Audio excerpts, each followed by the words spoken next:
the NOAA facility in Hawaii. This is Bruce Mundy from the NOAA Pacific Islands Fisheries Science Center. Unlock Mussorgsky. Shall I stop at 50? Thank you, Bruce. And have we had anyone else on the phone join us today? We're headed south. Northwest? Oh, we're just headed, yeah. Then we should. We'll stop at 30. Me at 30. You stop at altitude 30. Okay. Yes. We could bail out to either side, really. Okay, thank you very much. So, Mike, would you give us a little bit of background about where we are today, please? Sure, I will take it away here. So for folks that were taking the weekend off, we of course never do on the ship. We had a wonderful dive on Saturday at Shostakovich Seamount. Saw some pretty awesome bamboo corals. One would say we were bamboozled by the size of them. We then went ahead and started our transit south. This was our northernmost point. We began transiting south. When our ROV is not in the water, we have, of course, mapping along the way, the entire way. We mapped over Hammerstein Seamount, Mahler Seamount, and in between Mahler Seamount here, which are really two seamounts, as you can see, we had an excellent first ever full day midwater dive yesterday, where we saw, I think, some new genuses of jellyfish or ctenophores. So a very successful midwater dive there. And again, we continued to map all over down through the night. This was last night over Stravinsky Seamount. Made it all the way down to Mussorgsky Seamount, where our dive will be today. I do want to give a shout out. These data layers for Mussorgsky Seamount, the slope, backscatter, and bathymetry layers were all put together and processed by our explorers in training on EX1707. That was our last cruise on shore. So we thank them for their products and fruitful labors. Today, here is our dive track. We will start bailout of east at a depth of acquiring bottom at 2,049 meters in depth. We will then transit along this area of relatively steeper slope here, and then we will make it to the top of this cone or ridge feature at 1,962 meters in depth. I will pause there for folks online to comment. One of the things I'll just say is this Mussorgsky dive is a comparison dive to something we did about a week ago, and that was Debussy Seamount. So with that, I will pause. I will toggle through the slope and backscatter, and maybe Megan and John, or folks on the line, can start us off with some comments about what we expect to see today. Thanks, Mike. Yeah, so this seamount is paired with Debussy Seamount, and these dives were proposed by Scott France and Les Watling. They wanted to compare these two relatively isolated seamounts within the musician seamounts chain to see if there was any similarities or differences between the community at this similar latitude. It's hard to tell right now. John, is there anything interesting about the geology of these seamounts? Well, I'm starting to get blown. I guess I don't know yet until we dive on the specific seamount. But as far as this chain of seamounts, the musicians' seamounts are believed to be in a hotspot chain, and they basically a linear trend of age-progressive eruptions. So from south to north, the seamounts get older from 65 million years to 95 million years old. It's a Cretaceous age. Which is the last stage of the dinosaurs on Earth, to kind of give you a reference point of the time in history.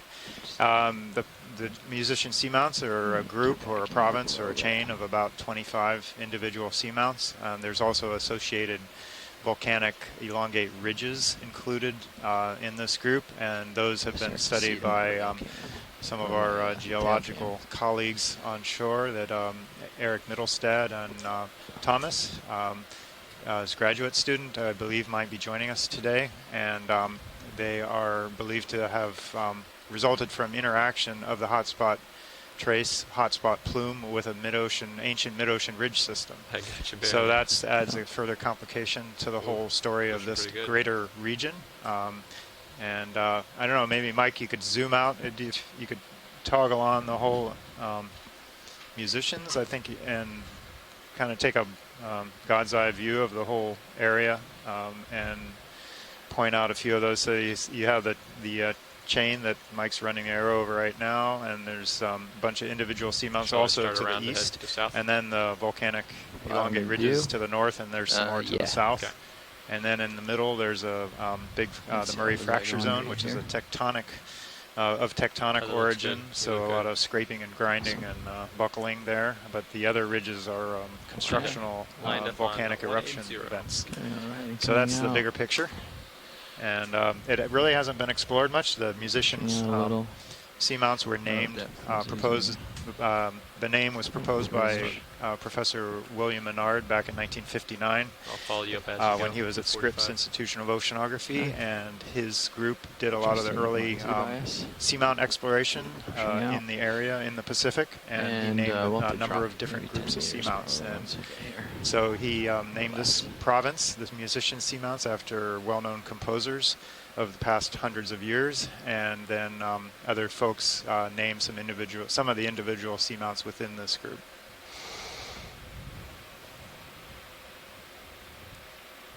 Okay, camera's at 50. We can drop like this for a minute. Okay.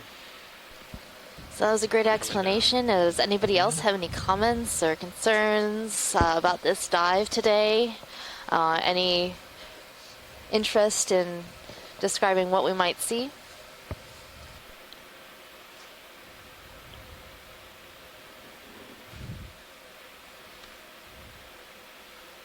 And Nav, when you get a moment, please bump my sonar in. Sure. Camera angle's 45. Co-pilot, you're at 50. Thank you, Nav. So for folks following along on shore, this is our dive track here on the bottom. We're going to be going about 530 meters over the bottom here. And while we've been talking, our excellent ROV pilot team from GFOE looks like we are on the bottom. On bottom. Altitude. Good. Check my Z-bias now that we're here. Well, looks like we have a pillowed lava flow unit with a few broken rocks or talus in between. A little bit of sediment cover, but mostly intact lava flows. Go ahead, Nav. We are on the bottom. Roger, thank you.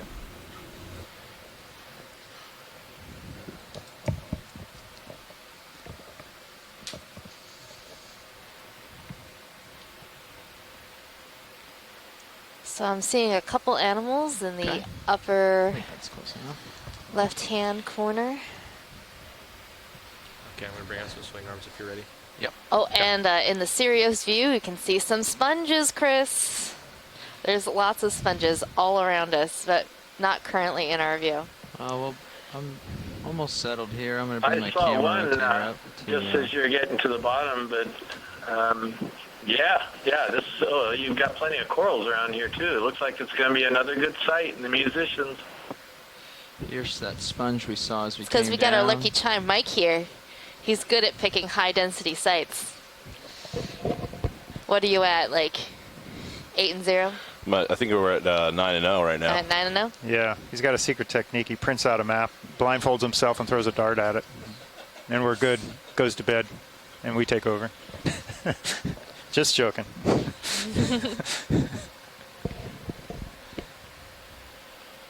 So we're just getting swing arms settled, doing our bottom checklist, and then we'll get a ship move going. In the meantime, is there anything in the immediate view you want a close look at? Okay, well, I'll do a little description of what we're looking at right in front of us. This is a glass sponge.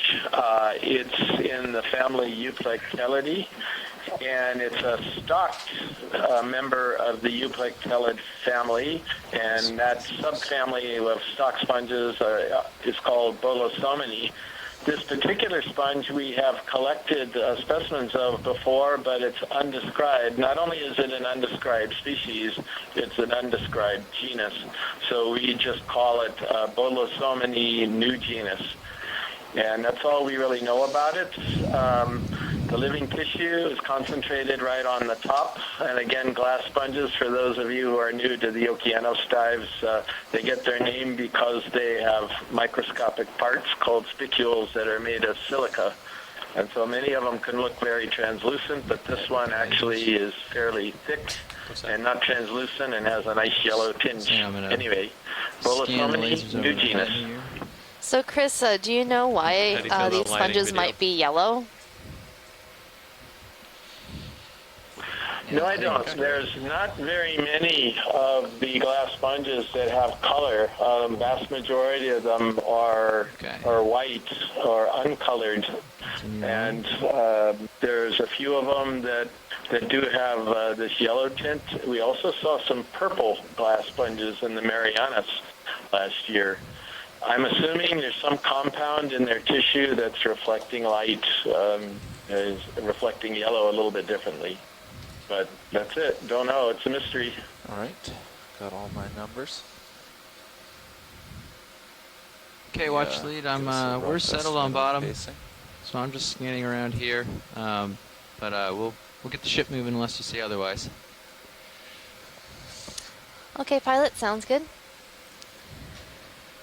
Looks like due so south we're is just the getting direction. settled, and then once we're ready, we'll move on from this area and see what there is to see along our dive track today at Mussorgsky Seamount. Try to follow the ridge. You said? What have you got it at? I have it at right now in view, 170, I'm but it's seeing some 160. hemicorallium corals with some associates, 170 look would be like ideal. basket 170 stars sounds in the good. family Astroscomatidae, Need to average as well as some about prinoid 1.5 corals, those today. white camera. corals, What's that? Am I tilt up on my with camera? Keep you in view? other Sure, come down a little bit, associates, give you some likely brittle stars, and some crinoids. Yeah. One's average perched on 0.05 top today, of so a not dead too sponge. Okay. Well. And in the background, let's I'm go. really All excited right. to see what I'm that stretched, I'm large happy, I'm sponge ready. is. 30? Yeah, at least. do it. Looks like 30 will do it. There's a big sponge coming. Ooh, that's gonna be a nice one. Bridge, Nav. Go ahead, Nav. Are you ready for a ship move? I am. Can we have 30 meters, bearing 170 degrees, speed 0.2 knots? 30 meters, bearing 170, speed decimal 2, coming up. Thank you, Bridge.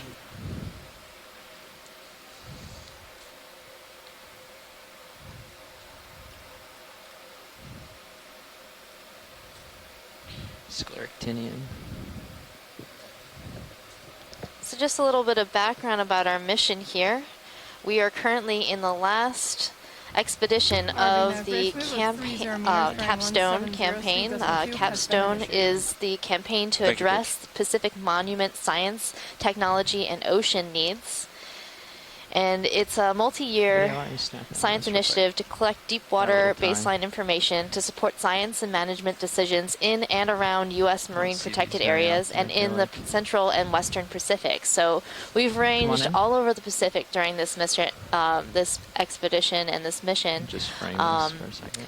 up to Northwest Hawaiian Islands, down south to American Samoa, and then also west to the Marianas, and found a lot of really interesting things. New species, left and right, really interesting geology. So if you haven't been following along for the entire Capstone mission, please do visit our website and explore with us at our different regions. Thanks. And one of the reasons this program's very important is that these marine national monuments of the U.S. actually aren't very old, and prior to them being designated as monuments, they were some smaller types of protected areas, marine protected areas in general. Then they became monuments, and then more recently, in just the past few years, they've been expanded to by presidential order by over four times their original size, and most of that we'll go for new that. area is in deep water, so way beyond depths of scuba diving and activities like that. So we are out here with the deep diving vehicles from the working off of the Okeanos Explorer and exploring places that have never been explored before, basically, at least not in this manner. Yeah, so the Mussorgsky seamounts in particular have never been explored in this manner at all. We know very little about the biology here. So there has been some dating of the seamounts using dredges, and other than that, this is the very first time that anybody has seen this part of the ocean. And so please enjoy the view. Right, first time any deep water biology has been observed in place to our knowledge, and you are seeing it for the first time, as we are, with only a slight delay. Better than a reality show. Way better.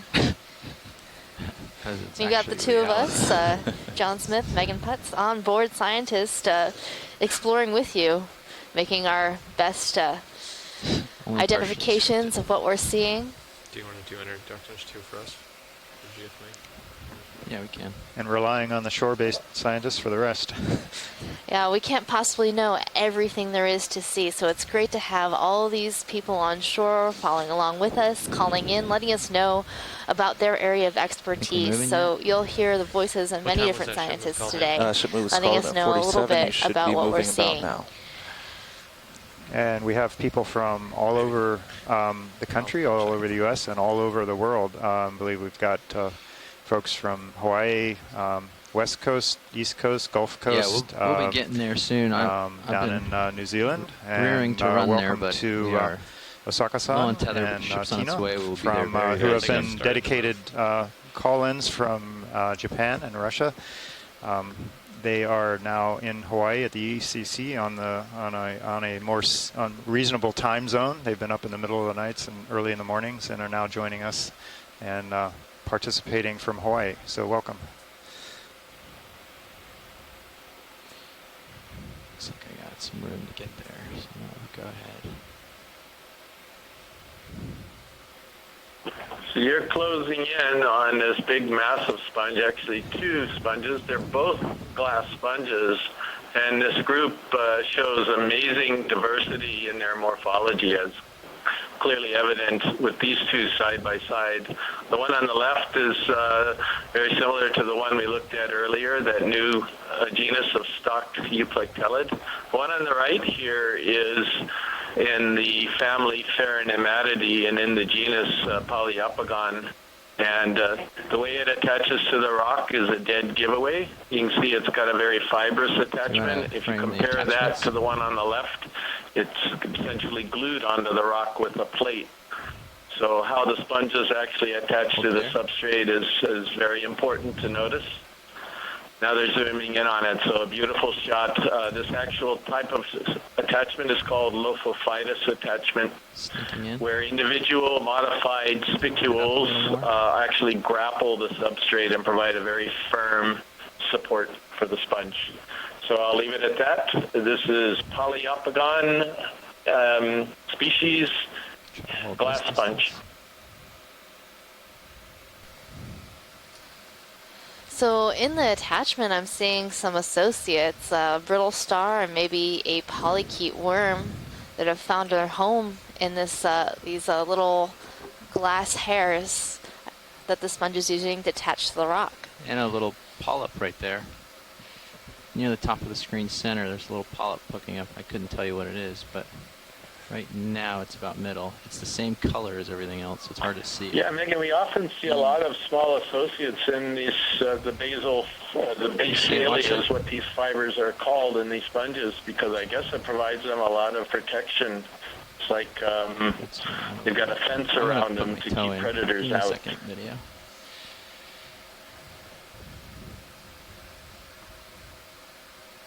Well, when you're in the deep sea, you have to have a nice home. Well, actually, did you see the little polyp associate that was in here, or no? I did see that. It was difficult to see, though. So we also saw a small polyp, maybe an actiniarian or anemone, that was also in those basalia. I'm going to sneak in and try to get it in a little tighter for you and a little more stable and see if we can't pull it out. Come on in, video. One thing about the sponge, since we're still on it, is that there are no described species in this genus. We've collected quite a few of these this genera, Poliopogon, but they're all known as Poliopogon species A, B, C, D, E, F, species 4, etc. So this is a very abundant genus, but also completely undescribed. So, Chris, why do we give this Polyopogons the designation of A, B, or C, 1, 2, 3, instead of an actual name? Because that's based on a preliminary investigation under the scope, and this actually dates back a few years ago when I was working with Dr. Henry Reiswig in Vancouver, where we worked specifically on this family of sponges from Hawaii. The family is Pheronematidae, and he basically recognized them as potential new species, but he was not ready at all to describe them.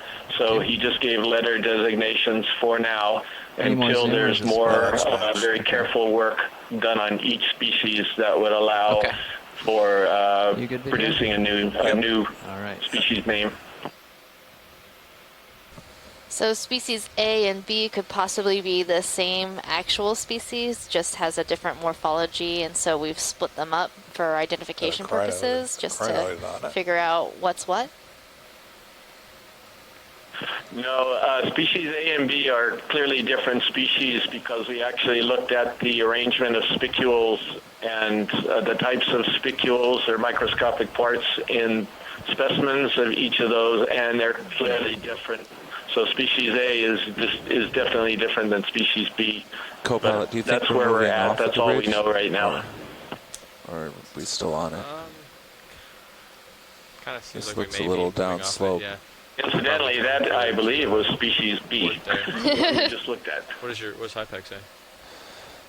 Well, it just doesn't really capture it at this resolution, but it says overall it's 170 and maybe. So that was a great sponge. 165, and then and I've seen a number of corals as well.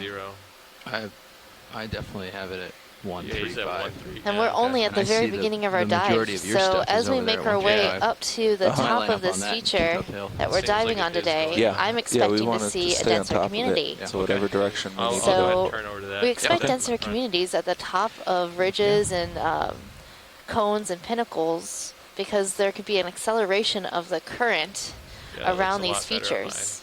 With the acceleration of current, you'll have more food coming to the corals and sponges per unit time, and more food means more happiness, and more happiness means more corals. Sure. I've got him at 45 degrees, so anytime. The ship's move ended a few minutes ago. You're probably still swinging. Yeah, a little bit. But if you'd like, we can get that in. Yeah, we can get it in. I'm ready. Seeing a sea cucumber on the right. That's that little pink squishy looking guy. Bridge, Nav. Go ahead, Nav. You have another move, please. Okay. 30 meters, bearing 135 degrees, speed decimal 2 knots. 30 meters, bearing 135, speed decimal 2. Good copy. See, there's something used to be there, or something is there. That'd be neat. Let's do a zoom on that strange oval on the sediment. I'm not sure if that was caused by something, probably an animal, maybe bacterial. Of course, that's the moment that John walks away.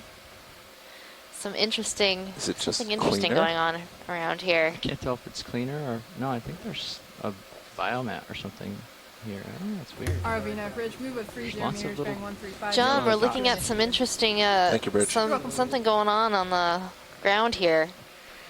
Well, that's weird. Just frame It's like perfectly oval. It looks like a holdfast used to be here or something and got ripped up. Yeah, I don't know. It's probably something caused by a biological organism. Yeah, it's basically just the Sponge foot or something. the manganese crust texture is just clean. That's the that bumpy texture is the polymetallic crust that precipitates out of seawater, forms this great botryoidal texture. It's a Greek word for grapey, so it looks like a bunch of little grapes Why it's cleaned off, I don't know. Whatever the shape. 7? Maybe it's a like a Call crop that circle. in at 58. On the seafloor. Feel it. UFOs. Sediment circles of the deep. Yeah. Thanks, video. Can we look at that primnoid coral just to the left? To the left? Yeah. Yep. So we're seeing an unstocked primnoid coral. That's right. Those are those white corals we've been seeing. Shortly. Oops. Come on in. Oh. So primnoid corals have body scales on their polyps. So you'll see as we zoom in. Oh, maybe it's not a primnoid. I'm gonna wait. I'm thinking I'm seeing some nodes and internodes, so it looks bamboo-like. Oh, that bamboo was tricky. It bamboozled me. Oh. So this is actually a bamboo coral. You can tell that because if you look at the skeleton, you'll see nodes and internodes. So places where there's a white finger-like bone in between some brown or black nodes, which are proteinaceous in nature, and they act sort of like your cartilage in your finger, allowing the bamboo to bend and sway in the current. And this one has very long intertentacular spines, meaning they have these long spikes coming up between the tentacles on the polyps.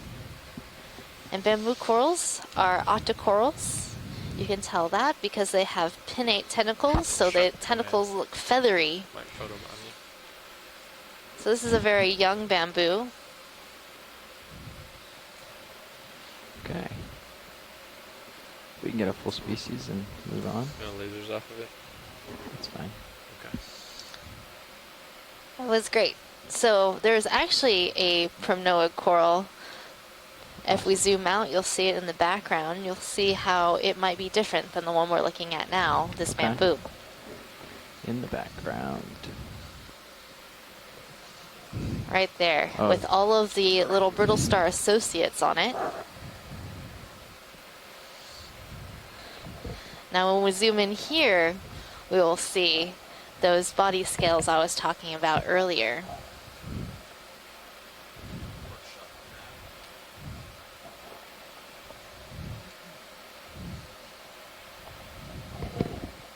Wondering if that barren area we saw has something to do with this kind of random loose rock here of similar size. Maybe a rock was sitting there, and so it it kept it from getting dusted with sediment, and then it moved down slope. I know there are certain marine creatures that flip over rocks, but like I think octopus do that. Monk seals do that, but not to this depth, and I don't think they're out here. So, baby crying. But yeah, somebody could have moved that rock.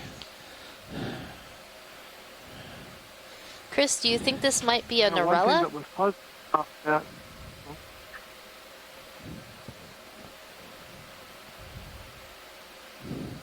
Tilting down a bit.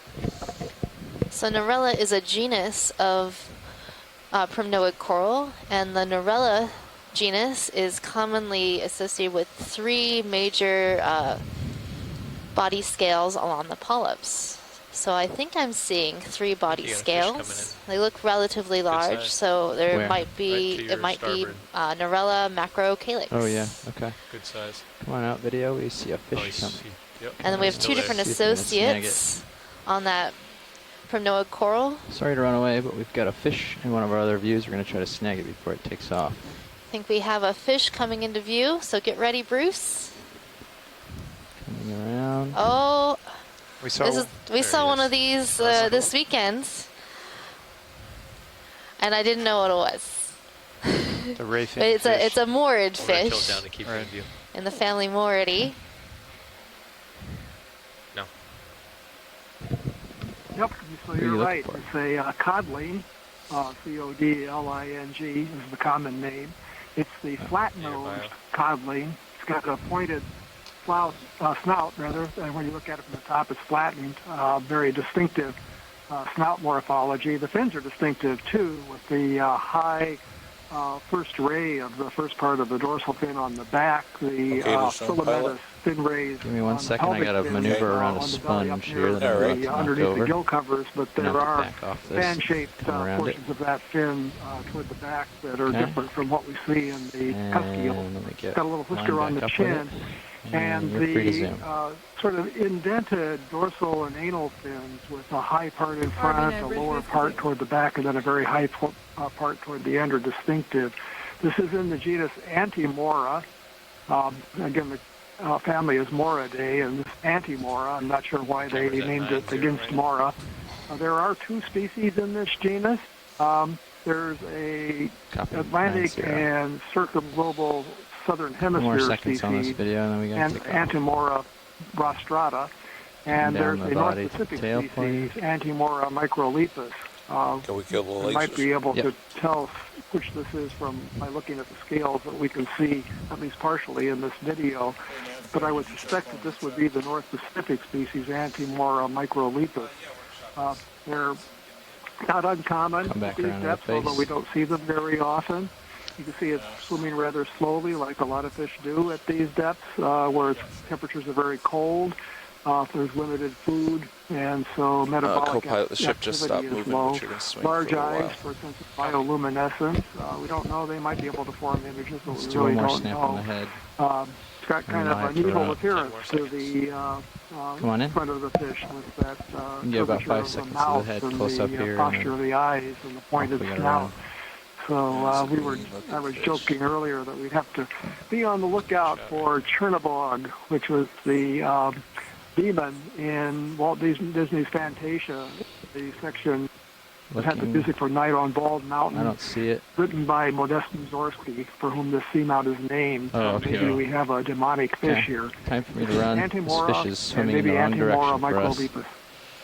Gotta go wide. Thanks, Bruce. I'm noticing some weird circles on the side of this fish. Is that a parasite or is it damage?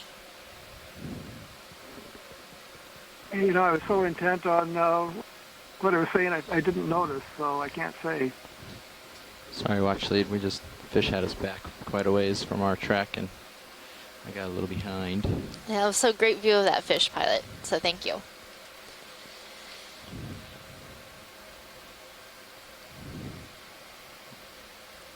I don't think we're going to get a rock. I'm liking these pillows. They're so lumpy.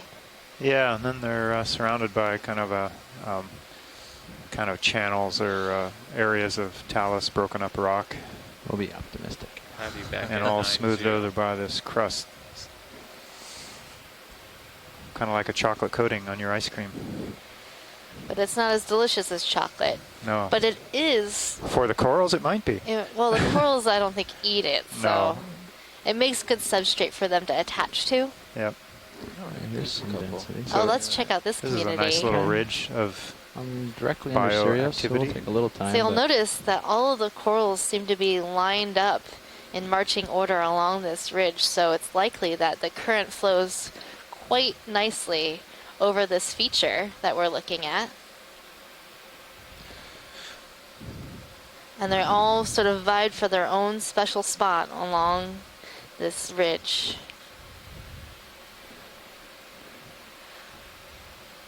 These tall, fuzzy-looking colonies are Chrysogorgia, possibly Chrysogorgia geniculata. And you notice geniculata has this very bottle brush look to it. And if we zoom in, you might see that there is a squat lobster hanging out in the branches of this coral. We almost always see squat lobsters in the branches of these Chrysogorgia corals. They make good homes. And it's almost always the same one. So we have a number of scientists looking into the associates related to different corals and how often we see them and what species they might be. Have we ever seen like lobsters do battle for territory on a single single stock of this? I assume that they kind of claim it. Share, really? Yeah, usually you either see one or possibly two on a coral. So when we do see two, the assumption is that it's a male and female pair. But obviously we would have to have a sample to be able to see that. To tell the sex of a crab, you have to look at the underside of that crab, which, you know, even though we have great imagery with our zoom, the crabs just don't always cooperate. Yeah, they're pretty tucked tail. They certainly are, John. That's one of those major characteristics of squat lobsters. When you compare them to the lobsters that you might eat for dinner, is these squat lobsters always have their tail tucked underneath them. Come on in. They're sort of halfway between a crab and a lobster. Seems like Sirius is settled, huh? Looks like it. I thought she'd go a little more, but that's fine. Pretty close, at least. So that little red spot is likely the squat lobster. Yeah, that's but the polyps of the coral are in the way, so we can't really see it very well.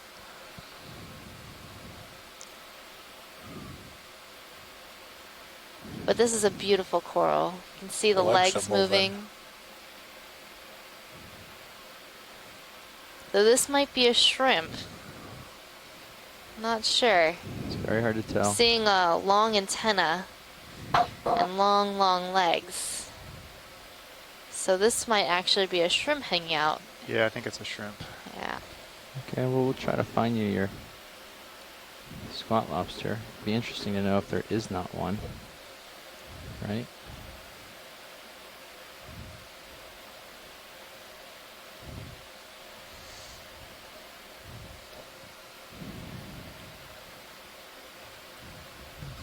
Yeah, it's always interesting to know what lives in these corals and around the corals. The corals make really good habitat for a number of animals. Seeing an amphipod, a couple amphipods in the branches.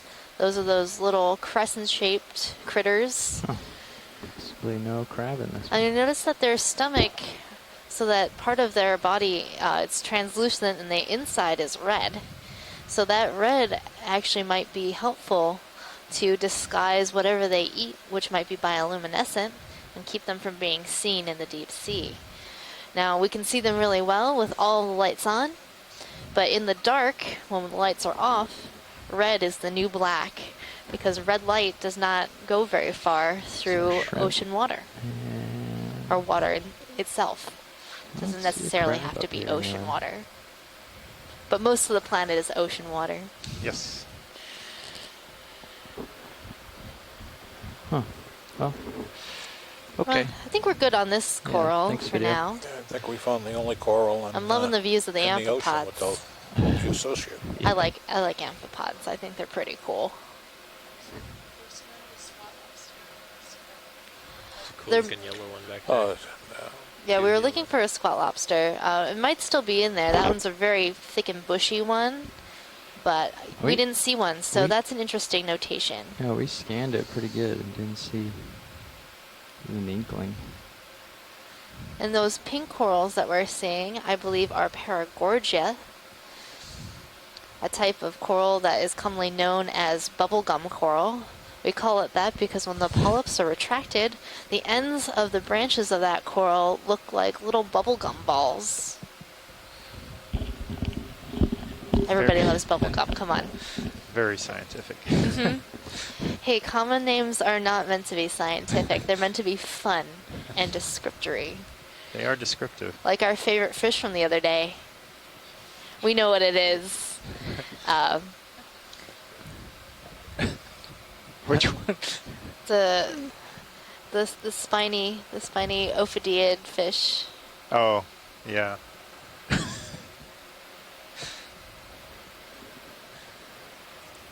I don't think we're allowed to repeat that. We're not allowed to repeat it. Was that Acanthonus armatus? Right, Bruce? I don't know it by that name. Yep, we'll just say people can look that up on the internet. Yep. You can look that up and you'll find out why it's one of our favorite fish common names.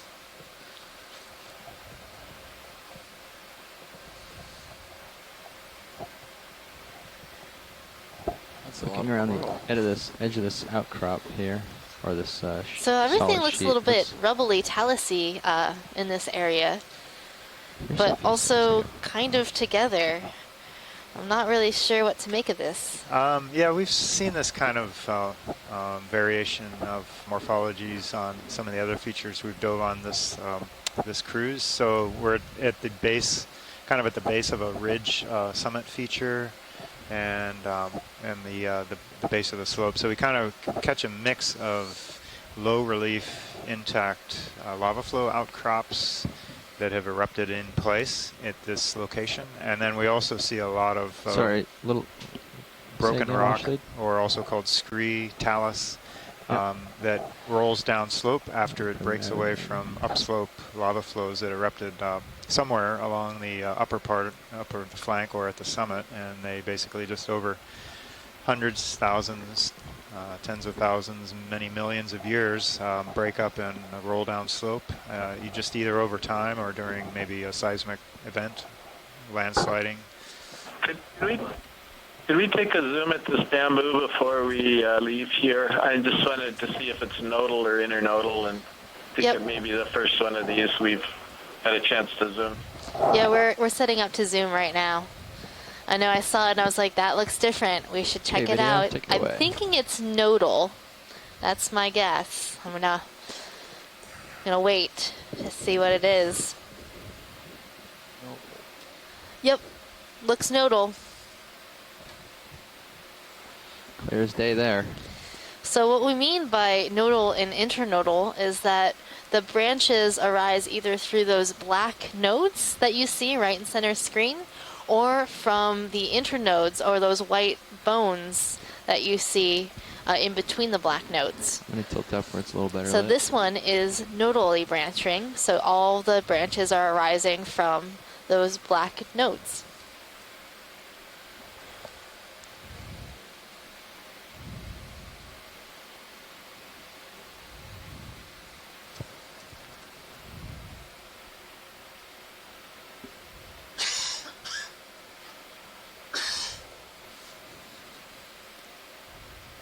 Celeste Watling and Scott France know quite a bit about these bamboo corals, but I don't see them on the line right now. So hopefully they will get a chance to take a look at this coral and see where it might belong in our taxonomic identifications.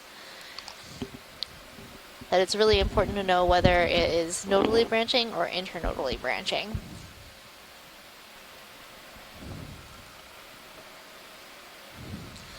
Pilot, could we look at the anemone that was on the left side of this coral? Yep, I'll go to it. So I noticed an associate anemone that was growing on this coral.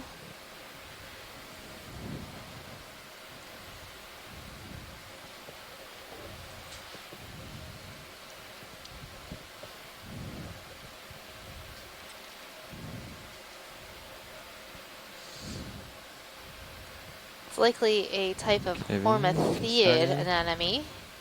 You'll notice that it's wrapped its base around the skeleton of the coral, and the tissue of that coral is gone where this anemone has attached itself. So a question I have is whether or not the anemone attaches where the coral polyps have died off, or if it outcompetes the coral tissue and finds its attachment that way. I'm not sure if anybody knows the answer to that, but it's a really interesting anemone. I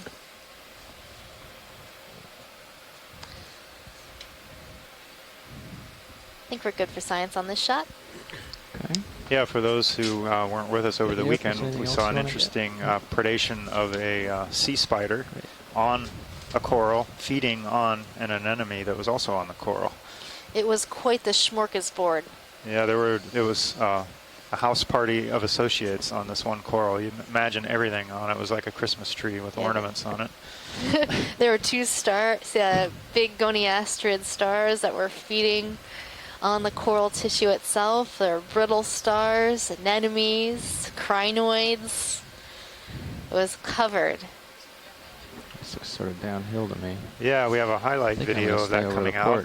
So check the Ocean Explorer website. I'm having some good. There's our videographers work hard and produce short videos for every day for every dive, and then longer ones that cover larger parts of the expedition. But you can check those out as they get posted. Just follow the ridge. They only take about a minute to watch. Let's come back around. We've got a nice musical score. In most cases, it's classical music prepared by some of the composers of the musicians Seamounts. Get it going. They're pretty great. At a point where I can move again, huh? Yep. We enjoyed watching them 40, after our dives every right evening. They're quite fun. Good titles too. Yep. Sometimes the titles are a group effort, but mostly our videographers have a really good sense of what to call things. I guess we're just off the west side of this. Wow. Oh wow. To get up to the pinnacle there, or to the crest. Looks like. Contain your excitement. It'll be a few minutes. Looks like 75-ish. So we're seeing some unbranched bamboo corals 75. right in center screen. 75. So 75, the I'm bamboo having coral we 75. just looked at was branching from the nodes, So, but yeah, this why don't you one, give me straight the center hop over screen, there. does not have any Cameras side too. branches. All right, we'll do And that. this is another form of bamboo coral you can see. Come in on this bamboo. So there are three major forms: Ready the now, nodally co-pilot? branching, internodally branching, and Co-pilot, ready for that unbranched. now? Yes. Great. Oh, and there's a squat lobster Bridge, Nav. hanging I'll out come on around this that side so bamboo you can get coral. that spot lobster. Do another move, please. 30 meters, bearing see the little 075, claws speed decimal 2 knots. hanging over the edge of a polyp. 30 meters, bearing 075. Something down a little so coming I up. can rise up. Good for the copy. rocks. Thank you, Bridge. Backing up a smidge. Come around for it.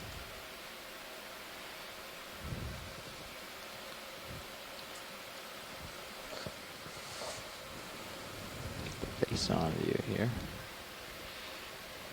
They don't get too So much this tug. squat lobster might be in the genus Alright, now Europtychus. bridge move with 30 meters, bearing 075, speed decimal 2 initial. Okay. They Come on generally in. have Copy, very thank you, long Bridge. arms, a little bit of a reddish body, and a short rostrum. The rostrum Going is around. that little spike that sticks out between the I'm eyes. not creating that much prop wash, I would think. This might be very light. I'm still. That doesn't look nearly as comfortable as the Chrysogorgia.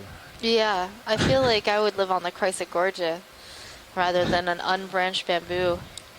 You'd be like moving around a lot, trying to keep your balance. Maybe he's saving got up for little a higher hooks, rent maybe. district. Yeah.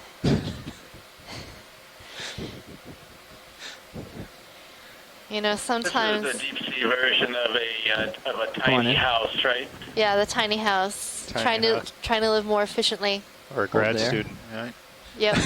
Pick up a little. Maybe one day this little squat lobster will move up in the Get world. stationary on this. Be able to move into a mansion of a Chrysogorgid. Is it the same type of squat lobster? Yeah, we do usually see this type of squat lobster in the Chrysogorgid corals, so Cool.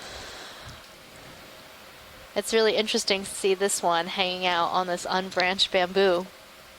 We should tell him about the Chrysogorgia not too far away without a Yeah, the visitor. empty one. Yeah, you know, it might be a little dangerous to make your way from coral to coral. A fish might come by and chomp you up. We'll give him a ride. Yeah. Carry him, Or collect an it, ROV. bring it over. Okay. All right, shall we move on? We shall. I'm excited to see that large fan that we saw in the distance. Okay, we'll go for the fan. Any other looks video? Nope, that's it. Great. Thanks. So right now, we're seeing so many corals everywhere we look. I would say at this point, we're looking at a relatively high density community. It's a little unusual for the base of the slope. Of course, we're already at near the summit of the entire seamount, so I guess maybe that's not so surprising. Yeah, but generally, throughout our dives, we've seen a consistent low density community at the bottom of the slope with the density increasing as we head up. So it's interesting to note that this one is already pretty dense, and maybe there might be something even more fantastic at the top. Hope so. We'll just have to wait and see, so stay tuned. And I guess we're not as deep as we have been in the past few dives. So not that 2,000 meters is exactly shallow, but compared to what some of the dives that we have been doing and are able to do with this vehicle. Well, 2,000 meters is known to be one of those areas for deep water corals where we're seeing a lot of diversity of deep water coral. So kind of the sweet spot. It is a sweet spot. This large colony has a lot of associates. Yeah, this colony does have a lot of associates. Seeing anemones and tons of brittle stars. This is likely a primnoid coral in the genus Paracalyptrophora. It's pretty big. Jeez.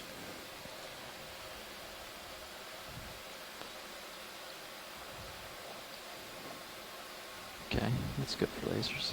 It's a little scale. Coming off. Thanks. Okay, video. We can start in. So here. speaking of depth, we Left are side at here. depth of 2,040 meters right now. Float around and see if we find anything fun. Well, we aren't. We're at sea level, but the vehicle is at 2,040 meters, in case there was any question of that. Yeah, well, no one goes inside the vehicle. We have had that question on occasion. Yeah, I've definitely During answered that tours. question before. Tours. So there are vehicles that do go down. The Pisces subs are rated to 2,000 meters, so they probably wouldn't be doing this dive. It's a little bit out of the range. A little bit. There's the Russian Mur subs that can go much deeper. Also the Alvin from Woods Hole, and Japan has the Shinkai 6500. So I think we have people from all those places represented on some of these dives, and maybe not every dive. But You pretty much know what this coral is at this point, or do you want a tighter zoom somewhere? Yeah, I think we're good on this coral. Okay. I'm just scanning around to see if there's any interesting associates. If there's any cool shots the video would like. I'm really loving all the associates. Some lucky annotator's gonna have to count them all. I wonder who that could be. Well, it could be me, could be Chris Kelly or Sarah Bingo at the University of Hawaii. Three of us do a lot of the video annotations, so that's after all of these dives are complete. We get this video in the lab, and we count and identify everything that's seen. So we'll count every single coral, every single sponge, and all of the associates, as well as the fishes. Cool shot, I think. Tell. Yeah. It's going to be an exciting dive. Turn out cool. All present and accounted for. Mm-hmm. Yeah, there's a couple sponges next to this too that before you move on, it would be kind of nice to get a picture of at least one of them. There's one to the right and one to the left, depending on which way you leave.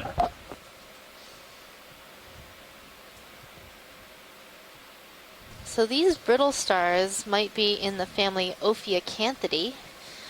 They typically have these long spines along the arms and this sort of flower-like center disc.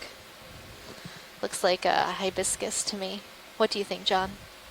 Okay, video. I'll go with that. You go with that? You're like, it doesn't look anything like a flower. Just get What one are you talking whole about? species here. More species. They're beautiful. I love it.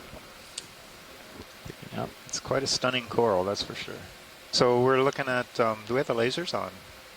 We had them on in the beginning. We can turn it back on again for you. Yeah, let's see how big this fan is. It looks like it's quite a large. couple of meters across, but we're a little... Maybe 1 meter. Yeah. So the lasers that you're seeing in view are approximately 4 inches and exactly 10 centimeters apart. So that gives you a sense of scale of how large this particular colony is. What I usually do to measure is I'll stick my finger in front of the screen and then you know, try to measure the distance that way. Yeah. But there are also programs that you could download, take a screenshot and then measure the distance between the lasers, and then that program will calibrate that distance for you, and then you can measure the distance from side to side of this coral. So the program that I use to measure the sizes is called Coral Point Count. All right. You can download that for free on the internet. We'll go so for the sponges. if you're really interested in measuring these things, please, by all means. So what's your guess on the age of that coral? Can we bring it in a little bit? We were interested in a yellow coral too to the left of this one, or one of the sponges, but I don't know if it's too late already. We're still in the same spot. We're going to zoom on this sponge that is right underneath the lasers, or right in the lasers right now. Is this the sponge? Yeah, that's the sponge. Okay, come on in, video.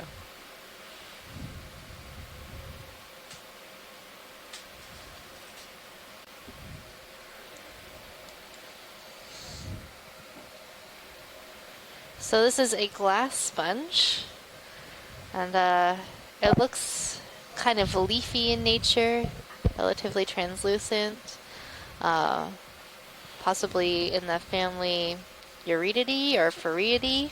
What do you think, Chris? Currents are not consistent.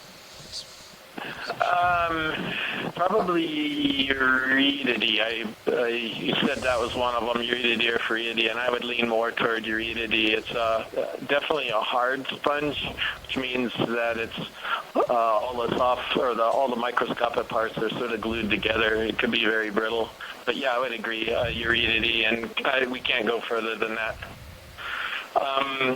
Before you again pull off the site, right to the left of the big Paracalyptrophora, there was a yellow leggy coral, and that's of interest to a bunch of us as well if we had a chance to zoom in. Yeah, calling for the Also, yellow just to the right of that sponge on the rock, there was that tiny little ophiuroid that Chris Ma was very interested in, the Astrophuria, I think it was, just to let you know. Okay. This coral here, it doesn't look yellow, but it looks leggy. Yeah, it's not that. This coral is behind the Paracalyptrophora, the big one. Yeah, so in between these right two. in between that gap between the leggy white coral and the Paracalyptrophora, right in center. Left to center. Coming around. And right. Keep coming. Yeah. That guy you're coming here. up. Okay.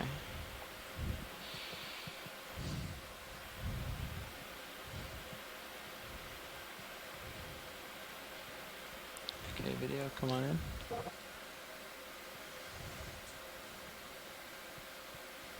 So I'm thinking this might be a Acanthogorgia.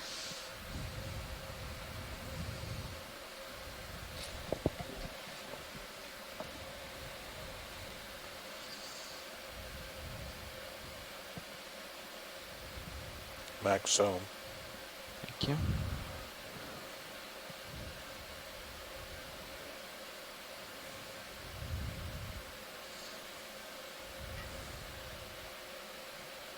Trying to light it up a little for you here.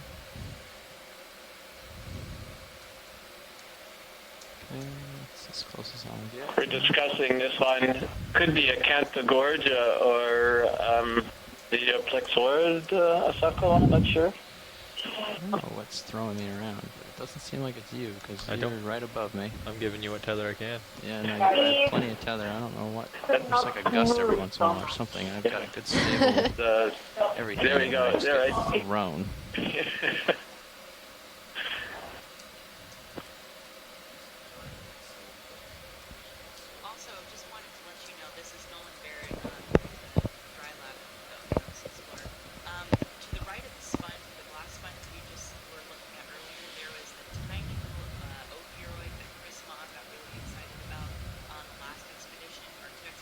He's like really far. Alright, video. Thanks. It's coming out. You want me to turn over there? Sonar says it's that way anyway, maybe 135. Sorry, what's that? You want me to turn that way anyway? Sonar suggests 135 as uphill. Okay. On both of ours. Shall I come after you? So Nolan, I didn't see sure. that that star? You said it was just on the rock underneath the glass sponge? Or even there, that looks good on yours. Yeah, that's more uphill. So, pilot, let's zoom in just where that sponge is. Okay, look for the star. See if we can see the star that Nolan was talking about. Squat lobster. I don't know, I don't see it. See a squat lobster underneath this pink coral. Behind it is a Chrysogorgia coral. I got them upper right on the rock. 2 of them. Oh, is that okay? There's a tiny. Oh my goodness, the teensiest tiny star I've ever seen. There's 2 of them. 2 of them. Too bad that rock is too big to fit in our bio box. They wouldn't make it for the ride, you don't think? I don't think they would stick on. On the way up, they might fall off. We'll see if Schilling can make a tweezer arm for us. Part of the seafloor. Yeah. Well, let's keep an eye out for these on any sort of small cobble. It would be great to be able to get 2 of them like that. But this imagery will have to do for now. I'll get a little bit more stable here and see. There's no way we could like scrape those off the rock. They're They're very small. so small. And low relief. Like maybe a centimeter. Hey, this is Chris Ma. Hey, Chris Ma. Did you see our stars? The game is afoot. Believe it or not, those are actually not sea stars, but they are among the small group of brittle stars that make me extremely excited because they're quite rare, and we saw these for the very first time on the last expedition. These are brittle stars called Astrophyra. The name literally means star, brittle star. And they are just bizarre animals. They're bizarre brittle stars that mimic sea stars. The arms are very shortened, and the discs are kind of enlarged, and the radial areas are kind of sort of grown out, if you will. And so the disc, rather than being sort of more discrete, is much larger, and the arms are much shorter. We saw these a couple of times thanks to several people's very sharp eyes. And who was it that saw this, Nolan? Nolan saw it, yeah.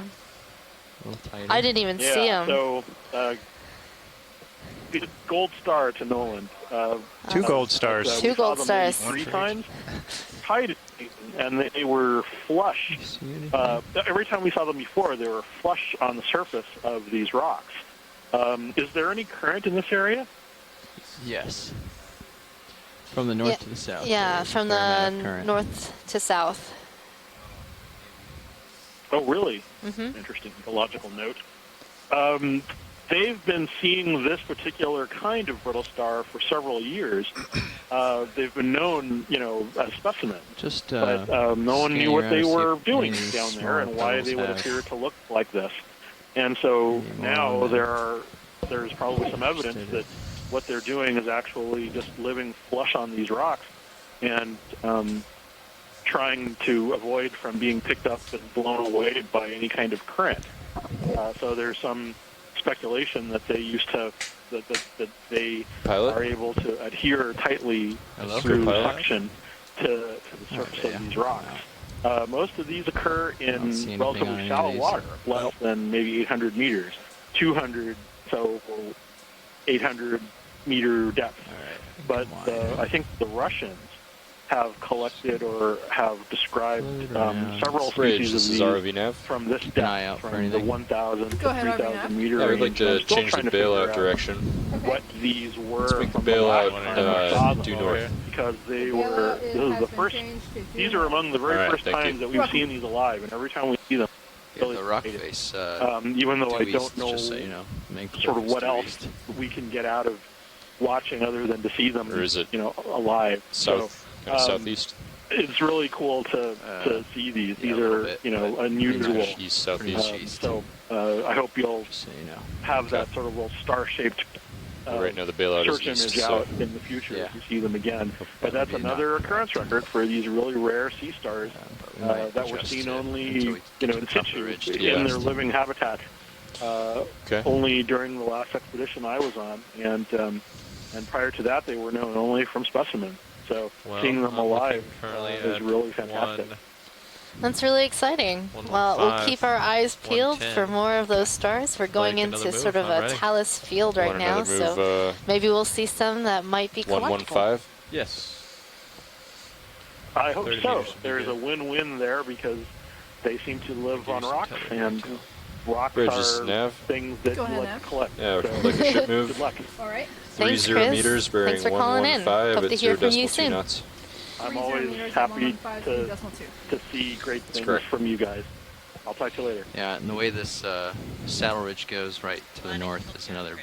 Well, it's so John, there looks like there's some angular rocks here it's that like might be due north is clear. Considered like this one coming into center right now. Is that an option just to get a first rock at this point, or you want to wait a bit?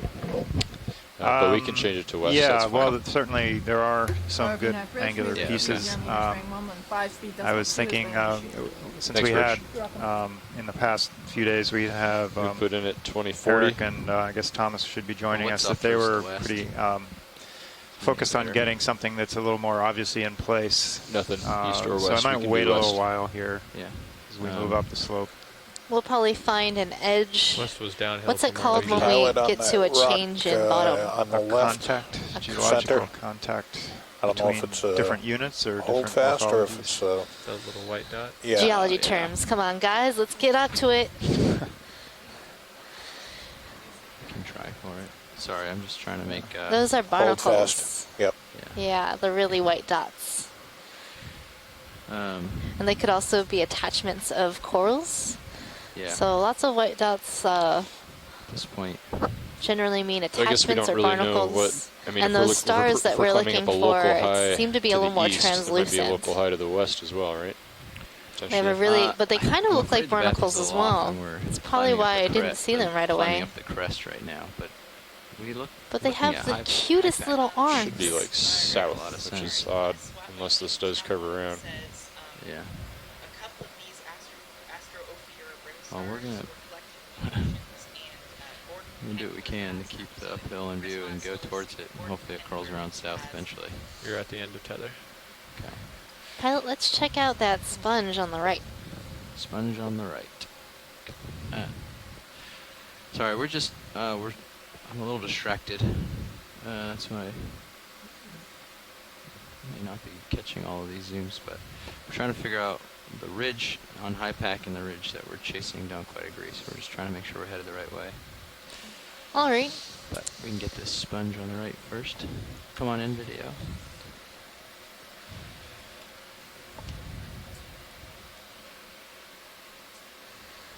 This looks like a really fuzzy polyopogon, Chris. Why would it be fuzzy like this?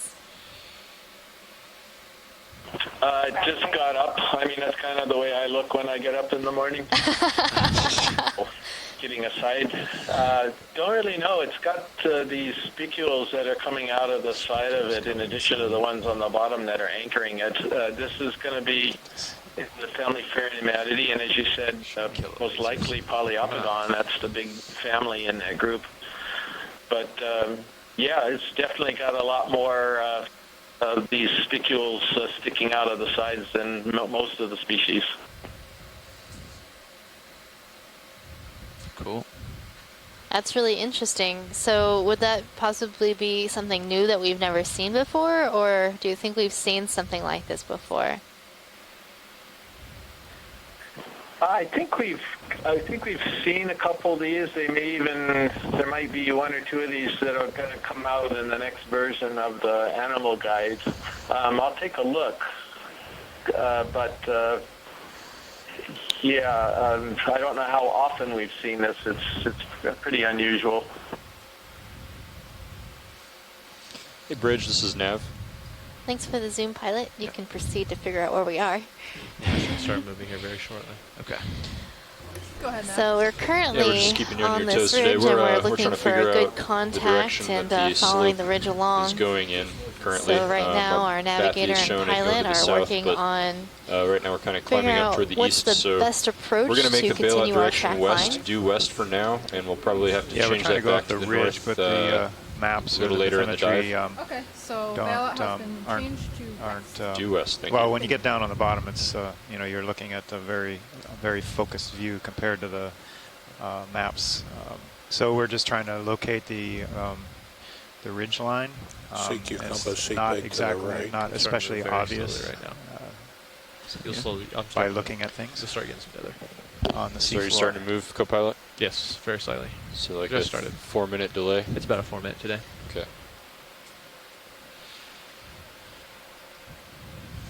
Yeah, so we're following our sonars locally, and they keep sending us towards the east, which if we look at HIPAC, that would be what HIPAC would say, the map would say is downhill at this point. So we think we just have a little bit of a offset maybe on the map, or there's either that or there's a local ridge here that wasn't captured. Either way, we're going to just keep heading uphill like we would normally do, and that will most likely get us to the top. Come on in on this. All right, thanks, pilot. And we'd like to look for an nearly in-place rock at some point here. I see some flows that look a little more intact than what we've seen. Okay. Yeah, so is this a good zone? You want me to scan along the edge, see if there's a good candidate? Yeah, that'd be good if we're in a good spot to do that. Might as well spend a little time with that. Yeah, this is a fine configuration for that, so I'll take a glance along You want to this. put some lasers on so they can track them? Sure. Okay. They should be on, yeah. So, looking at this little sort of channel, just edges on either side. Yeah, I see a kind of a blocky one tucked in there, but it looks a little too big. Just above the lasers now? That's coming up just above the lasers. Yeah, they're on it. Yeah, that one there. That's certainly not too big. Okay. Might have to wait a couple seconds to get there, though.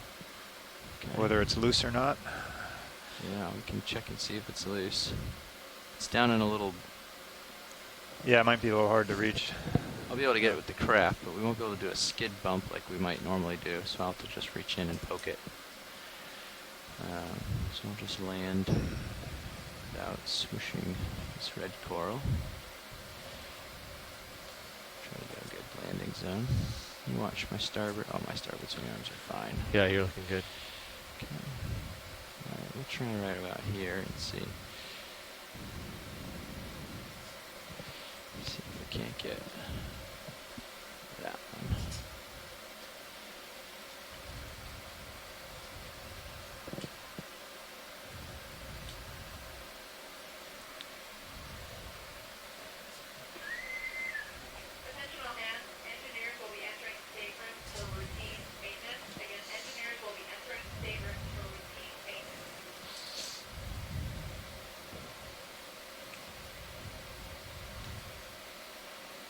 Okay, we'll see how that goes. Want to spin us up? You are spun up. Great. Sirius probably move for another 2 minutes or so. Okay. Should be just fine.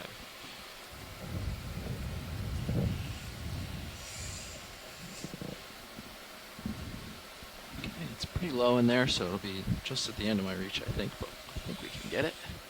Give it a try. Arms coming alive. Indexing.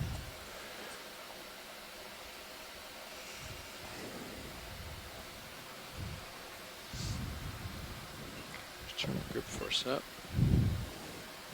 There it is.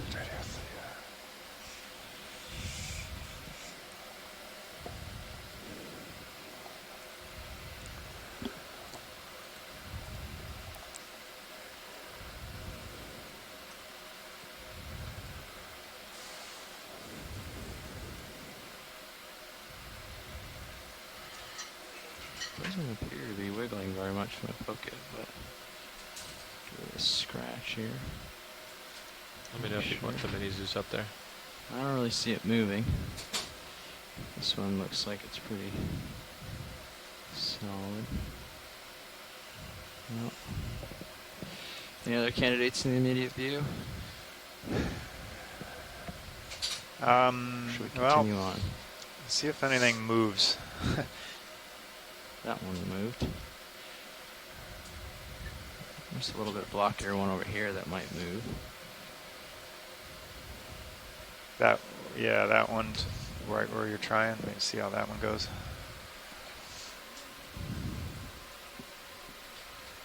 Just trying to, yeah.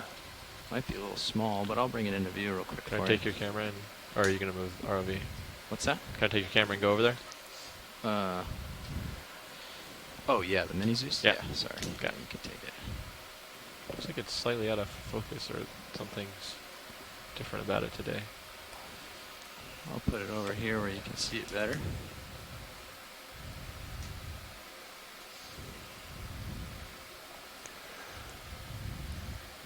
Okay to zoom? Yeah, okay to zoom.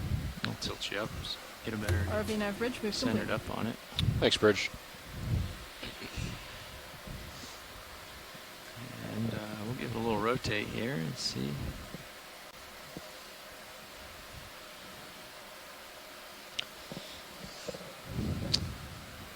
It's not breaking under the squeeze. Yeah, it looks like a nice pillow toe front, toe from a flow front. So I think let's just go ahead and take this. Okay. All right. Where would you like this one? Well, we can. It's pretty small. We should save the big box for the big rock. So I'll just set it down somewhere safe, like over here, and open the rock box up. Would you like me to bring it in? Right there. Briefly. Yeah. Bring the rock box over.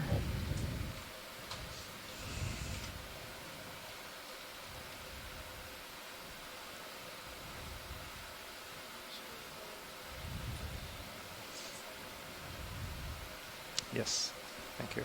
Great. Knew I was.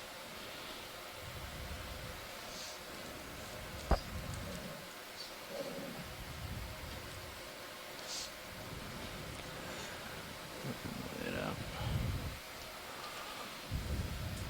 And require the rock.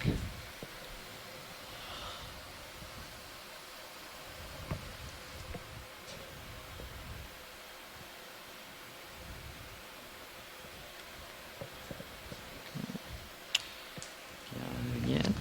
No, nothing up my sleeves. Same rock. And in the box it goes. Okay. I'm going to stow it. It's pushed on the chip chart. Let me close the door if I can reach it manually here. Oops. Didn't quite come down enough on it. There we go. Okay. Feel free to stow it.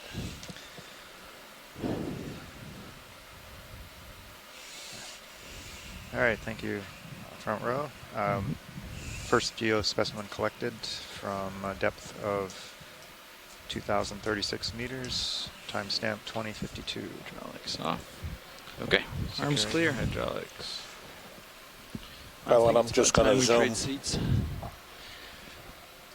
just going to do a quick zoom on the mini Zeus, check focus. Yeah, that's fine.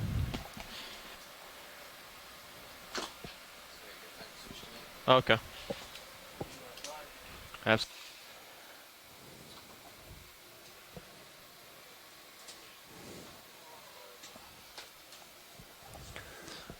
So stand by, everybody. We have a change out of our ROV operators.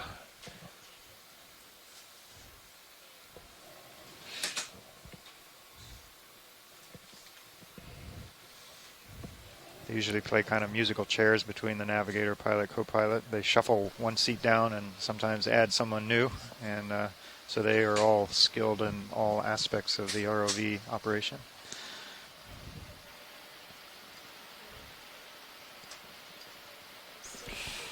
Okay. Sirius should be settled up by now. Good to go. Looking down at you at 70 degrees. Copy So that. if you're just tuning in or you missed our dive introduction, I am Megan Putz, your biology lead. This is John Smith, your geoscience lead. We're both from the University of Hawaii. We're currently diving on Mussorgsky Seamount, which is one of the musician seamounts. The musician seamounts are located northwest of the Hawaiian archipelago, and that is outside the U.S. EEZ.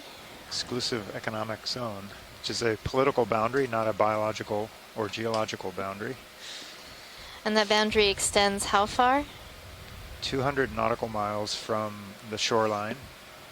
Of the islands, and then we are currently probably around, what, 600 miles away from Oahu? So Saturday we were at our farthest seamount north, and we were about 800 miles, and then 800 miles from Oahu, and then each night we transit roughly 100 miles or so. So we're probably right around 650 miles from Oahu at this point. So it's been a little chilly up here, actually. We've been at the same latitude as the Northern California-Oregon border, or the Hawaii Emperor Bend, where the Hawaiian Ridge seamounts transition to the Emperor seamounts. So anyway, we're pretty far north, out of the tropics. And we're exploring what we would call the high seas. So what are the high seas, John? The high seas belong to no country, so they are outside of all the political boundaries, and there's little regulation. There is some regulation depending on what you're doing, but basically little regulation overall as far as being there, having to get permits, what you can do.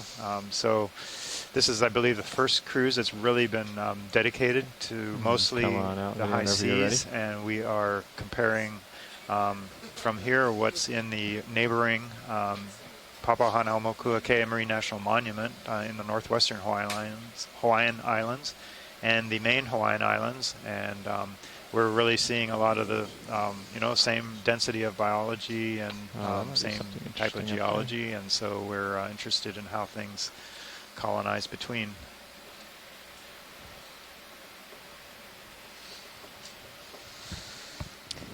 Pilot, can we check out that possible sea star on the rock in front of us? Absolutely. So I think I'm seeing something for Chris Mall right now. An interesting sea star. Looks like it's predating on possibly a coral, but it has this coral pinned up against a rock.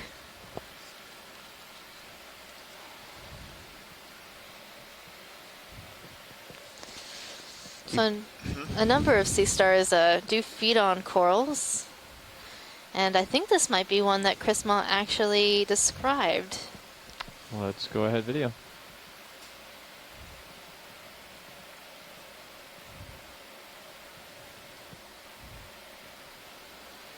So this one has a lot of crazy spines all over it. That's pretty characteristic of this species. Looks like the brush I use on my dog. It does kind of look like that. So this is the goniasterid Hippasteria muscipula. Or did I say that right, Chris? Hi, Megan. That is indeed close enough. This is what I think is Hippasteria muscipula, or how did you say it? I said it so wrong. I think I said muscipula. No, well, the thing is that the thing with Latin is it's been dead for like hundreds of years, so sometimes we don't know how it would have been pronounced. Those giant sea spiders, I've been calling them Colossendeus, and one time I heard Mary Wixton call them Colossende, and apparently that's how you say is D-E-I-S is silent. But, who knows? So, but yes, this one is either Hippasteria muscipula or something close to it. I was discovering several new species the last time we were out that superficially looks like this. You have the time. And so there's definitely a diversity of them, and that's kind of something that isn't too surprising. You've got all of these corals, and you've got all these other animals that have adapted to exploit them. But Hipposteria is a Muscipula, by the way, is Latin for the word that describes a Venus flytrap. And that's because there are little claws all over the surface of these animals that have big, sharp teeth on them. And it's not clear what they use them for. It's probably something associated with feeding. But I think that I named them after the fact that they look like Venus flytraps. And, two sea stars. Zoom video? There's another one right in the middle of that rock there. So this one's different. Ooh. Coming back up. In the same family, though. Yes, very much so.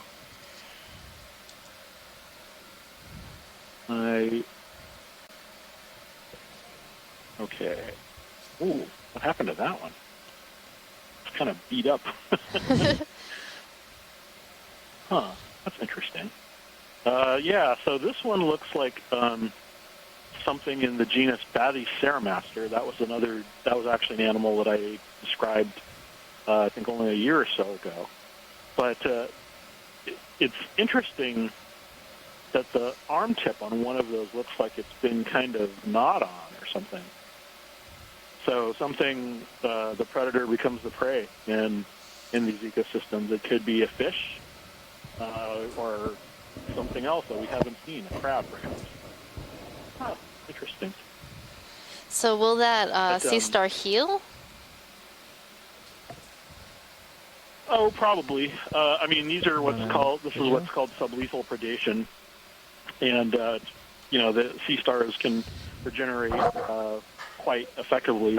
You can cut off one of the tips of the arms, and they can over time regenerate, but it takes a long time for animals in the deep to probably recoup the energetic loss. Shallow water species can do so. Lining myself up a little bit. Yep. But something like that was fairly substantial, and and goniastrids are kind of weird because they're so heavily armored. So their bodies have lots of calcium and other things. Yeah, I would think calcium carbonate, 30-meter move, which is what their skeleton is made from. So it's interesting. The only thing I could think of that could cause that kind of damage must be a fish. And 120 looks pretty good. Kind of Pilot's that all right? Either that or someone else with a submersible has been by recently and roughed it up a little. Bridge now. Do that. Yeah, that's unlikely. Unless those starfish can move real fast. Yeah, the ship move, please. 30 meters, bearing 120, speed decimal 2. Thank you, and I guess I'll warn Bruce to pay attention. Coming up. Keep his eyes open because I wonder if you'll be seeing a fish soon. All right, it was great hearing from you, Chris. Hi, this is Bruce. One interesting thing is in studies of feeding of deep-sea fishes, it's actually been found that very few of them eat echinoderms. It seems to be very uncommon. There may be some protection that echinoderms have from fish predation. Among the few that do are the chimeras or ghost sharks, and we see those very rarely on these dives. We've seen just a few of them over the last 3 years. And then certain of the cusk eels, which is a family that we see more often, have been found to feed on echinoderms, mostly the serpent stars or brittle stars. The genus Barythrides that we haven't seen is one of them. But there are a number of these cusk eel genera that we see about which nothing is known as far as their feeding, and so that's a possibility.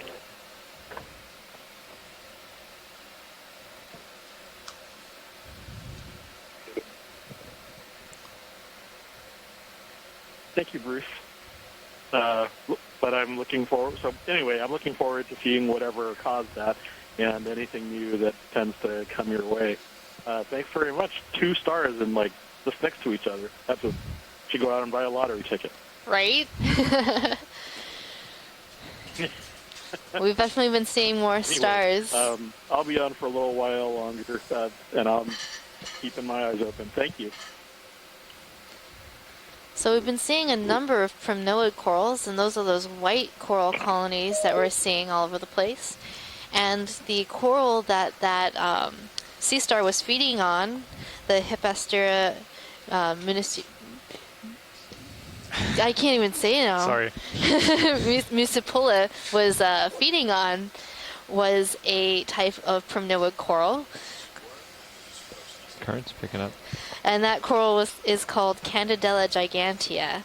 So it's an unbranched primnoid coral that has large polyps with many body scales. So we'll likely see some more of that type of coral as we move along our track today. And I'm also seeing a number of paragorgid corals, these pink corals that we're seeing with brittle stars wrapped around their branches.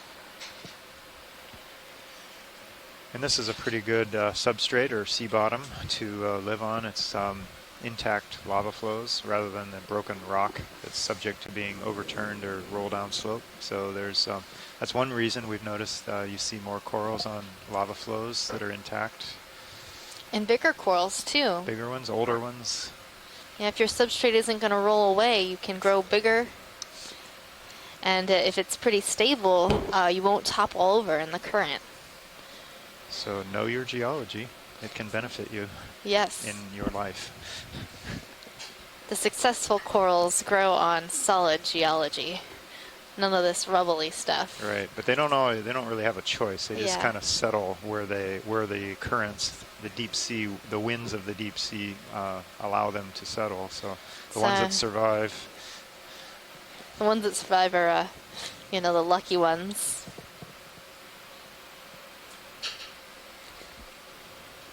There is a fish in the top center. Top center that's fish? One of the things that would attack Chris's Oh, yes, we see the fish.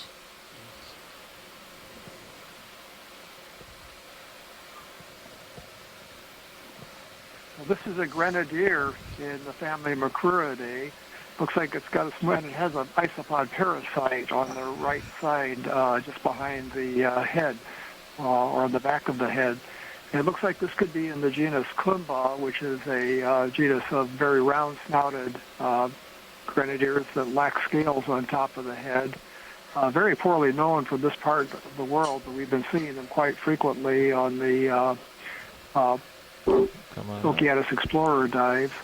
As far as I know, they're not known to attack echinoderms, but they're generalist predators, so it's a possibility. They more often eat small crustaceans, polychaetes, and even small fishes.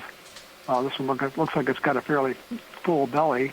Also looks like it's got some scarring on the scrapes on the body and tail, which could indicate that it's been either attacked by something, or maybe that just occurs as it forages among the rocks. There we get a view of this parasitic isopod, very briefly, as a fairly good-sized parasite on the side of the fish. So a grenadier probably in the genus Kumba, KUMB, which is an acronym for the initials of the Marine Biological Association of the United Kingdom.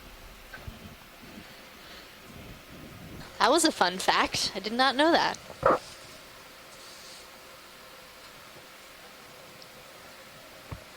Pilot, can we check out that nice, funky-looking sponge over there, top right? Sure. You should be feeling that move now. So I think we've seen a number of these sponges on previous dives. They look like they are in the Euplectellidae family. So a soft sponge. These are a type of glass sponge, meaning they have a bunch of small shards of glass in them that make up their skeleton. And these little pieces of glass called spicules are unique for every species of sponge. So in order to identify these sponge, we would have to look at the very unique assortment of spicules within the skeleton that make up that skeleton. And it's sort of like trying to find them all underneath the microscope. So Chris, do you have any ideas what this sponge could be?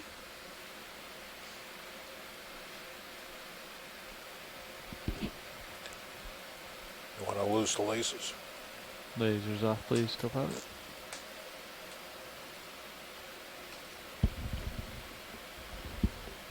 Has a very interesting sort of lobular morphology.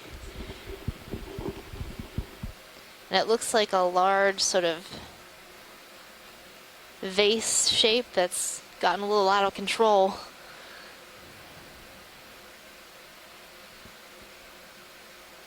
I'm seeing an amphipod perched inside this sponge.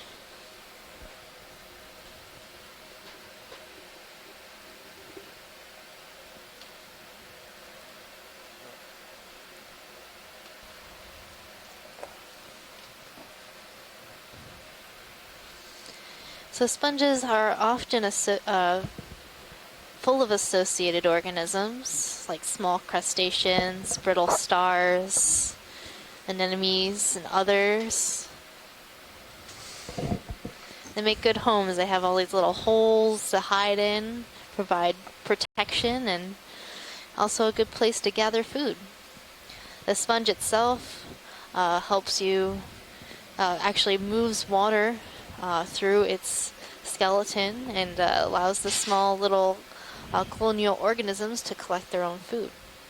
It's a pretty impressive sponge. It is a pretty impressive sponge. I like it.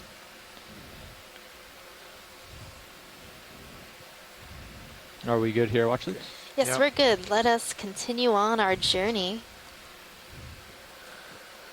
And you had told me previously they have little filaments that actually move the water through the sponge. Yeah, little cilia on the cells of the organisms will beat and help move water. So it's not a Doesn't pump. really, yeah, it doesn't pump water, but fans it water. sort of fans water very gently. So most of what the sponge is doing is passive in nature. It's relying on the actual currents of the water around it to move the water through the sponge. And the sponge uses those cilia to clear out any sediment that might have accumulated and move food particles to I'm centered feed up on on it that at 130 still. But it can't really create its Okay, own maybe like just a local low. full Maybe a current. little local bump But or it can something, sort of but encourage the we'll go water take a to look. flow through the skeleton. Could come to 120. I'd love it to be off to the right. And the corals Yeah. themselves do something Certainly not very off to the similar, right. but they have a different sort of tack to it. These fan-like corals face themselves perpendicular to the current, We're so that exploring. each one of the polyps has the Although it might be close, we could push it most out to chance of better gathering length food and as possible. see what you hit. And different corals have different morphologies, so you'll see that you have some Let's corals go that look like find whips, out. some corals that look like fans, some corals even spiral. And those are all different strategies to collect food in an area that is relatively food limited, and that's the deep sea. So the food in the deep sea comes from the surface waters, so the phytoplankton growing at the surface feed other organisms, and when those organisms die, they slowly rain down to the So I deep have this ocean bump to my right. and can be And then eaten it's sort of on the their way hardest here. down. And what you see floating in the So, water and you know, reaching we the could bottom do of the ocean is what 130 we or call something if it's marine all right on snow. pilot sonar. And that's what feeds the corals and sponges well. and other Think- organisms that you see here. Yeah, I like that bump. 130 or so. Even 135. Yep, it so could we're be seeing another wouldn't be unreasonable. Bolosomini Yeah, maybe one glass one more like sponge. that, and then we'll I always think have a these better ones look idea. like ET. Yeah. They're I'm gonna line super up on like 135 and see what the sonar extraterrestrial looks like. appearing. Yeah. Because we might be Type trying to of cut and move around stalked along the edge a sponge little in the too family soon. Might want to do Euplactelidae, one more move, subfamily more east than south. Bolosomini. But there's Oh, this 130. 130 looks pretty good. Kind of like Yeah. the evil eye. 130 solid. So you have these that's- large at least openings, and it's that's not how the sponge sort of all the way. passively gets the water to flow through the sponge. Yeah. When a current flows past an opening, you have what is called the It's Venturi flattening out effect for him. that Yeah. allows water to get sort of sucked into that center part of the sponge. And at that point, the small animals living in this colony can beat their cilia and force the water through the skeleton. Might have a few more meters of swing, but do you want to do that now? 130? Yeah. I'm ready when pilot is. It's a beautiful I'm ready. sponge. All right. Bridge, at 140, trying to settle in on 130. It is quite uniform. Hello, Nav. Hi, can we have another move? Sure can. 30 meters, bearing 130. So in your speed view decimal right 2. now, we're seeing numerous types of corals. The white corals that you see Good copy, thank you. are primnoid corals, and also some may be bamboo corals. And on these white primnoid corals, I'm seeing numerous ophiuroids, or brittle stars. The sort of fuzzy-looking, poofy corals are chrysogorgid corals. Those are those orangish-appearing corals that are sort of low to the rocks. And the tall pink corals you're seeing are bubblegum corals, or corals in the family Paragorgidae, likely in the genus Paragorgia. Now, these corals often have associated basket stars wrapped around their branches. They're an unbranching basket star in the family Mussorgsky.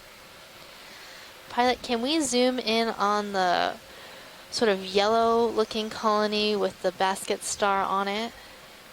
It's Yes. just to the left of center. So this looks a bit different than what we're seeing everywhere else. I think this is going to be the top.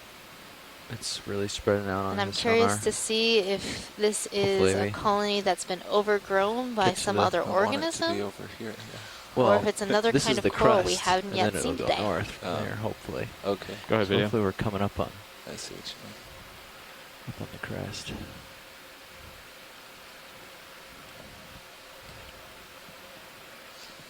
So it looks like the skeleton of another coral has been overgrown with 40 meters since, parazoanthids, which we are a hit the bottom. type of coral that grows on other corals. Do we have a tighter zoom video? So where are we trying to look to help identify here? So we're looking at the tentacles of the polyps here.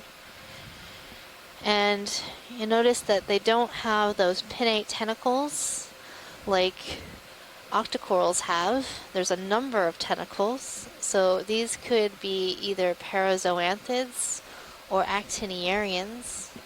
But I'm thinking they're parazoanthids, seeing that there is this matrix in between the polyps, connecting all of the polyps together into a single colony.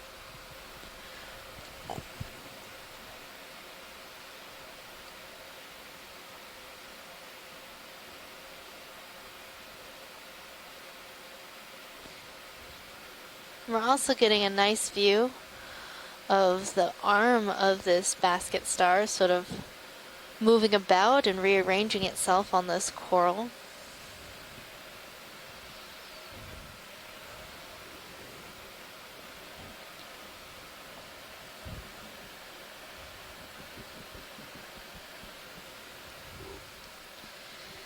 I think this is a good zoom. I also want to check out that yellow colony to the lower right. Come out slightly, video, not all the way. There we go. So I think we saw something like this a little bit earlier, but this one might be a bit different.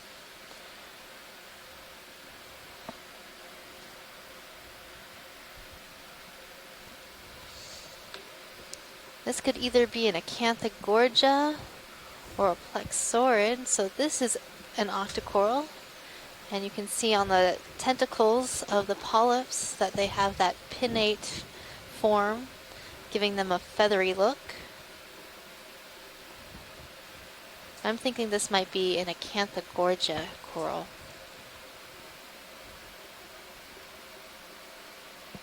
So interesting.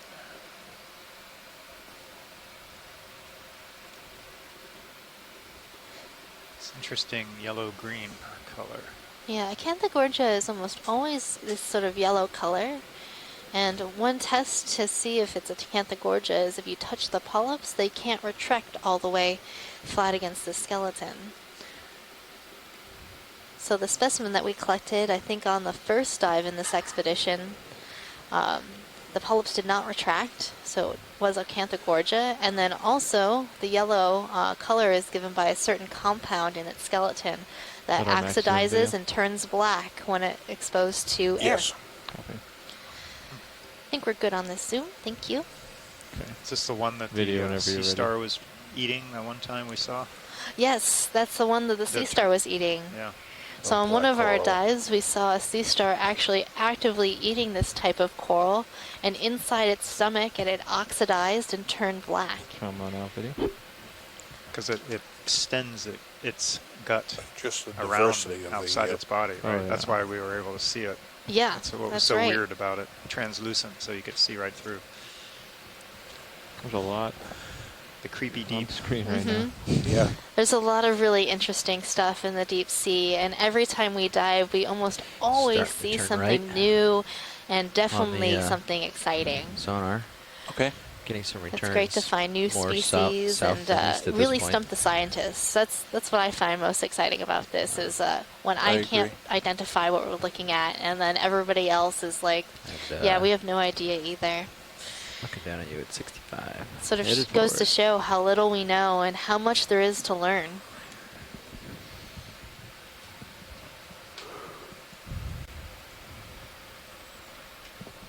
Hopefully you go forward a little.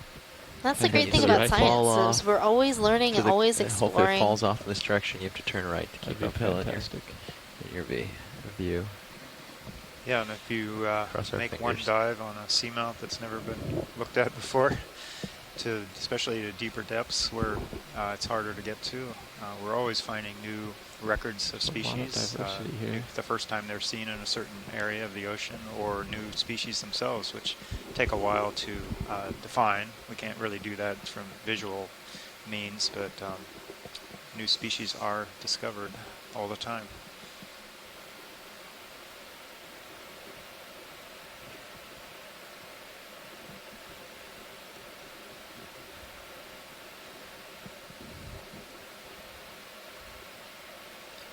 So I guess that's usually the collections that are made here are things that are certainly coming around very my sonar uncertain with the experts as far as their identification. So that's they collect a sample and they can do certain studies, closer observations under microscopes and genetic testing, DNA. 22 meters.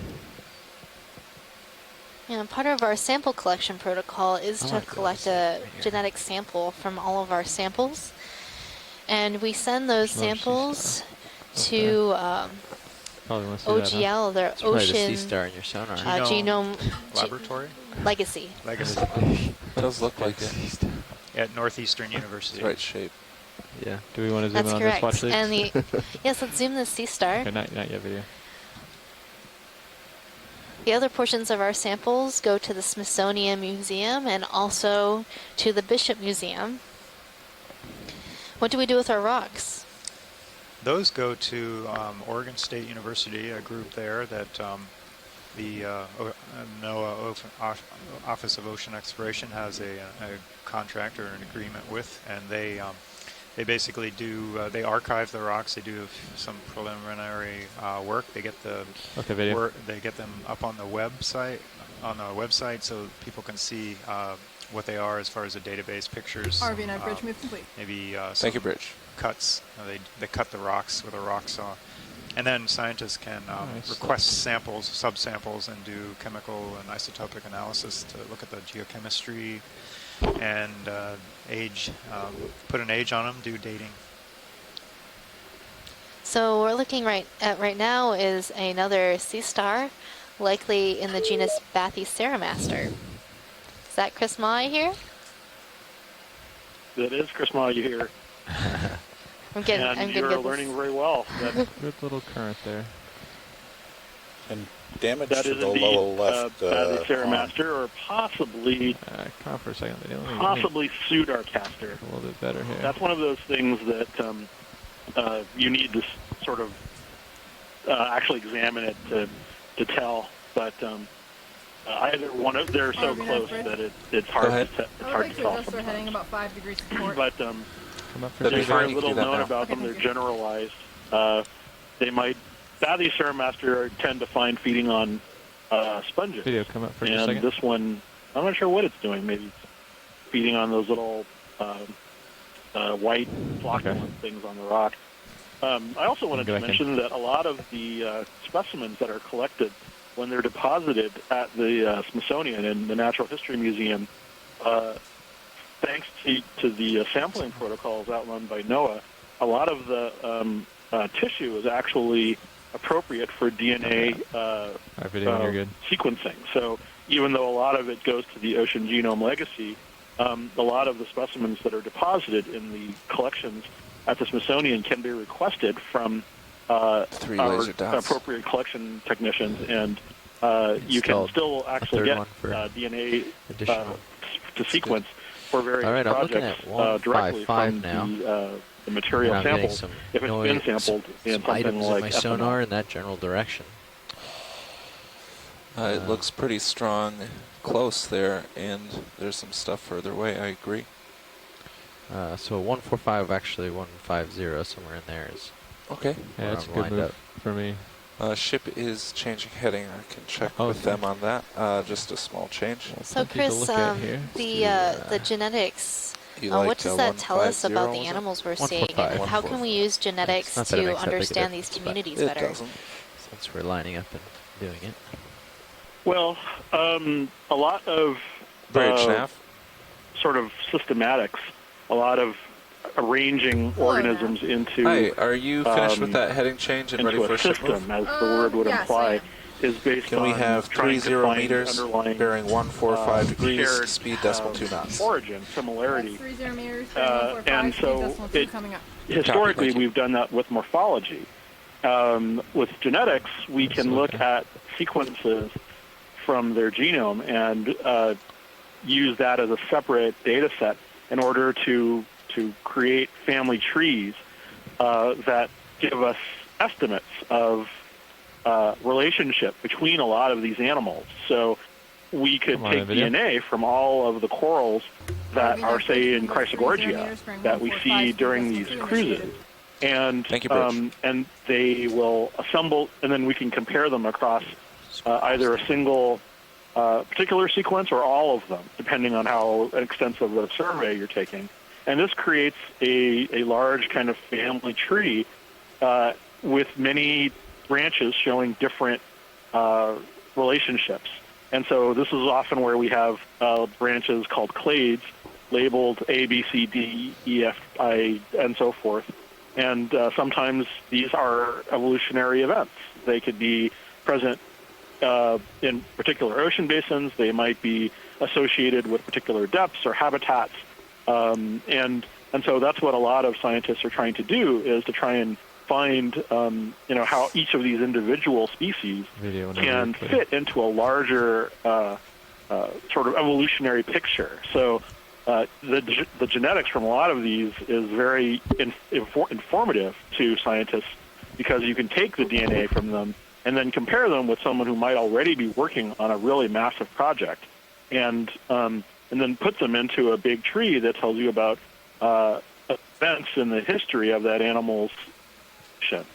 So, with the sea stars, a lot of times I've taken DNA from a lot of the sea stars and compared them against one another, and that gives us an idea of maybe the family that we put them in has been dependable all along, and other times perhaps it's not. Maybe the external appearance has been just a big lie, so to speak, and it gives us a misleading result. The brittle stars have been the perfect case where that's happened, and and a lot of the external characters they've used to identify them and group them together have turned out not to actually be very reliable. And so they've done a massive genetics project in Australia, and it turns out that a lot of the families that they've been using for probably maybe upwards of 50 to 80 years have not been dependable. So there are a lot of and then there's a lot of important information that we can glean from even that. And that would take me a long time to go into, and I'm not a geneticist by training.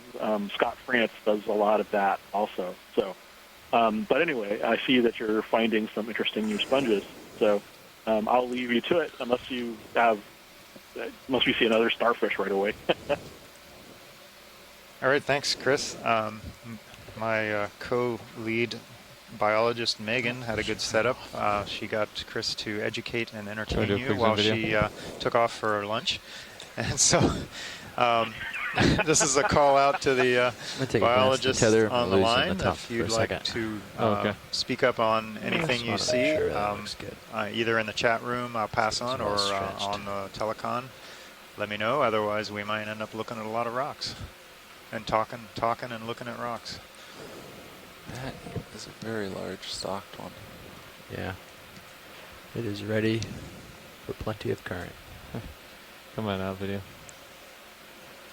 Obviously, at least even to me now, one of the stalked sponges, the bolosomas that we've seen, glass sponge. The ET sponge, as Megan would call it. It's like a pig snout. Looks like spilt milk. And we're getting into a couple, geologically, we happen fortuitously along a couple flow fronts here, these kind of stepped or terraced this boulder over here. Patterns you can see less than maybe a couple feet high, less than a meter each. And they're more smoother and intact on top. Yeah. And this is typical of slope with a higher given its position. Effusion rate, lava effusion rate, and a steeper slope. You get a smoother look to the lavas.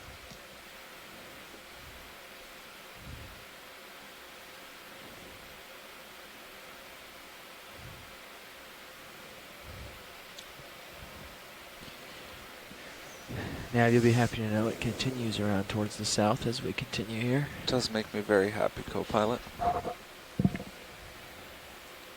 We aim to please. Can we look at one of these yellow crinoids and look at the base of it, look at the fury? Yeah, okay. I'll be right back. Pilots, okay, I'm going to go land right here. Zoom on one of these yellow crinoids. Thank you. There's several in view. Absolutely, watch lead. Back on. How's this one right in front of us? Roger that. Okay. Looks like we have one crinoid, yellow crinoid on top of a sponge. RV9 bridge, move is just about complete. Posing quite well for us. Thank you, Bridge. So Tom, where exactly are you looking? Right on the arms of the crinoid? Video. The theory, the feet. I'm gonna come down a smidge. Where are we looking, watches? Cool shot. I didn't hear. Looking for associates. Not quite sure. Where are we looking for associates? Near the base or on the arms? They're all over the place. Yeah, the base. Near the base. So coming down. Pan down. All right. That's close enough. A little bit off for me. So you might be a little bit blocked here. Coming up.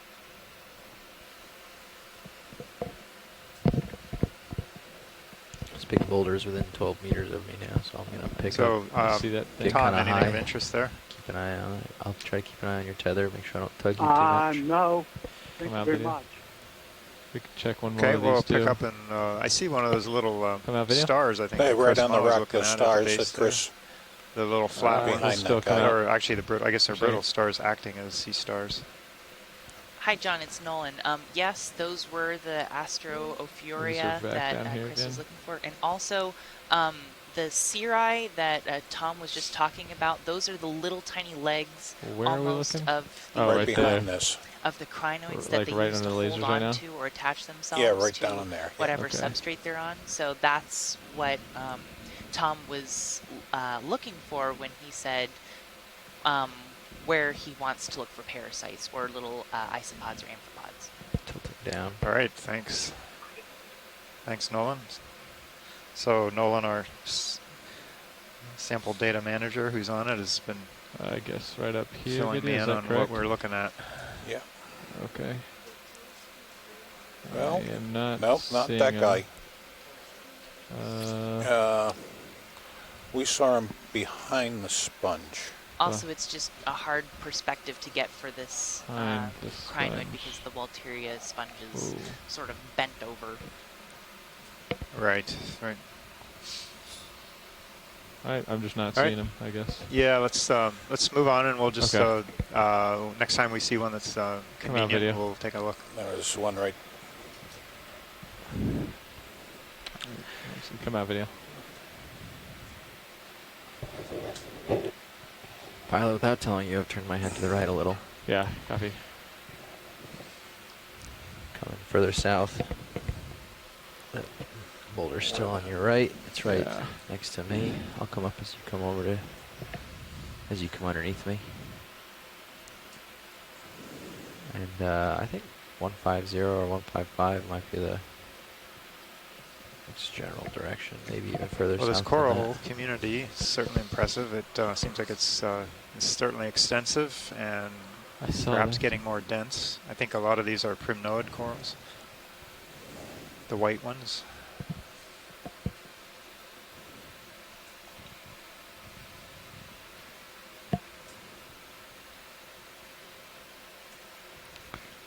I'm lined up on 165. That's kind of got uphill in that general direction, or 160. Look at my thrusters. I'm pushing over pretty hard just for... Decent current? Yeah. So yeah, I'll just keep pushing out here. From which way is it coming? It appears to me like it's shifted. It's coming across me to sense. the west even now. From east to west? So on your port? What happens if you go off stick? How much do you get pushed? Wow. Pretty significant for me. That is not insignificant at all. Holy cow. that's yep. I just could not get those little guys. East to west, huh? Oh, the boulder's now right here. Right. Yeah, I do not want to go that direction. I'm just going to keep... You could look at it. I could look at it. Yeah. Let's take a look at it. Just don't hit it. Oh, you can even hit it. Just don't hit it with a light bar. I can hit it at the front. Keep an eye on my swing arms. They're good right now, but... Watch your tether, more importantly. Yeah, get a beauty shot here. I'll make you a poster. As long as you're here, we're going to take full advantage. Yeah. Hopefully get a good shot from Sirius. Oh, that is a good shot. Just going to come down a little. Tell me if you get nervous. Okay. Keep an eye on my tether. So this is a good example of the corals preferring back around just a little bit. Get back. Ridge edge, somewhere where they're open to free-flowing water. You can see over the okay at the moment. Edge of this flow. I don't really know what's going on down there. There's definitely a drop-off. Certainly the current and would be they this all way. line up. They like to prefer to line up Tether's one after another into the open space. So it's kind of a classic from your example port of quarter there. Across that corals orienting themselves. So that can tell us something about the prevailing currents, something about the physical oceanography Look of at the how region. much life is here, though. Yeah. And the corals also tell us that this Incredible. region has been pretty stable for quite a while, as far as rocks moving around and lava flows. Along a ridge with a very strong current. That's the place to be. Finally, where you want to be. Yeah, this looks good. Watch lead co-pilot. We've go ahead. We've come across a point in the ridge now. We found the actual crest of the ridge. It was a little bit off of what our bathy said. So we're going to continue south along that. Just to note, as we've gotten here, there's a very strong current from east to west at the top of the ridge here. Oh, okay. You said east to west, strong current? East to west, strong current, yes. Like on the order of a knot, right? Okay, thanks. Probably on the order of half a knot to a knot, yes. It's a cool boulder. We all pirouette around it. Yep. Pirouette towards your right. Towards my right. All right, everyone. So I was told by one of our pilots that we have a pretty strong east to west current, half a knot to a knot, and I was going to attempt the harder one. That kind of matches, I believe, with the way the corals were lined up on that edge. I got you. I understood exactly why you said that. Nice example also of the corals kind of picking a local high. This either looks like things are getting probably an in-place lava flow, but in any case, it's a large rock outcropping, and you can see how they line up and congregate near the top, get themselves up and off the bottom and into the current. This is one of the high-rent coral districts, I'd guess.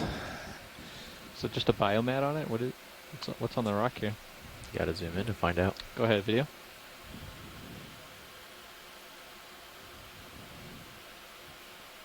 Oh. Barnacles. Little tiny barnacles. Can we slow the swish? maybe slow the swish. Not likely. Make everybody I don't know. I'm guessing we're seeing a bunch of little barnacles, but let somebody call or write in. Very strong current here. Correct me here. Hello, Roland. Hi, guys. What do you got to show me this afternoon? Nope, I think you have that right, John. They look like barnacles, and there were a lot of them. Yeah. So Pretty interesting pattern there. Coral They're on fans are one side of the rock, the perpendicular corals to are on the other. Yeah, yes, and they the expose maximum area to it. Yeah. This must be. That's actually, true. This must Yeah, be they a look pretty prevailing worn out. current direction. Must stay here. Pretty. So we're getting a pretty good current, according to the pilots, right here. Yeah, we noticed the corals are also perpendicular to it, so we were thinking this is probably a prevailing current direction. Do you have a particular shot you want to hear in video? Not sure Yeah, what and we've they've seen confirmed before, that but the typically corals are that perpendicular to corner the current, as we and get a always tight shot expect. of them. But we can't always tell what the long-term coral As I haven't currents been are because seeing we're what only we've down been here shooting for a brief recently, time. I They do don't know what we change. have or haven't gotten, but typically I'd sit on that rock and get a super tight of these corals. At least we think they change, places that we haven't been before, or only been once before. Well, I'm facing due south to get him, but I think, unfortunately, it's looks like it's a little off to your left. It's a little off to my left at this point. So we'll have to end up going maybe 165. Right. Show ahead video. Is he out far enough to do that now, or are you going to do this shot first? He's got to fight the current to get to 165, so we might Fly give him a trap second an to enemy. get this Fly shot. trap. Fly trap an enemy, huh? Got him. Plus they're I'm excited moving about a along the fly rock trap here. an enemy. Enemies to the Where's right. the fly trap? I hope. Down right. Where did you take a see look. that, Tom? Bottom Oh, right right. there on the. This guy right here. Right. Yeah, I guess right. right there in the where the lasers are. You might see it shortly. I think they've been looking for this. Wait. Okay. Maybe it's Might not a wait on fly that. trap. Wait. Yeah, I'm see actually if going it to try to is. get a better toehold in. Just Yeah, we can get a 5 zoom and seconds then to determine. move on, I guess.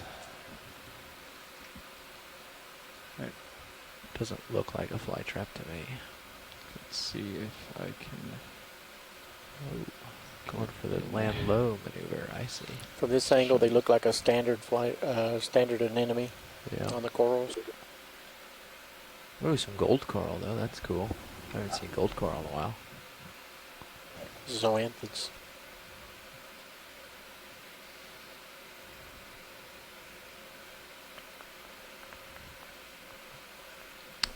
I'm going to give you my camera actually. Let me take it? Yes, please. Here, I got it. Where would you like to go? Up? Yes. Up a smidge. Go ahead in video. Down a smidge. Holding there. Not a fly trap. But a great shot. Nope, I'm sorry.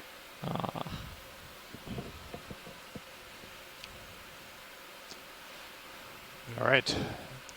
See an So enemy. much It looks like excitement. it's Such a predating letdown. on this one coral branch. Such a build up to it too. Shall we go then? I want videos. All right. Video's clear. Have you All gotten right, those the corals move. in the background? We're going to get you moving. All right, that's We're good. going to start moving. Bridge Move now. on. I'm going to 160. Is that what I heard? 165. Go ahead, Nav. Which is 10 Ship degrees move, to please. port. Range there. 30 All right, meters. everyone, we'll Bearing move on after a 165 little degrees. bit. Speed Searching decimal 2 around, knots. we've Push back. located the actual ridge That of is this 30 all these barnacles along these rocks. Seamount summit, so they're Oh, that's your tracking camera. along Sorry. the south Good copy. towards the summit. I'll stop And, fiddling with your stuff. It's also obviously a good place for the corals and some sponges to be. Tons of barnacles though. There's 165 right there. So very close to where you are.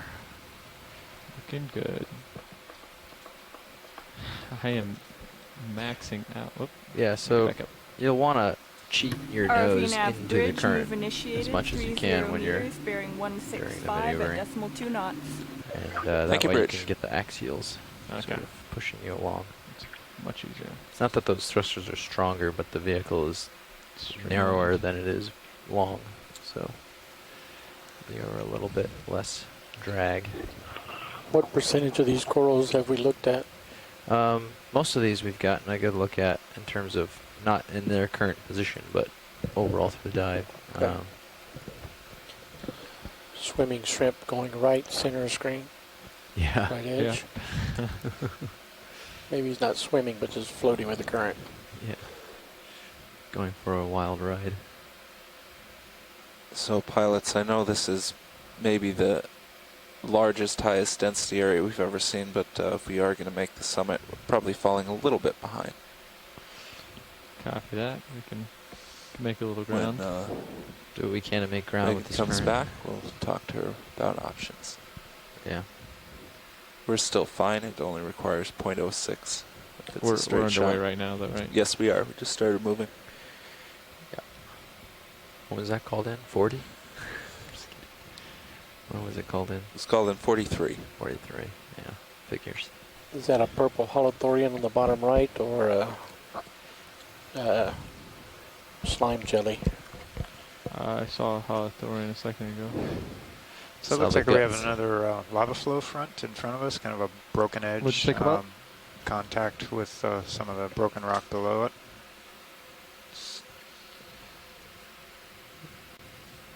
You can do a quick zoom video if you'd like, just to see. Holothorian. Okay, come on out.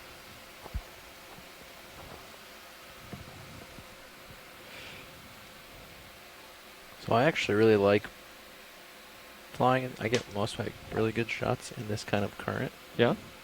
Because you suddenly have a really fine-tuned control over the changes you make. You got something to push against. Because you have something to push against, and if the thrusters are already spinning, you can change by a small percentage. Whereas if you're in a dead current, you have to go from 0 and turn, and the thrusters don't do very well near 0 RPM.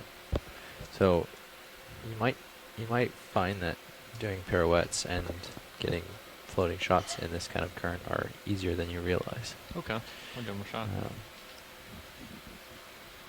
Obviously, if you find that you're getting blown off in the current, you can't hold it, then you can set down. But do we want to see anything in particular here, video, while we're moving? Hi, John. Is Meganet launch? We just all got back from lunch ourselves. That's why we've been so quiet. But it looks like you still got lots of corals here. Yeah, it's been, she's out. Her and Nolan are both out at lunch, and we have been seeing a lot of corals. We found the actual ridge crest after some searching. It's kind of a low relief since we landed, relatively speaking. So we've got that. We're tracking that to the south. There's a good strong half knot to 1 knot current out of the east, and corals are conveniently mostly aligned in that perpendicular Streamers on those corals. If you tilt up. So if you what was the direction of the current again? From the east to the west, and we were like right on. We were like right on an edge of a flow out into the inky black, and saw a lot of corals lined up in that direction on the edge on the top of that kind of pillow ridge. So that was kind of a nice example of what we've been talking about for a long time. So yeah, if you have any requests for close-ups, samples, the gold color to the left of that white one, left of center. Okay, how about the yellow coral to the left? It's lower left right now that's next to the white one. I don't think it's quite the same as the other yellow one. Okay, yeah, I see one to the right too, but we'll have the pilots zoom in on that yellow one, right about the lasers. Go ahead, video, and try to hold.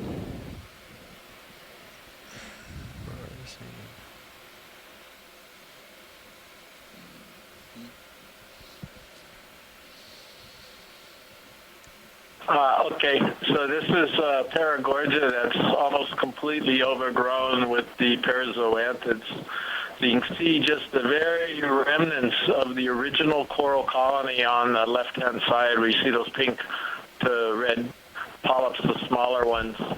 But there might be a little bit on the right, but basically everything else on this colony has been pretty much taken over by these zoanthids. Full screen on yellow. So, yeah, thanks very much. I just thought it might be something different. We're still trying to find a plexaurid for a Sacco here. Okay, roger that. Clear, clear. Let us know when you see something. I assume you meant to collect or to image?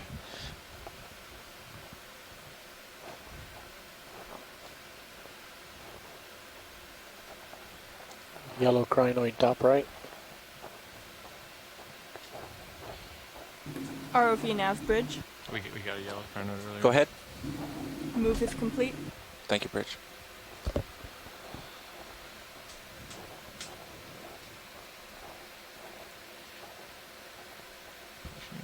So heading co-pilot is getting pulled a little towards 170 just from the current, but I'm trying to keep the offset minimized. Coming into my center just to see what Go it ahead. is.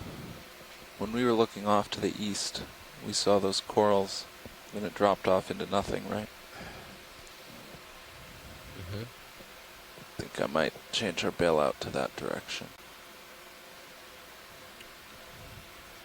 Yep. Well, we're going up towards the south now, so you could turn it to north. Is there anything immediate in the north? Large scale, no, but small scale, not really sure. Yeah, I think you could let it drift to the north, or push them to the north.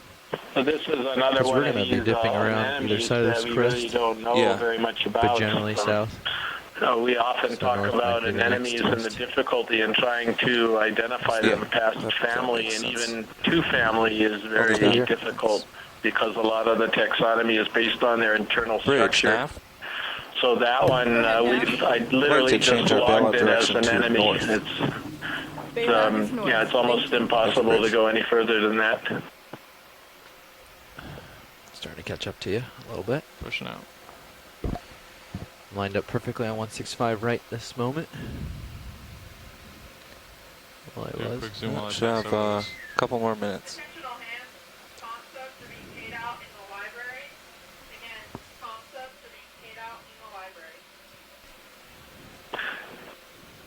So this one we might be able to go to family. This looks like it could be in the family Actinostolidae, and that's based on some help that we've received from Nadia yes, we finished from 2 minutes ago, so you've got a couple more meters probably. Okay. And I'm sure you're looking at it, but bottom is at my 12.5 meter warning. Stefania Rodriguez in New York as well, so, but again, still difficult. Repeat your last nav. Oh, I was just letting you know that we're painting the bottom at 12.5 meters on the sonar. Oh, which is thanks, Chris. My usual threshold told for that, letting you know. There were a few more of those unusual small brittle stars that Chris Mall was talking about earlier, but we didn't quite catch those. They were near one of the anemones. So here we have another nice lineup of corals on a kind of a pillow talus ridge. I could just join D2 right in there. Getting themselves up off the bottom and into the current. Give it a hug.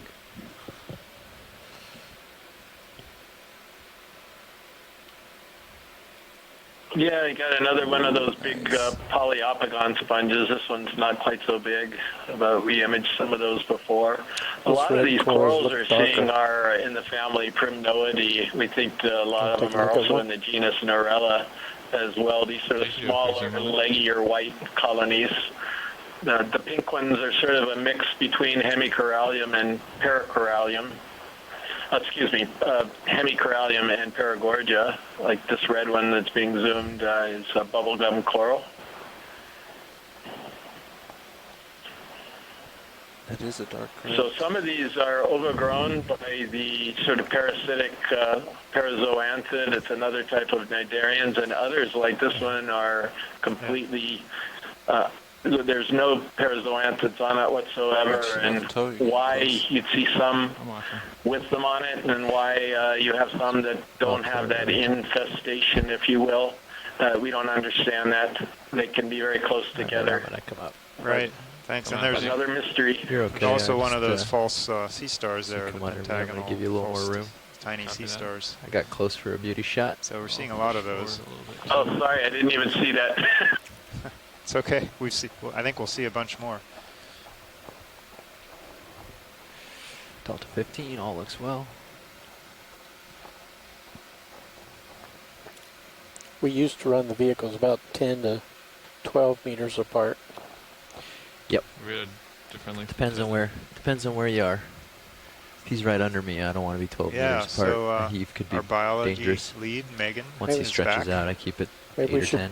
Maybe we should make those lights adjustable. What With lights? her deep sea voice. The ones on Sirius. And her musical notes. I'm sorry. Talked about it actually a lot of times. I just talk about rocks when you're not here. Oh, okay. Well, these are some really interesting rocks we've got going on. Getting in the way of my rocks now. It's getting a little dense here. I'm a little worried. Yeah, we thought we were dense before, but look at this, folks. I'm going to have the front row take out the weed whacker and go at it here. So No! Why would you do that? We wouldn't do that. Well, go get some lunch, John. It's delicious. All right. Meatball subs and tempura. I don't know if those things go together, but they were delicious. We often have a number of choices to choose from. Bento box. Or you can eat it all. It looked like there's something wrapped That's around usually that what I stalk choose to straight do. ahead. A little bit of everything. Right there. It's also good. We have some amazing cooks. Yeah, straight ahead, just to the right of laser. Okay, go for it. The only thing One on the about upper right. communities that are so dense, it's like, what do you want to Actually, look it just at? looks like a different angle of a coral. Have a hard time choosing. Well, Megan, have you zoom in right there, video? have you done any close-ups Crab on back those there. tall, leggy bamboos, like the ones that are off screen to the left? Oh, you got a Ooh, crab a right nice here. crab Good here. spot by the pilot. I guess He's Looks like eating he's something. This looks like the type of crab we saw earlier in our expedition. There was 2 of them together doing a little thing. bit, Pull you out so you a can little see bit how of close it thing. This could be a highlight. So we saw the male was grasping the female wanna by try the to get- arms, try and to that get a is toe a off this mating one. behavior for these types of crabs. Try to get the lights So over there, too. apparently, the crabs will grasp each other by the arms, and the male Do you will wanna wait zoom in patiently video or- until the Once female you get in molts. position, get the Once lights the in there. female has molted, the male can then release his sperm to fertilize Lasers her are eggs. clear. But before the female molts, like the passageways are solidified. The shell makes them hard, so she has to be in her soft take my shell camera? state in order about- to fertilize the Take my eggs. camera and turn off lasers. And I thought he was Take just the helping camera, her up the rock. lasers up. Well, it looked like they were dancing, Kind of, yeah. Tilt and it down. was beautiful. Down. Okay, we're gonna try That's to keep quite a this guy. complicated crab. scenario. Holding camera there.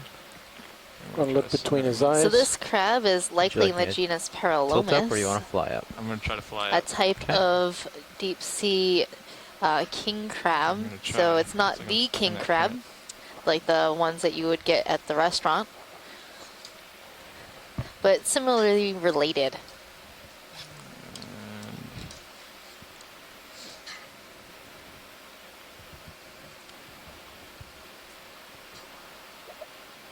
If you want to try to follow him with cameras, best you can. I'll try to hold.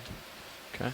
So this might be a female crab, seeing that the front claws are smaller, and the Let me know males what are you want me to generally do. larger. Tilting down. Oop, too far. Holding. But the one way to tell for sure would be to see the underside of this crab. If it had a wide sort of tucked tail, up. that's typical of a female. She uses that wide Check tail out to land guard here. her eggs Got your and camera fan back? them with Okay. fresh water. I'm just gonna land it. And the males have more of a reduced tucked tail. So I think we'd like to see some of these ahead, Via. white colonies You on the get one left-hand side Sure. when we're done with this zoom on the crab.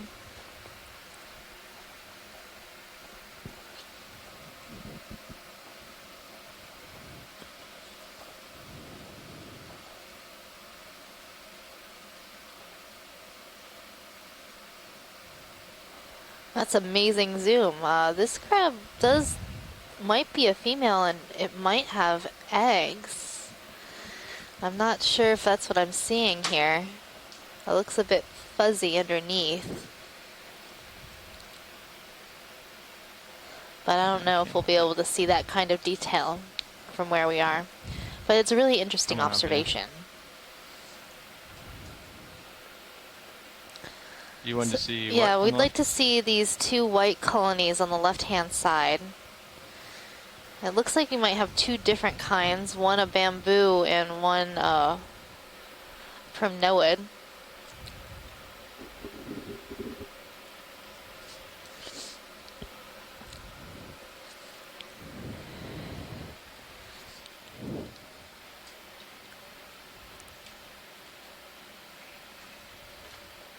Come on in, video.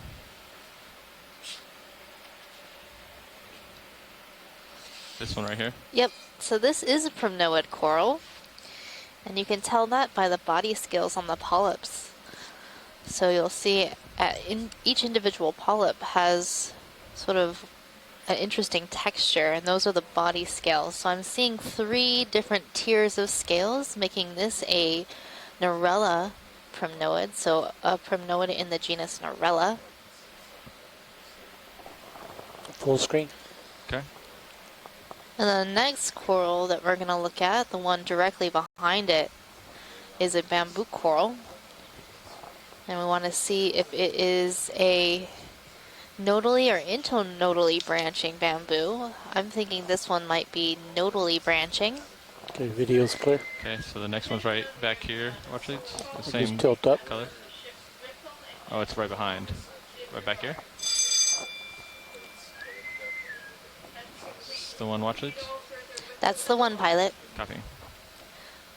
So it looks like it actually might be both. I'm seeing branching at the nodes, and then in one instance it's not branching at a node, but close to a node. So that's a really interesting observation, that we're seeing both internodally branches and nodal branches. Until recently, we didn't realize that that could happen within a bamboo coral colony. So this may be a new clade that has not yet been described, or just a different morphology of this coral. Go ahead.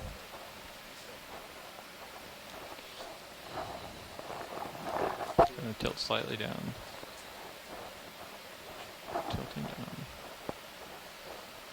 Is that good there, Roland? Both the root of the It looks like we're as well. seeing this same coral a lot of places in this dive, Good. so it has a really, I really want to try that sort crab of again. leggy, sparse look to it. The angle of the branches is, you Come know, on out there, video. pretty open, maybe about 45 degrees. Could we also see this sort of tall bamboo, the one that looks like a Y? Yeah. So this is another type of bamboo coral. The one that looks like the letter Y has a bunch of sort of sparse branches. Go ahead, video. Tilt up.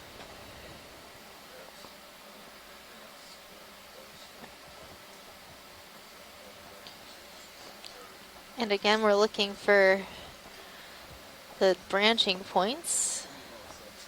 And this polyp shape is quite interesting. Go ahead and rotate down slowly. So I'm thinking this might be an internodal brancher, and you see that the polyps are actually closed up, and the little spikes at the top of the polyps are the intertentacular spines, giving the top of the polyp a hairy look. Let's pull out to see what else we can see on it. Go ahead.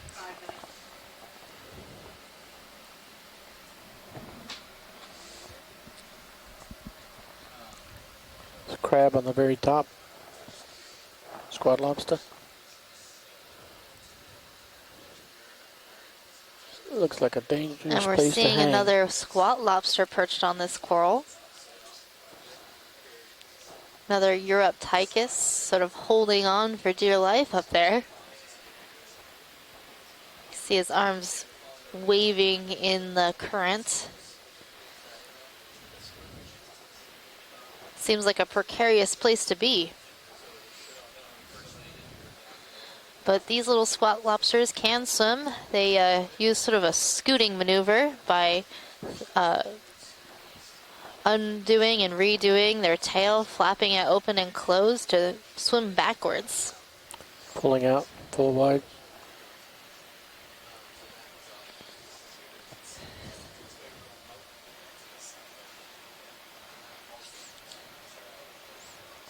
Video's clear.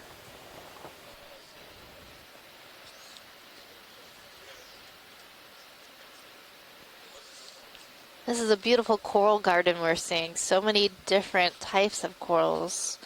Hemicorallium pink corals, Paragorgia, bubblegum coral, primnoid corals, bamboo coral, the family Isididae, Chrysogorgia corals, just all sort of interspersed along this area.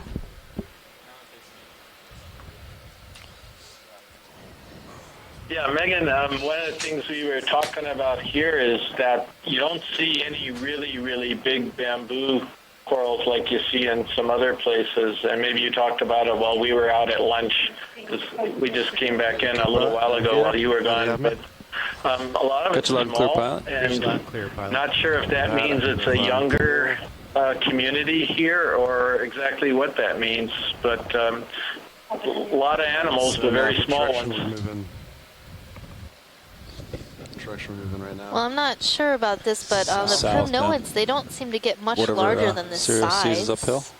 Except for like Paracliptrophora, which we've seen large fans of. I can call one in. But the other day Something interesting on that coral down at the bottom right next to the like 2 days ago, we saw huge bamboo corals. They were just massive colonies. Some colonies wider and taller than I think you're ready for movies stretched out pretty far. There was a fish pet on the left side. Yeah, I'd say so. Due south. Yeah, it looks. You're looking kind of. Yeah, I guess what's missing with this community, it's not so much the further west, just because really large the current's so high, I think. Bamboos. So there's not as many of them in some places. Where I go. But anyway, it's a fascinating community, nevertheless. All right. So my ears right now. To get my lasers on. So right now we're looking at a primnoid coral with all the polyps closed, and the polyps are facing downward. Yes. Downward facing polyps like this is typical of the genus Narella. To the right. Not this one. Pretty Jarvey nav. So when you see the polyps closed and they're facing downward against the 30 meters, bearing 180 degrees, speed 0.2 knots. We're seeing something interesting on the coral to the right, the Chrysogorgia coral. There are these white organisms. Move is initiated. Any idea what those might be?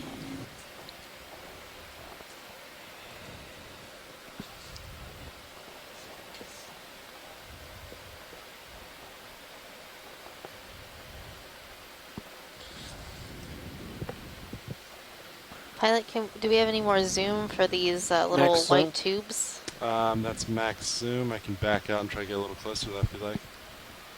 Give me 1 sec, video. Yeah, you got a lot of time, Pilot. It's going to take me a bit to catch up to you. Pretty far away right now. Noticing about a 4-minute delay, co-pilot. Copy that. I just called that move in, so you should start moving in about 4 or 5 minutes. Copy.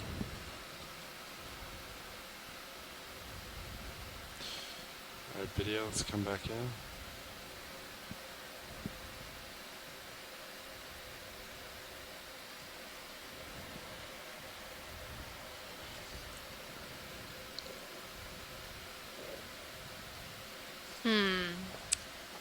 I have no idea. Maybe some type of egg sac?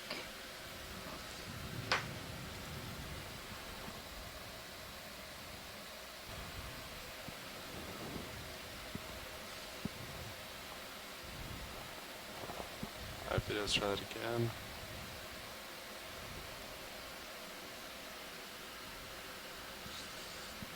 So I'm not seeing any body features like a barnacle might have, but they're quite long, elongate with this sort of tip to them. It looks like there might be something inside, so My best guess for these sort of tubular structures would be some type of egg sac. I'm not sure to what.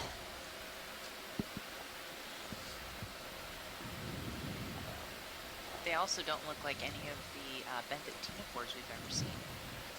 No, they don't look like benthic ctenophores. If it were a ctenophore, we would likely see the two long tentacles that generally come out of those ctenophores that the ctenophore uses to capture food.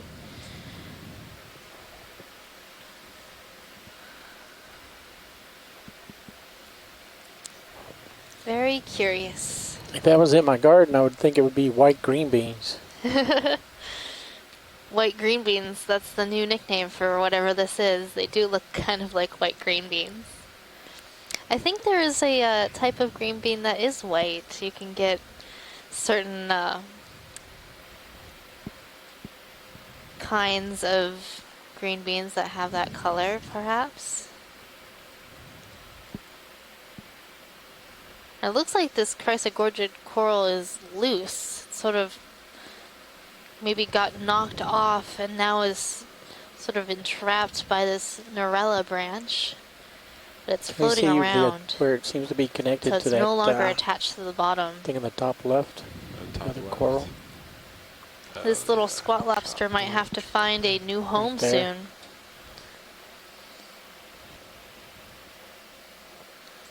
Scott France is suggesting that it might be an egg sac from some sort of mollusk or snail. Yeah, maybe I think I saw something different cephalopod down at the base of the one that's swinging. or octopus. The one that's swinging. If they are an octopus sac, at least we have some sort of form of octopus, right, Art? Our videographer is hoping to see some octopuses this expedition.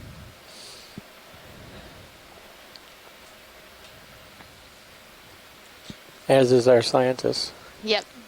I am definitely excited about seeing octopuses. Every Friday I wear my octopus outfit for Octopus Friday. Video's clear. Copy that. All right, Washley, anything else in this general area you'd like to look at before we move on? I think we're good here. Copy that.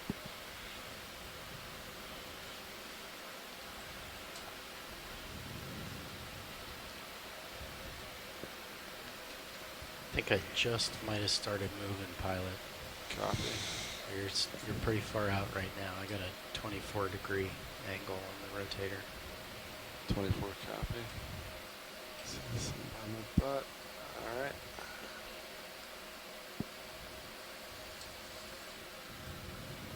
I'm gonna go off stick for a second just to feel what current's doing. Copy. I'm gonna rotate down the center end frame. Copy that.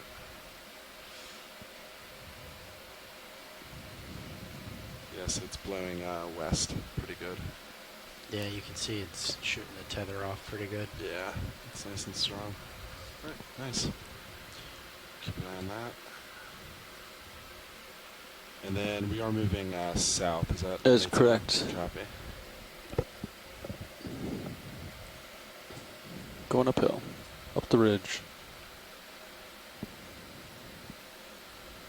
So it's going to be a little bit of a left turn for me, pilot. I'm going to try and line up on it right now. Oh, copy that. I didn't realize you weren't.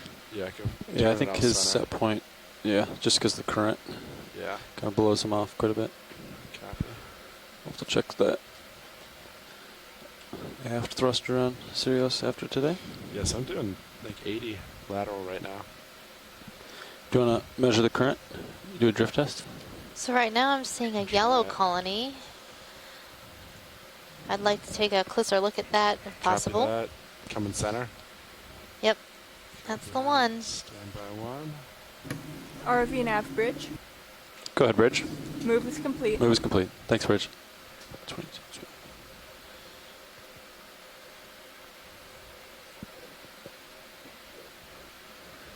So I'm curious to see if this is some sort of plexaurid or maybe paragorgid that have been covered by zoanthids. I think it's going to be paragorgid because I see some red at the tops.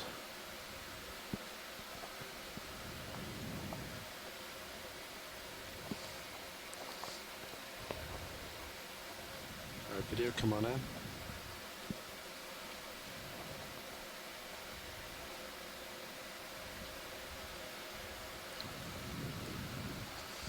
Yeah, so it does look like this is a bubblegum coral or Paragorgia. You can see the group of polyps at the ends of the branches of this coral. They're all closed up, all the polyps have been closed up. And then on top of it, this yellow organism is likely a zoanthid, a type of coral that grows on other corals. You got time. One possible identification for this particular zoanthid might be Bulla gummy zoanthus. This genus is known to grow on other corals, especially bubblegum corals. And that sort of gives it away by the name Bulla gummy. Bubblegummy. And zoanthus refers to the zoanthids. So those individual polyps are zoanthids. And they act as a colony overgrowing this coral.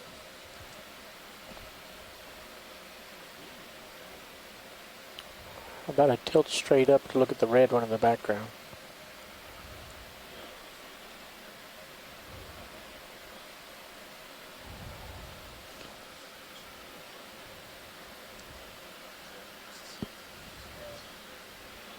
So here we're seeing another bubblegum coral that does not have any zoanthids growing on it.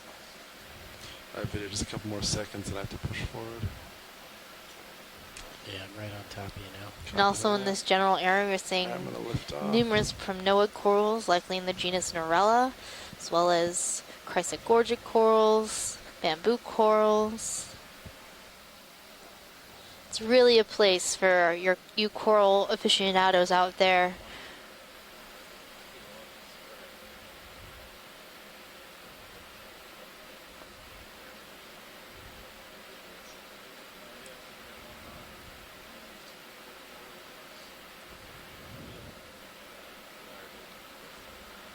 Okay, you're starting to get out in front now. Nice. Looks like a very busy crinoid on that sponge. Yeah. Can you just snap zoom real quick? See if there's any interest. So this looks like a Walteria sponge, a type of glass sponge that grows in a tubular formation, and you can see that it has a lot of projections on the outside. And on top of it, we're seeing these large crinoids, possibly in the family Chiritometridae and genus Glyptrometra. They have relatively robust cirri. Those are those little legs that are holding on to the sponge. And then inside the sponge, I think I saw a shrimp. And then on the outside, we're seeing some little amphipods and some brittle stars. Copy that. Are you happy with that, Watcher? Hey, Megan, does this Walteria, Slight does the tilt top down. look a little bit bent to you? Copy that. So it looks like the top has been damaged. And generally the tops of these sponges are sort of pointed, but the crinoids probably are weighing it down a little bit. Looks like there was 3 of them clustered up there. I asked because one of the other Walteria sponges that we saw with crinoids on top of it looked like the top had been bent over. And I was just wondering if that was morphology or if it was just some damage. If you're going to talk on that mic, you need it could be both. get it a might lot be closer some to your mouth. damage, and then these colonies can take on a couple different shapes depending on their environment. A lot of times corals and sponges can change their morphology to fit their environment.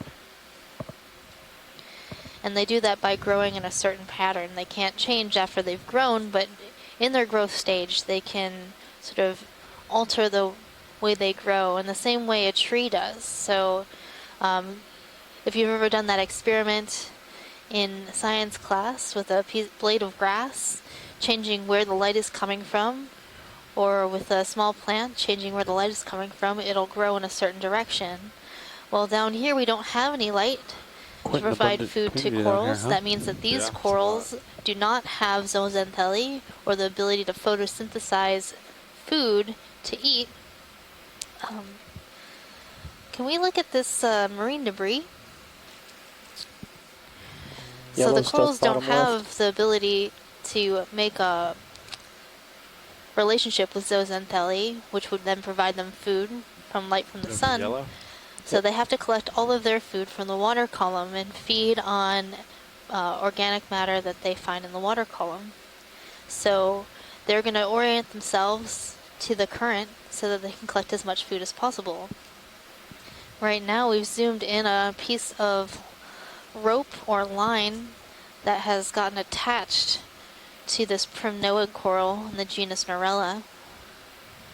So even up here in the Musician Seamounts, really far away from the Hawaiian Islands and other locations, we're seeing marine debris or things that are in the ocean because of humans.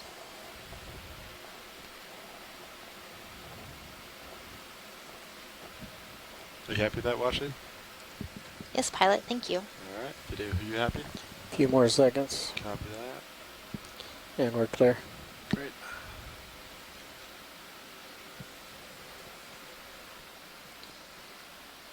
So even in the deepest depths of the oceans, we see human impacts, which is quite unfortunate, but is one of those things that we're going to try to work on, hopefully as a species, to prevent more from going into our oceans and help clean up. So if you're looking for some way to help the oceans, if you live on a coast, please do find a group doing a beach cleanup or cleanup as you go along.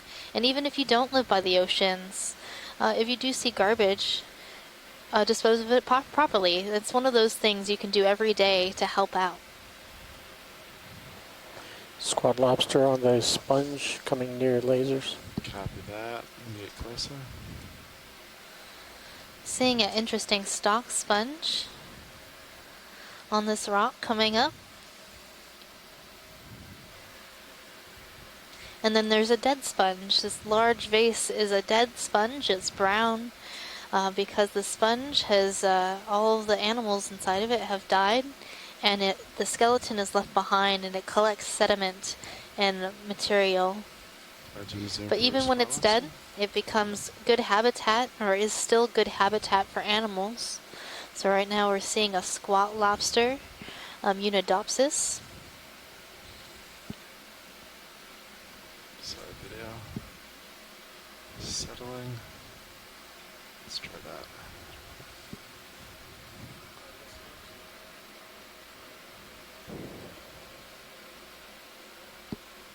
And possibly some polychaete worms. Maybe some brittle stars have taken up residence in this sponge. You still got 180 is uphill, you think? Yeah, I'd say that looks good now. Okay. And I think I might be stationary now.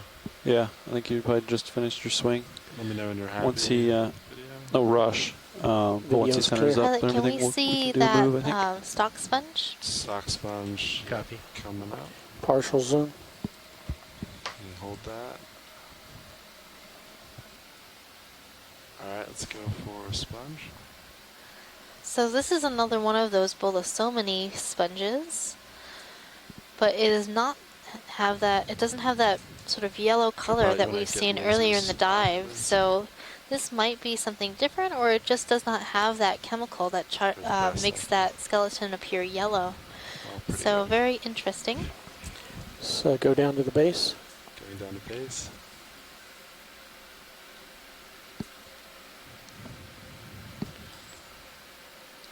And if you're a sponge, having a stock like this can be advantageous to getting most of you up into the water column. So the feeding part of the sponge is up in the water column. It's really cool. So there's a Norella coral, primnoid coral, and it happened to be in the way of the growth of this sponge, and the sponge has grown around it. Now they're growing together. That should add some stability. Yeah, I wonder. I don't think I've seen that before, where the sponge stalk has actually grown up and around the stalk of a coral. At first I thought the sponge was attached to the coral, which would have toppled the coral over, but the sponge was actually attached to the rock and grew around the coral. Clear. Copy that. So Megan, I think this is probably a different species than the yellow one. This might be just in the genus Bolosoma. Hard to say without noticing whether it's got an osculum on top, but I think it does, just on the other side. Fish. But anyway, I agree. Never seen one of the things that was grown into a... Let's try to get a snap on Yeah, it. grown into a coral like that. And here's a fish. Keep an eye on me as I drift. Will do. You got time. So this is another one of the grenadiers like we saw before with the very round snout, and it appears that there aren't scales on the snout. So it would be in the genus Kumba, the same type that we saw previously. This one's moving fast in the current. It can't swim against the current. That slow undulatory swimming is a low-energy mode of movement, but it can't fight its way against that current that we saw. And I misspoke earlier. That genus Kumba is an anagram of the acronym for the Marine Biological Association of the United Kingdom. Guys feel like you're ready for a move? I'd say so. Yeah. Pilot, can we pan to the left? Pan to the left, copy.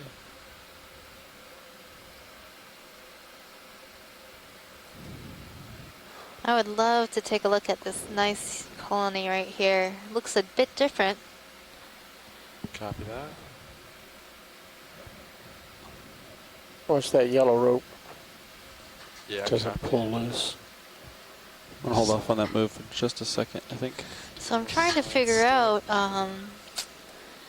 if this is just another Paracleptrophora that does not appear as white, or if it's something different that we haven't yet seen today. Just a little bit more to the right, you can see the foothold. It's quite a large colony. Foothold.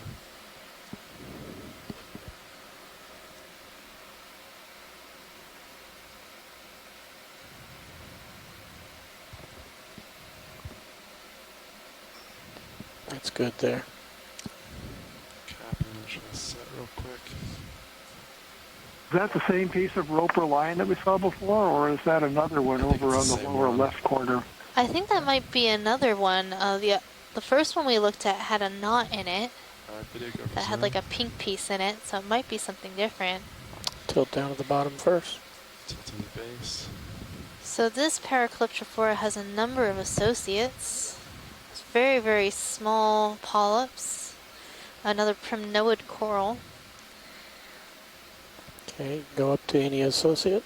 Just keep going up. Have anemones wrapped around the branches of this coral. As well as a lot of brittle stars also in the branches of this coral.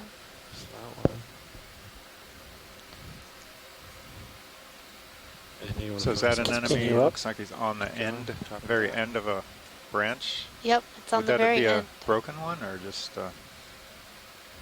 interesting? Is that an egg mass there? Down. At first I thought this might be a different type of bamboo coral, but it doesn't look like it. It's hard to tell what it is. That's max zoom. Copy. Continue up and around.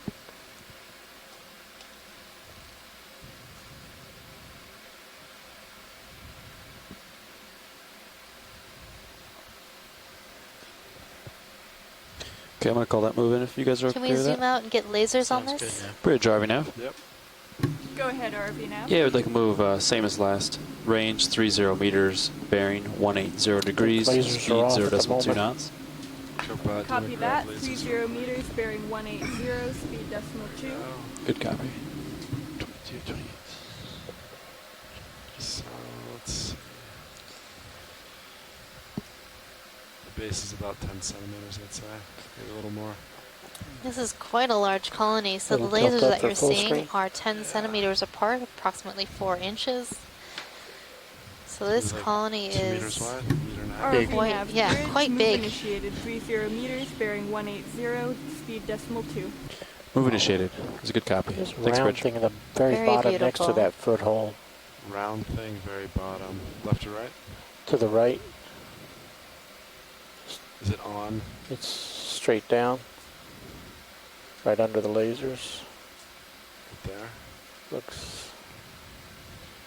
Do not know what that is. So this colony is likely quite old. I'm not sure how fast Primnoid corals grow, but like many of the pancake sitting on coral the ground? species Yeah, in the pancake deep crusher. ocean grow at extremely slow rates. Not sure. Kind of obscured by Yeah. dead sponge there. Nice Cool piloting, wide. Sean. Quite a bit That's of current especially here. evident when you compare them to the growth rates of shallow water corals. So those corals that you might see when you go snorkeling. Call the move in, so you probably start moving in about 4 minutes. Copy that. Copy.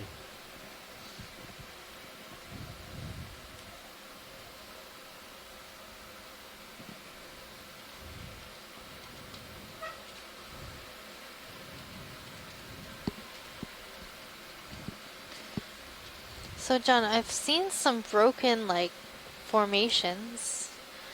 Maybe where there are cracks might be a good place to look out for a rock. Yeah, might be. We've seen some, before I went to lunch, saw some number of flow edges. And it's kind of debating just how far up the slope we want to, wait if we want to get one near the top. But I think you're right. Probably anywhere we can find something that looks to be in place might be good.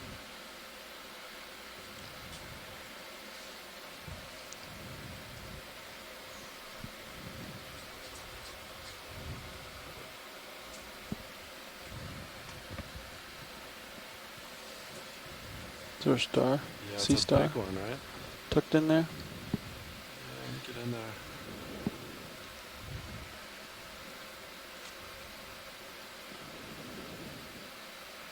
Quite an abundant community here. So these boulders look quite large. A lot of broken stuff in this area.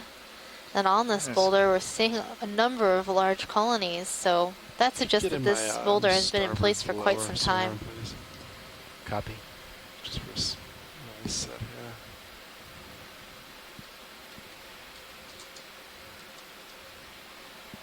Hey Megan, do some of these Chrysogorgia look a little bit plainer to you? Okay, bring it up now. Copy. Thank you. That should be good. Yeah, Nolan, some of them do have a planar look, so they might be similar to the species that we collected the other day on Shostakovich Seamount. Wow, that's one plump starfish. Yeah, it looks like this sea star has recently had a meal. So when they eat quite a bit, their bodies will inflate like this. And that is the carnivorous sea star that we saw earlier. Name is Hippasteria muscipula, or muscipula, depending on how you wish to pronounce things. Sort of like our pronunciation of the seamount today. So you should Mussorgsky, start moving. Okay, you feel it? Our expedition Copy. coordinator has had some fun with pronouncing it in many different ways. Crab at the bottom. And a fun fact about Mussorgsky's last name is that a number of people have pronounced it many different ways over the time period. So we're actually seeing a carrier crab. This crab it looks like it might be carrying, or is it I'm not sure. I can't see it very well. I can't tell if he walked in with the anemone. Is the anemone on legs? Like, is he holding it, or is it on his body? Yeah, I think it's his... On the abdomen. It's probably on the abdomen. He's using it like he would use a shell. Can you get any direction on it? So that would make this crab a hermit crab that has an anemone on it instead of a shell. Yeah, lift though. Kind of like a little. Might be able to do it from a fly as well.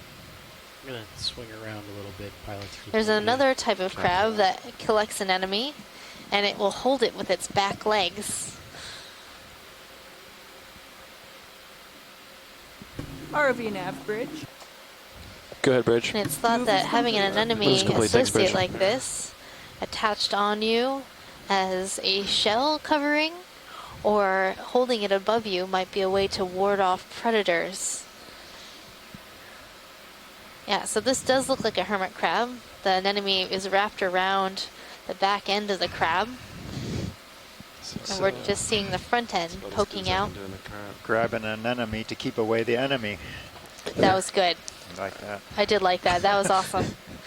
I'll turn center. If only I could grab some anemones. Put them on me.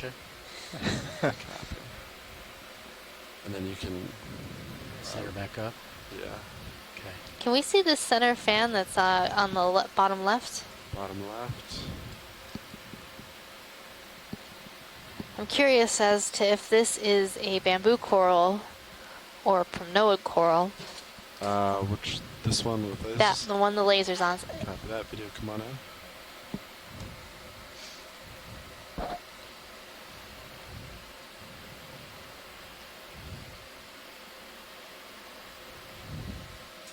It is a bamboo coral.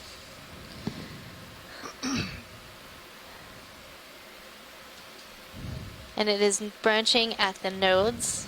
So you'll see these joints within the bamboo skeleton. Those are the nodes. And I think we might have seen this earlier on and collected a specimen of something similar to this. Not in this dive, but earlier in our expedition. Has very delicate branching pattern. Copy that. Science, are you happy with that? Yes. Great. Alright, GoPilot will continue recentering. I'm pretty much over top of you right now. Copy that.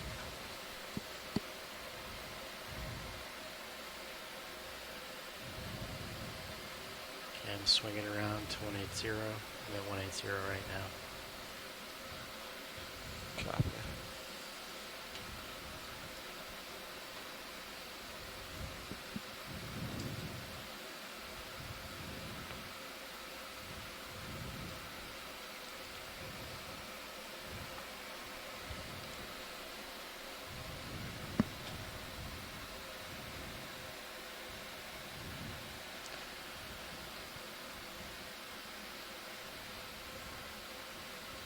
So I'm seeing this fissure in the rocks.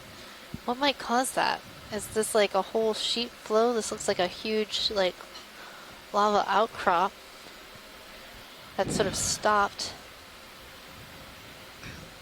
Yeah, this it's the flow edge. It doesn't look like a broken, very large tube on the bottom left edge of that rock. Just kind of failed away. It looks kind of intact for the most part. So it's kind of like a combination. Pillow lava, but it's low growing bait weird. flow edge. The cracks are just either between smaller flow units within the larger flow unit, or sometimes when they start breaking up over time and sliding down slope.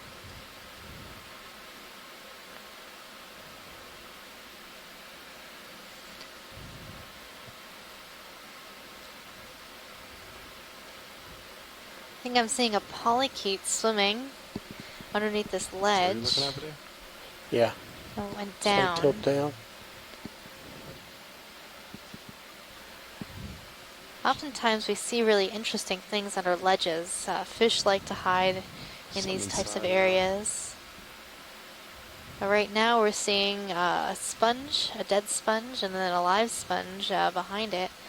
There seems to be a crustacean living inside this sponge skeleton. Geological coral looks to be a planar form, and a primnoid coral on the right side. Is that another coral growing? I'm sorry, a sponge growing on the sponge. A sponge on a sponge? Yeah, it looks like there's like a live sponge growing off of the dead sponge. And there looks to be maybe a polychaete living inside that small live sponge. I'm going to push forward. And again, just more coral garden So many different kinds of coral, from Noah corals, bamboo corals, bubblegum corals. Star-eating coral on right. Perhaps some Acantha gorgia, those yellow coral.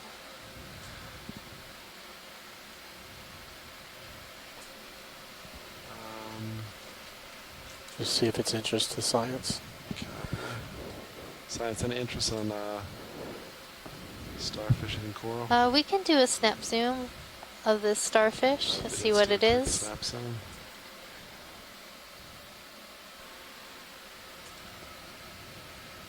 This looks like the same starfish that we had seen earlier. The Hippasteria muscipula, or muscipula. You can see, you can identify this starfish by the sort of spikes coming off the top side of this starfish. And it had its stomach extended and wrapped around the skeleton and polyps of that bamboo coral, actively feeding on the bamboo coral polyps.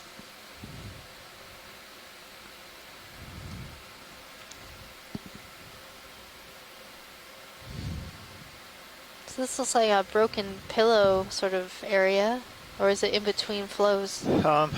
Yeah, we just kind of alternating between kind of really what seemed like large, intact, smooth flows, and then we all of a sudden turn into the more broken up areas. So it's a mixed bag as we move up slope.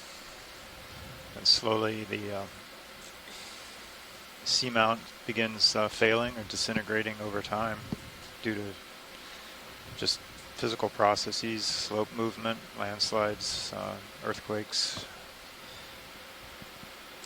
But this area seems to be relatively stable, at least in the last 100 or so years, given the size of the corals that we're seeing. It's quite a dense and diverse community here.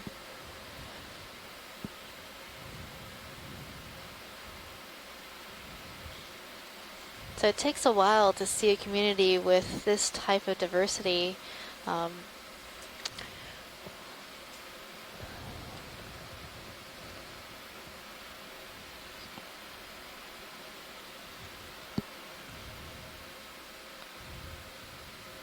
Right, yeah, you see all these broken up rocks and everything that have obviously had to get down here somehow. Though every dive we go on, we never really see them move. It's kind of amazing to figure. We're talking geologic time versus human time. So. What's the difference between geologic time and human time? Well, humans have only been on the Earth for a very brief period compared to the evolution of the planet. So, hold on a sec. 4.5 billion years for a few, tens of thousands of years.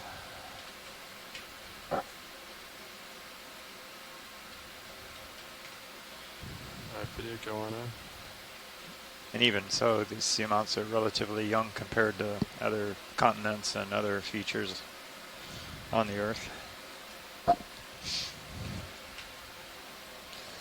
So right now we're zooming into a scleractinian coral. This is a single polyp coral. So we're only looking at one polyp, and it lives solitary its entire life. It is a hard coral. So related to the corals that you might see on a coral reef, but that is one single large polyp living alone. I think you're done moving, and I think he's at 50. I'm not very good at IDing them. Guys ready for a move, or not quite so yet? to ID these types of corals, we're looking at the structure of the inside of the polyp, called a calyx. I'll call in. Same move as last. 180 still look good to you, co-pilot?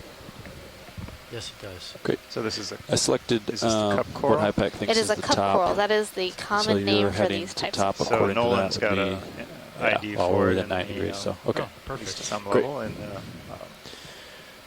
C scribe. Bridge RV nav.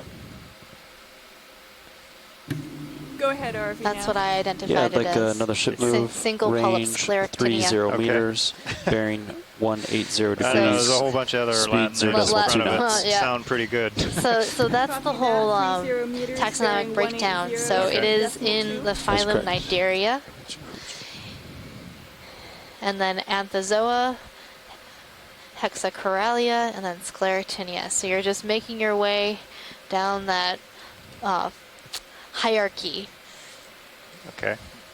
So our goal here is to identify things to the lowest possible taxonomic unit, meaning our goal here is to identify the species, but sometimes that's not possible.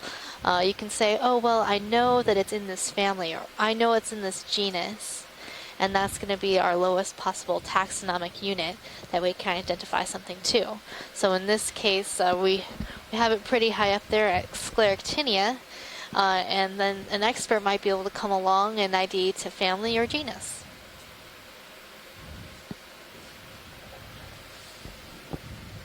Maybe even species. But species are generally harder to ID too. You're looking at smaller and smaller characters within the organism, or possibly looking at the genetics of that organism, requiring you to have a sample.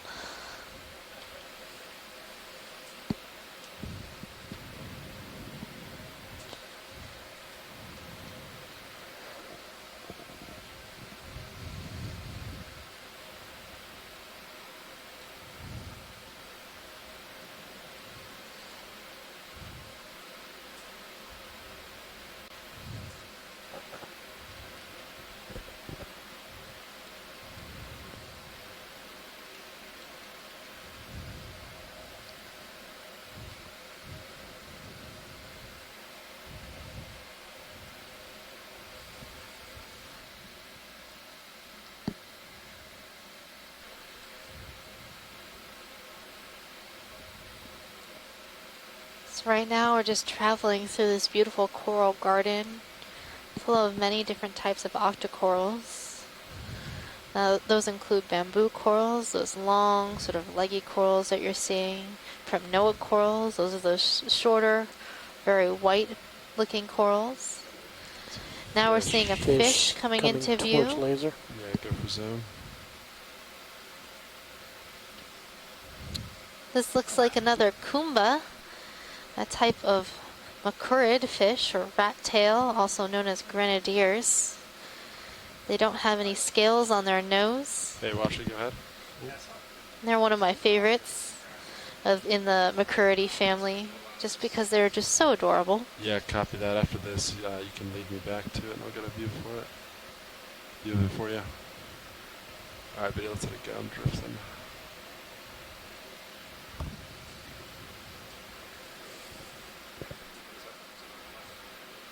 To the left, copy.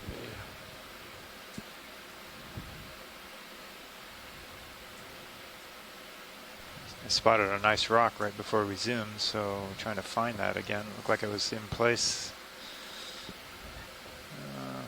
with a crack on it.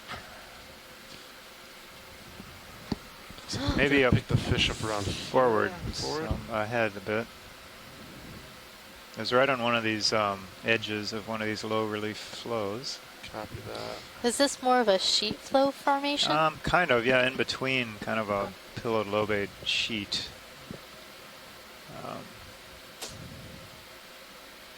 Yeah, right, coming up right in the middle of the screen, and just below the middle, I mean just above the middle of the screen, there's a rock that looks like a puzzle piece.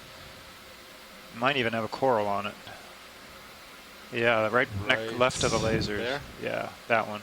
Copy that. Wow, we found it again. I will admit that most of these rocks look the same. And geologists are always saying, okay, now let's go look for some rocks. And all you see is rocks. They're like, well, why are we looking so hard? I don't know. That's what we say about the corals. Why look at that one? Because it looks like it's a little bit different. Takes a trained eye. That's why we're all experts in our specific fields. It's really hard to know a lot about everything. Keep you in view during the sample. Green line on the coral Then on the just left. off to the left, we're seeing something green wrapped around this coral.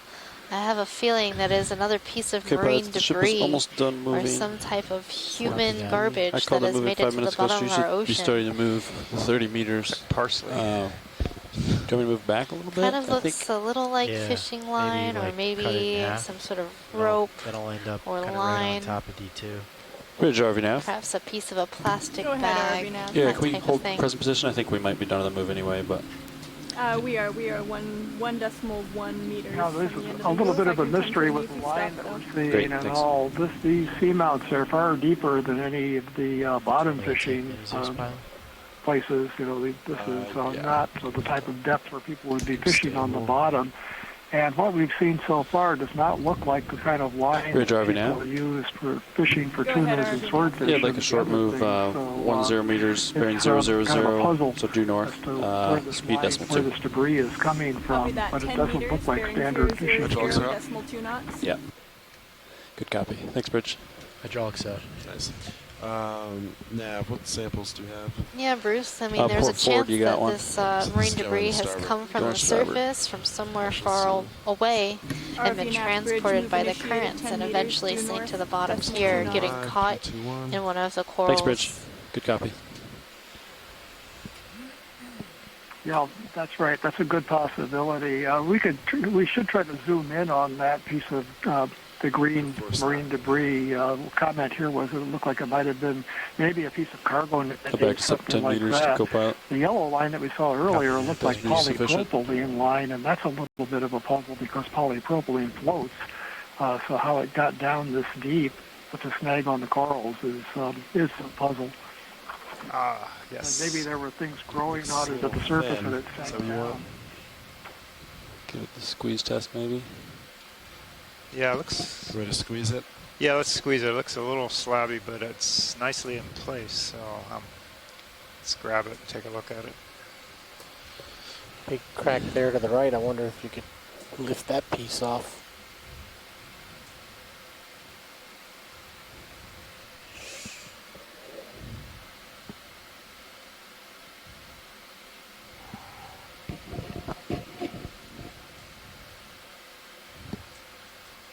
So he's just barely out of reach. Try to push him towards me.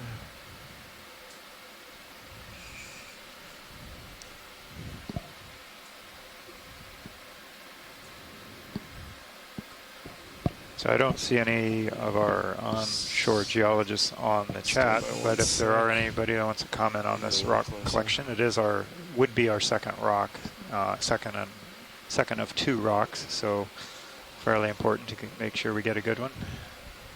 Please comment. I mean, it looks good to me. You don't appreciate my opinion on rocks, I know. No, you're learning.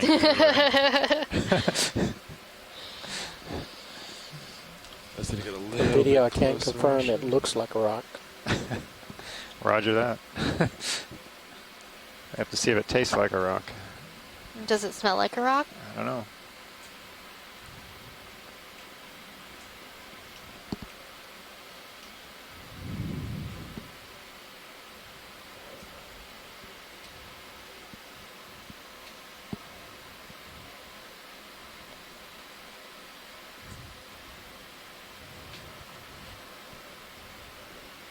I can hit your joy lock if it helps you.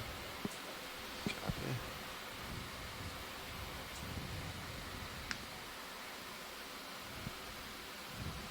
Alright, Copilot, can you joy lock? Yeah. Whoever has it. There you go. It's engaged. Thank you.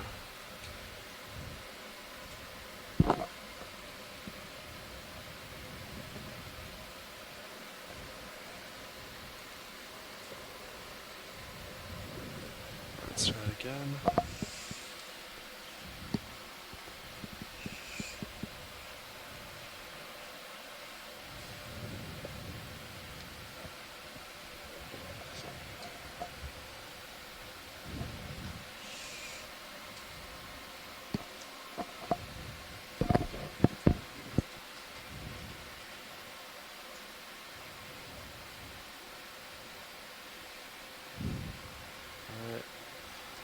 Pilot can come inboard with the wing.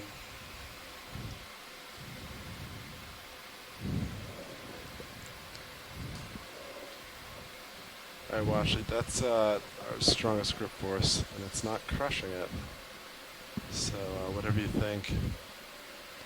Okay, that's good. Maybe we can you rotate it any other direction or no? Toward the camera so we can see the bottom? Bottom, standby one.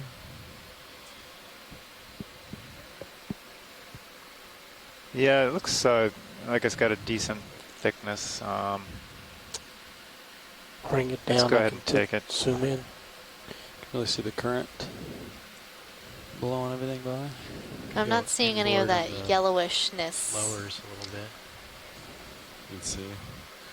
That we saw on some of those right. more friable rocks. And it's passing the squeeze test. So yeah, let's go ahead and collect this, pilot. Copy that. Doubtful that the manganese crust would form that thick here.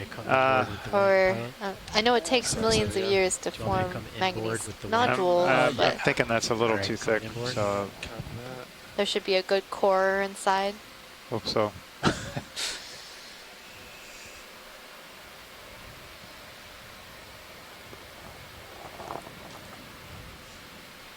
Fully inboard.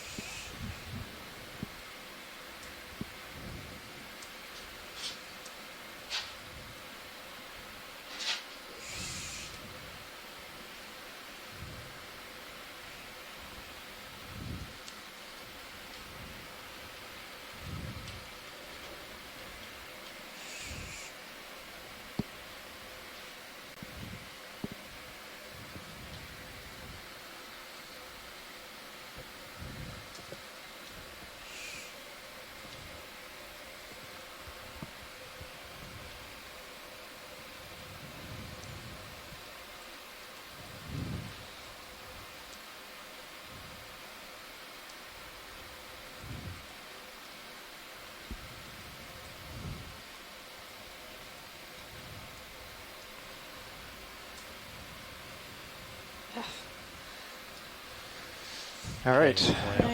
So pilot, the coral that got broken, there is some talk about collecting that since, you know, this will die now that it's not currently connected to its base. And we'd also like to see if we can get that marine debris too that's connected to it. A visual of that, right? Or you want the whole, yeah, the whole thing? Let's do a zoom on it before we collect it.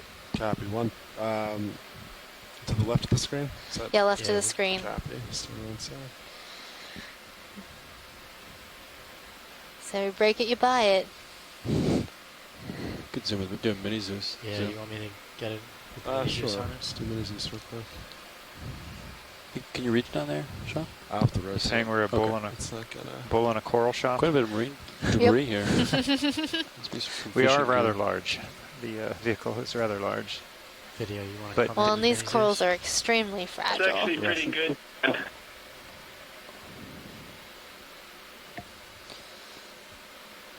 All the bio boxes are vacant. Vacant copy. Take your pick. Hi, Megan and John. This is Chris at UH. Yeah. Hey, Chris.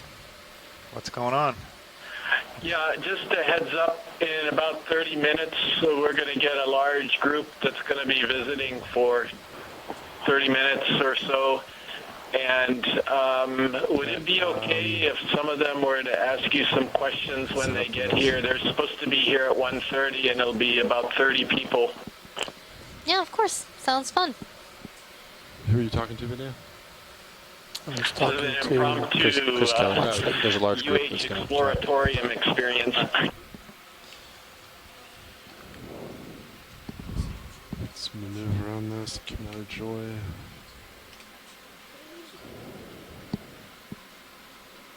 It's a nice rock, Sean. A lot of current here.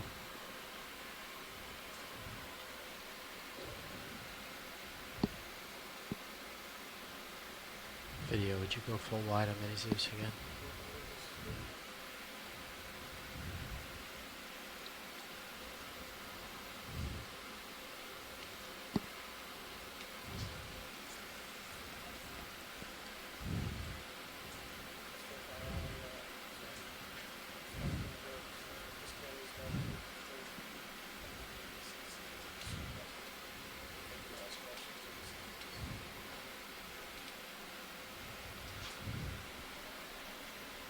co-pilot. You want to get Joy for me?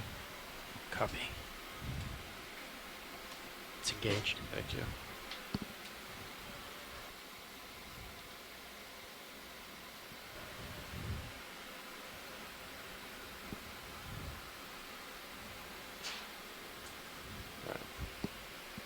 Video, you want to go for zoom on main HD?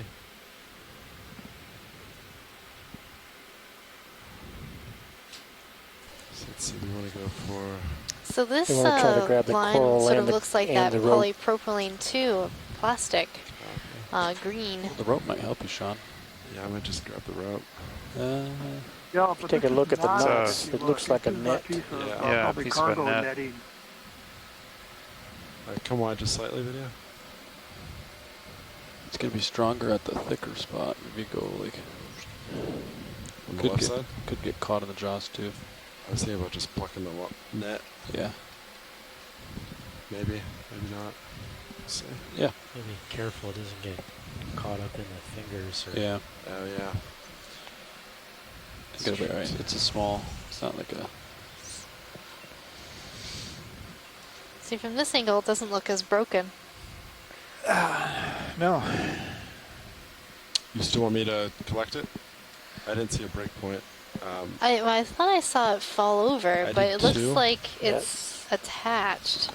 No, it's broken. It's you want to broken? look again? Broken. It's the... Oh, yeah. Oh, the top part. Probably the it's shear hidden point right behind there. the So it might be, Oh, okay. might be brittle, Sean. Copy. Yeah, I think we should collect it. All right. We'll go just port enter. Copy. Forward enter. You want to zoom on both cameras at your request? Copy that.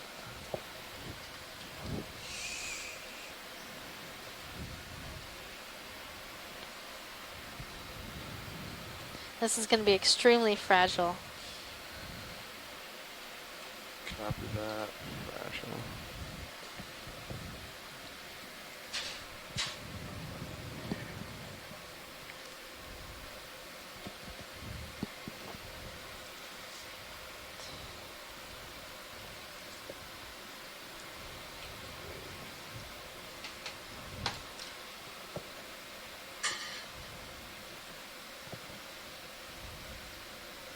All right, you want to zoom on mini Zeus? So we have another thought about the piece of netting that we see from somebody that's done a lot of work with different types of gear.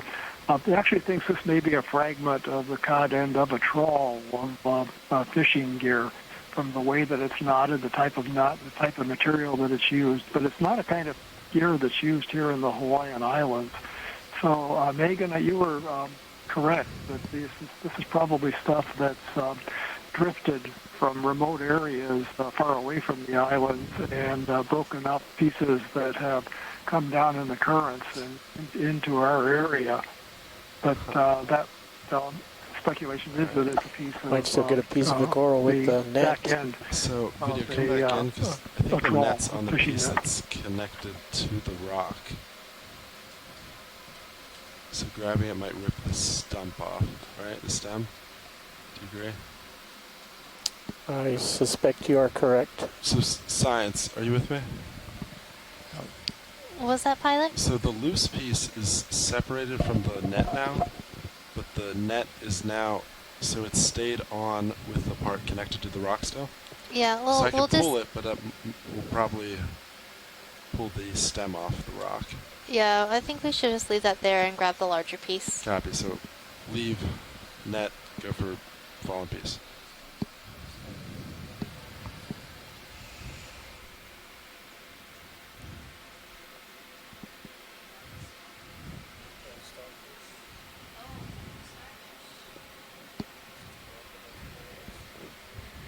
Gonna go for the cradle, Sean? Yeah. So for those of you who've been following along today, we saw this really interesting small brittle star. And there's one on the rock just to the left of the coral that we are collecting. Will you bring Mini Zeus over, pilot? That's a really unique starfish called Astrophiura. And it has really shortened arms and a large central disc. I'd cradle the middle, giving it more of a look of a normal starfish as opposed to a brittle star. Use him like glue. Now we're hoping to collect something like that, but obviously the rock that it is on is very firmly in place and much too large to pick up with our ROV. So if we do find a small cobble, we might be able to collect this specimen, since very few have been collected. And it's a really interesting observation.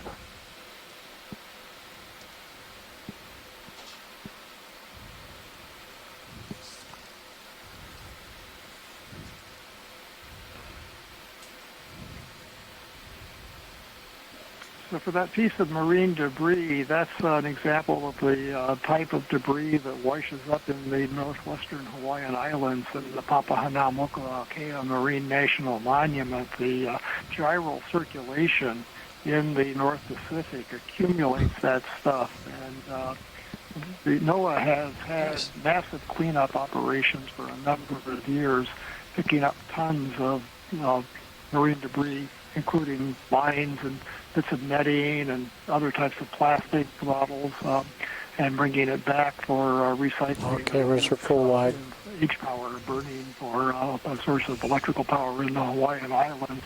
So these bits of netting and line originate around the perimeter of the North Pacific, and then the currents accumulate them in the Hawaiian Islands, and they often wash up in windrows along the beaches in the northwestern islands. Reposition HD2. Alright, see what you can do. Okay. If we have to move, we will. You don't think the drawer open? It'll open. I just like the starboard toe. Okay. Let's see. We'll see how far it goes. All right, coming out.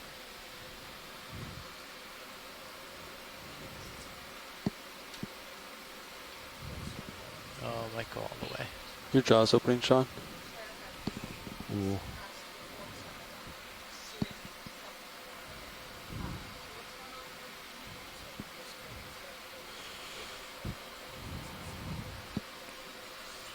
I'd azimuth over the box in case it drops. Good catch.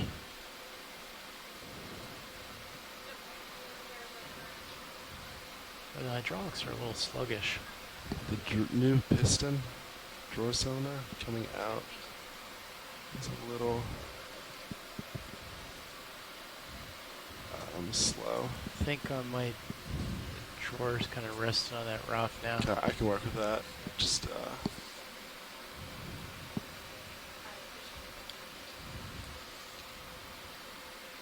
perfect. Excellent sample, Sean. Retracting. Boy, it's pretty snappy going back though. Yeah.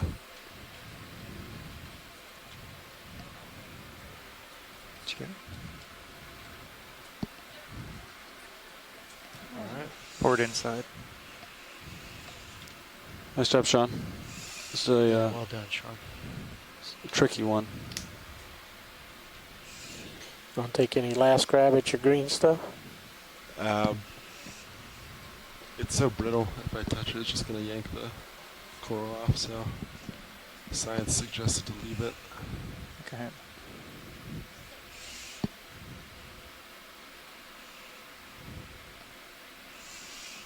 Also, there's a lot of trash. If I go around for each one, we might be here a while.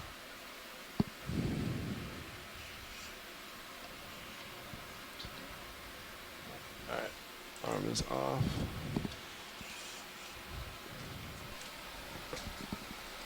Thank you, pilots, for those two collections. Not a problem, actually.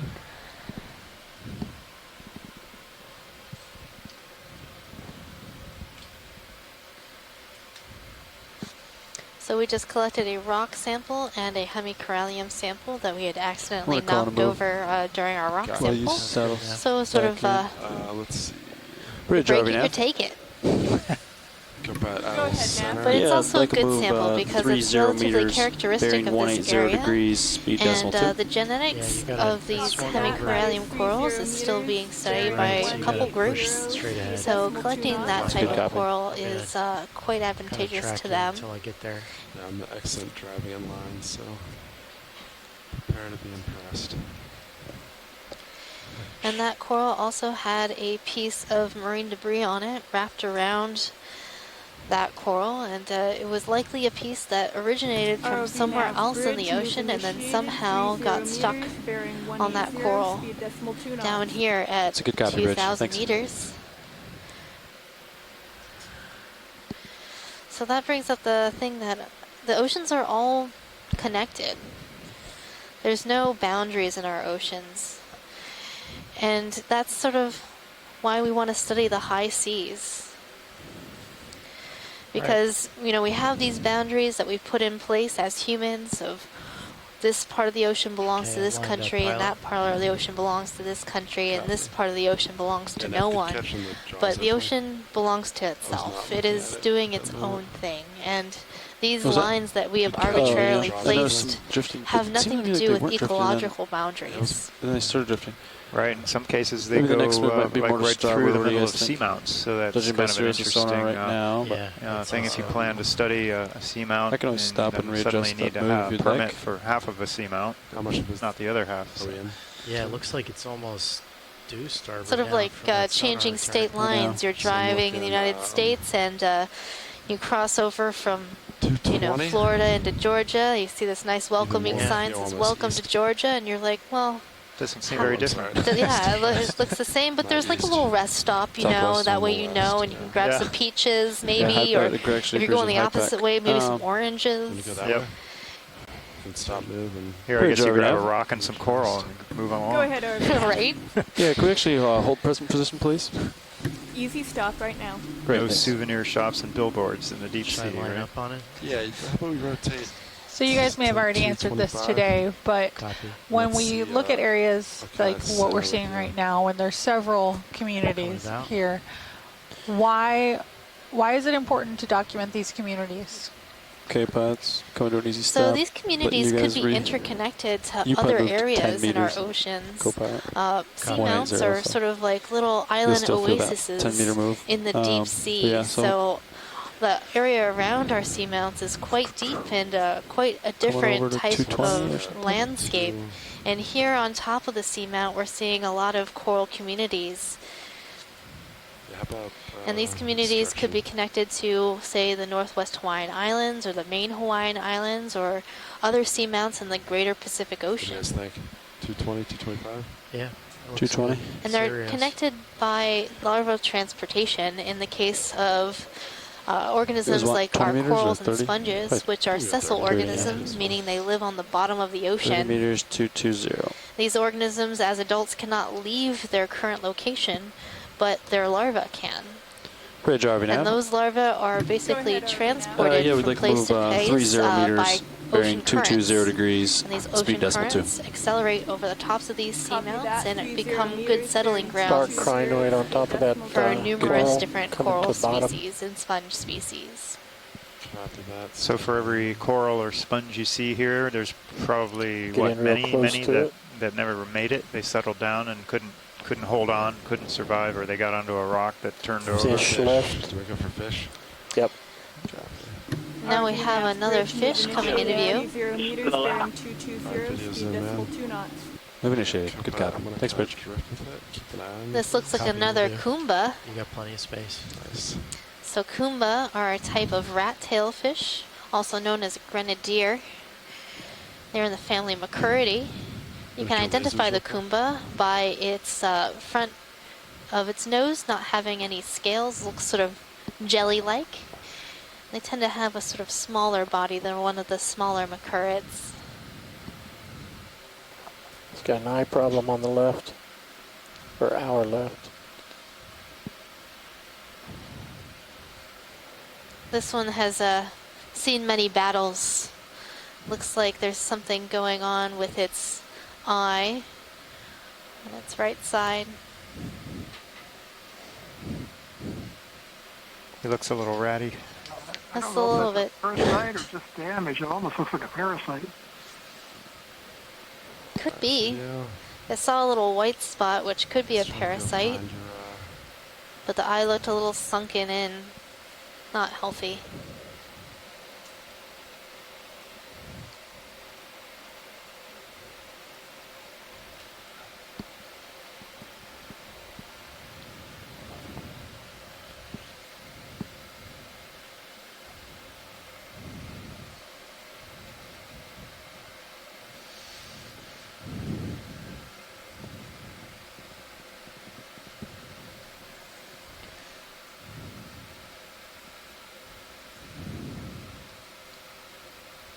So Bruce, as we look at the fish that we've been seeing at all these different seamounts and the musician seamounts, have they been similar?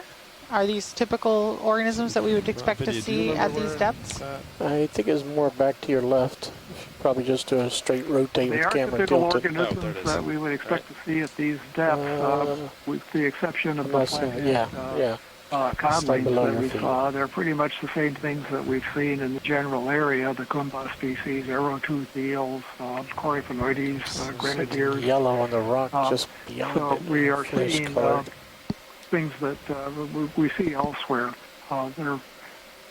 We don't know much about the Kumba species. In the region of the Hawaiian Islands, for collected specimens, they're only known from one juvenile collected back around 1898 or 1900. And we actually don't know what species we're looking at here. But in general, these are the things we can identify as species are widespread found across the Pacific or even around the world.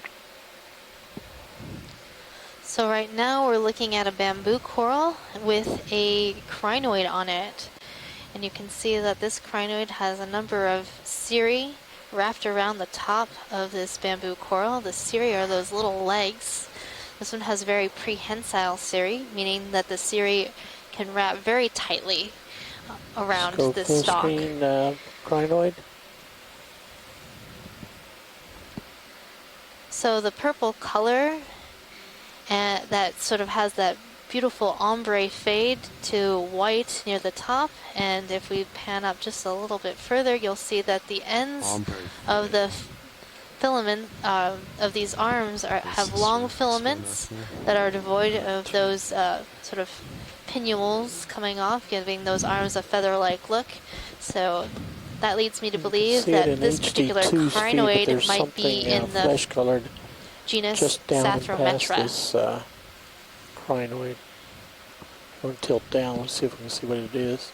Tilt down video? So yep.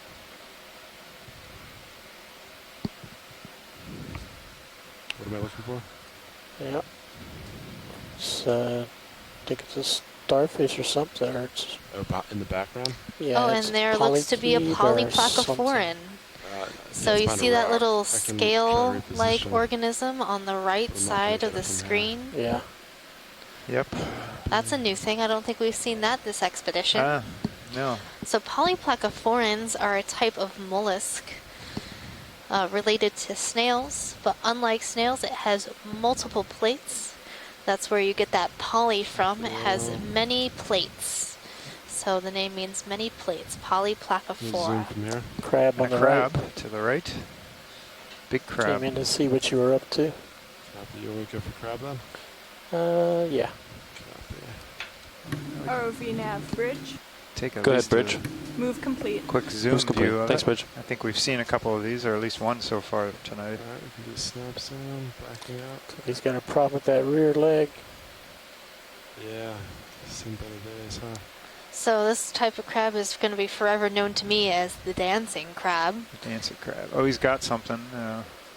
He's got something in his claws. Doesn't want to share.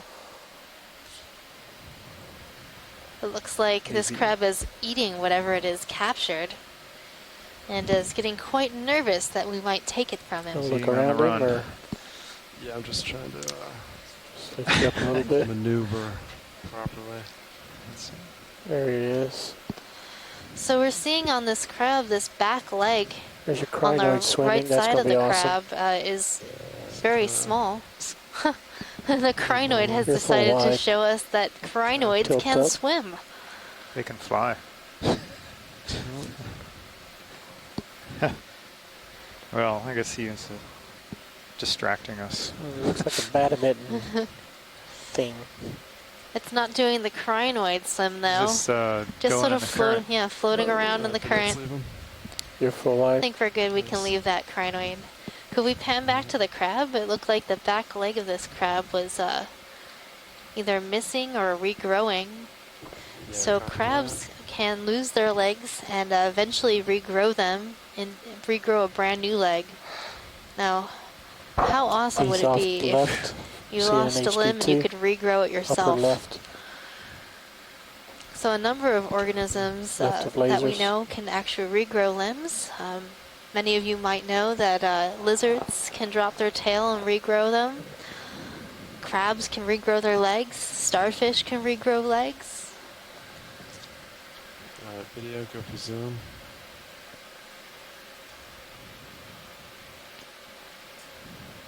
So this crab looks like it's lost a number of legs. And it looks like it's feeding on a sponge. So those little arms that you see near the mouth, those are its maxillipeds, or feeding appendages. They have 3 sets of maxillipeds.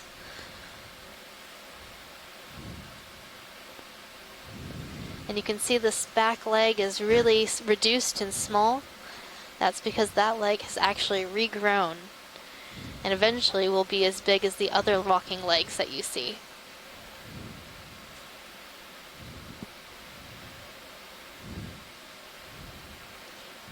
That's pretty cool. I didn't know that they would eat a sponge. Yeah. I feel like it would be hard to digest with all those pokey spicules in them. All right, Science, you happy with that? All right. Yes. Maybe that's how the crab got so spiky himself. Maybe. Trying to see that little worm thingy. What you eat is what you get. What you are. Well, actually, you are what you eat.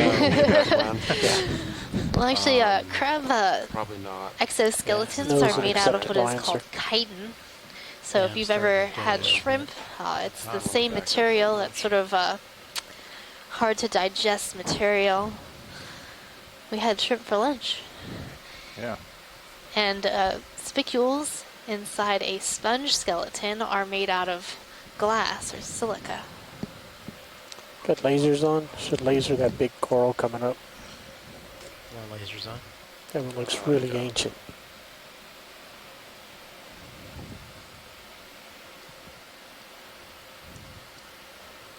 So how old would you estimate this guy to be? So this coral that we're seeing is quite large. Those lasers that you see are 10 centimeters or 4 inches apart. It looks to be a couple meters across. So something this large might be a couple hundred years old. I'm not sure about the growth rates of primnoid corals. This is a primnoid coral, likely in the genus Paracalyptrophora. But to get this large in the deep sea, it takes a lot of food and a lot of time. Many of the coral species and sponge species that we know from the deep sea grow at extremely slow rates of, millimeters or less than a centimeter per year. You guys think you're ready for another move? I'd like to make some tracks here. Yeah. Co-pilot's ready. You guys okay with that? Real quick, yeah. 220 still good? I'm happy with it. Okay. I'm lined up on 220 right now. Bridge, RVNav.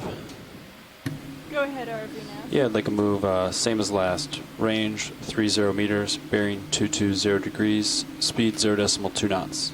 Copy that. That is 30 meters, bearing 220, speed decimal 2. Good copy.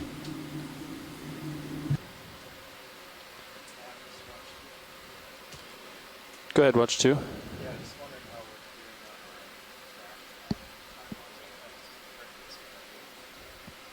RVNav bridge, move initiated. Move initiated, thanks Bridge.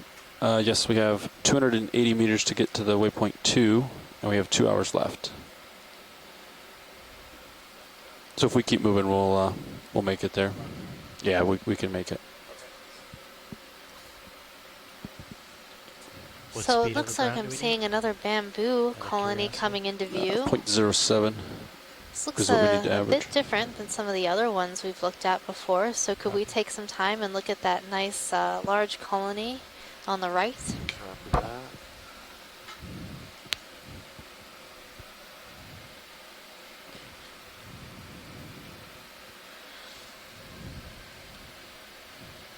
So I'm seeing that this colony looks to be nodally branching, so branching at those black points, those articulation points in the skeleton.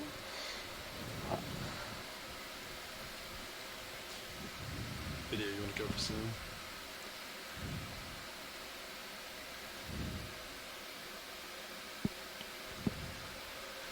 And inside the polyps, you can see these little round balls. Those are likely reproductive in nature, containing the spermatozoa, perhaps.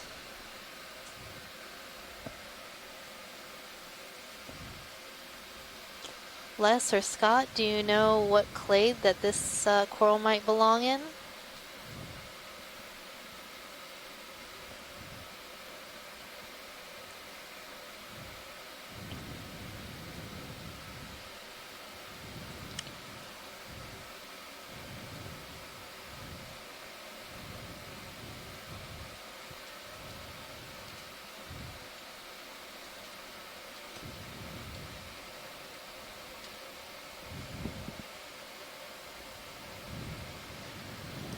Thank you, Pilot. That was a great zoom. Go full screen. It's really amazing how high definition our camera is and how much detail we can see by just zooming into this coral.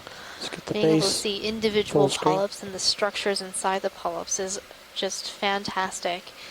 And having this amount of detail really helps taxonomists to identify organisms and help confirm the identifications of the species that we're seeing in an area. So it's a good tool for non-destructive identification. You don't have to collect anything and everything. Okay. Yeah, mainly our collections are to help confirm or to collect something brand new to science so we can describe it and identify it later when we see it in situ or when we're actually watching the video at the bottom of the ocean. Ready to RV nav? Go ahead, RV now. Yeah, just confirming bailout due north. Great. That's affirmative. Bailout is due north. Great, thanks.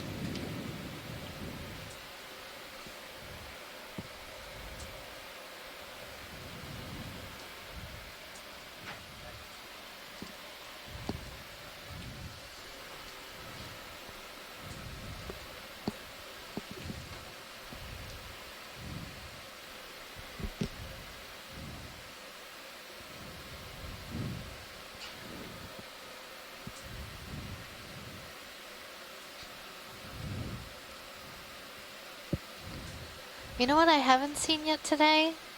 What's that, Megan? Black coral. That's right. We've seen a lot of primnoids, a lot of bamboo corals, a lot of chrysogorgia, a lot of paragorgia, but I haven't seen any black coral. Tina, have you seen any black coral?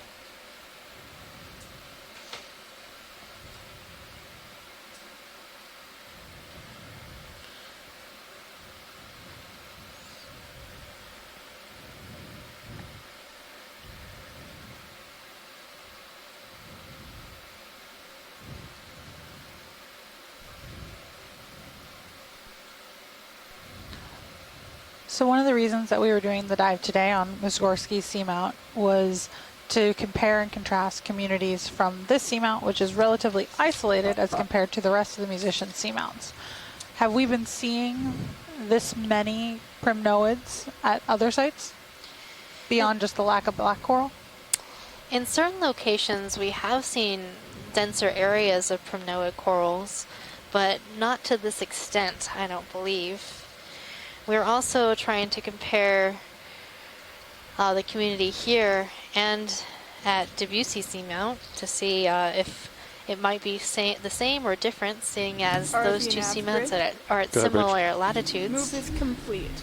Move complete. We are going to make. Of course, we had a sort of limited time on the bottom there, but we did see a relatively dense community just like this throughout the entire dive. Copy that. Confirm center of rotation is A-frame. And again, it had numerous Great, thanks. primnoids and other types of octocorals. Ship is making a heading change, pilots, to starboard. Copy. Got a tiny sea star coming into view.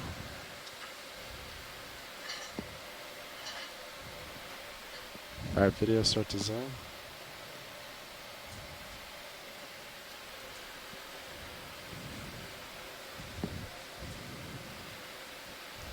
I would guess this looks similar to ones we've seen earlier today, maybe when you were at lunch. So this looks like Bathy's Ceramaster to me. That sounds familiar. And we did see a couple of these earlier today. Copy that. We've seen these then? Yep. Yeah. All right, video whenever you're happy. Polychaete on rock. Wow. Perfect. So if you're at home and you're... Go ahead. Second one on the upper right. Yeah.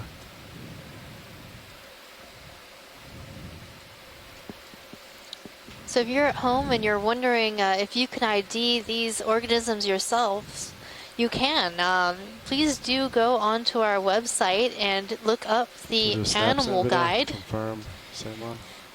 The animal guide has the identifications of many of the species that we've seen, and we have them listed both by their common names and also by their scientific names. So if you hear me shouting out a scientific name, you can try to spell it out yourself, and then you can look it up in the animal guide, find out the real spelling.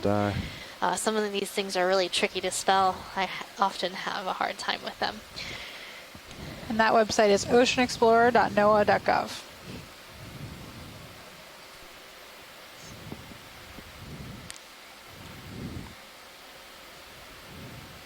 Yeah, he toppled over. Looks like it came off a piece of the manganese So here we're seeing another hemicorallium that is toppled over. It looks like the attachment gave way, so something in the rock, that manganese crust, gave way, and the poor coral toppled over. You can see it's still attached to that crust. Yeah, it was probably just probably kind of a flaked, loose piece of crust, and the coral probably just got too big. Too heavy? Either that or, it was helped along by some fish running into it or something. But yeah, if a fish ran into this, it would have shattered. Right, so probably just got too big for its video come wide. britches, as we say. Sometimes that happens. You get too big, nice current comes along, and you fall over. We've seen this a lot on other coral beds, especially in areas where we have really large coral trees. One example might be the gold coral that grows in Hawaii. It can grow to a few meters tall and has a very thick, heavy skeleton. And when a current comes along, it could topple over.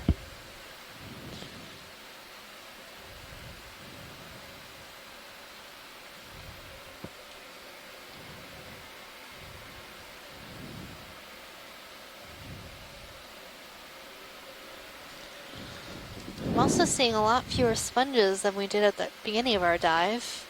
Actually, I haven't seen any sponges in a while. 4 minutes ago. Right. You feel like you're still moving, Copilot? Do you feel like you kind of settled out?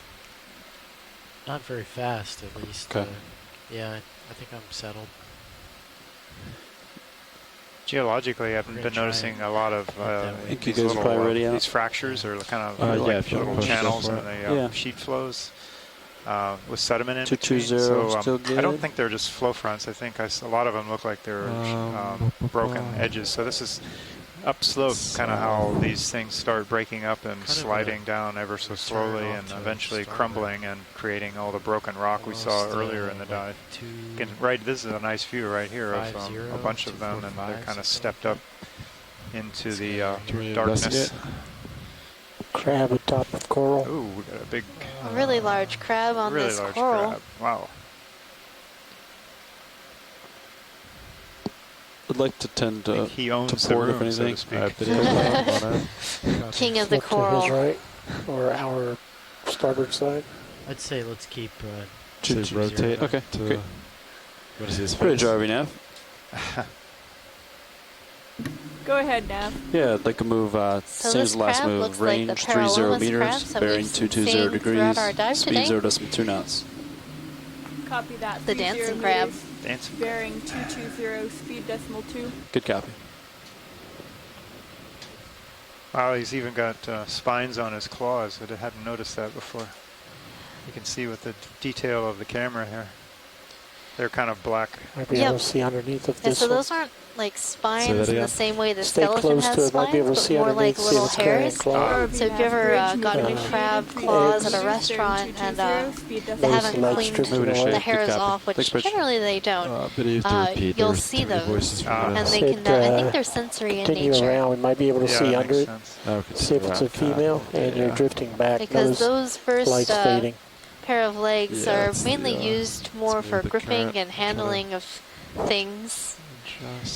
And that's why people think that they are arms, but they are actually modified legs. So crabs have 10 legs, and that's why they're called decapods.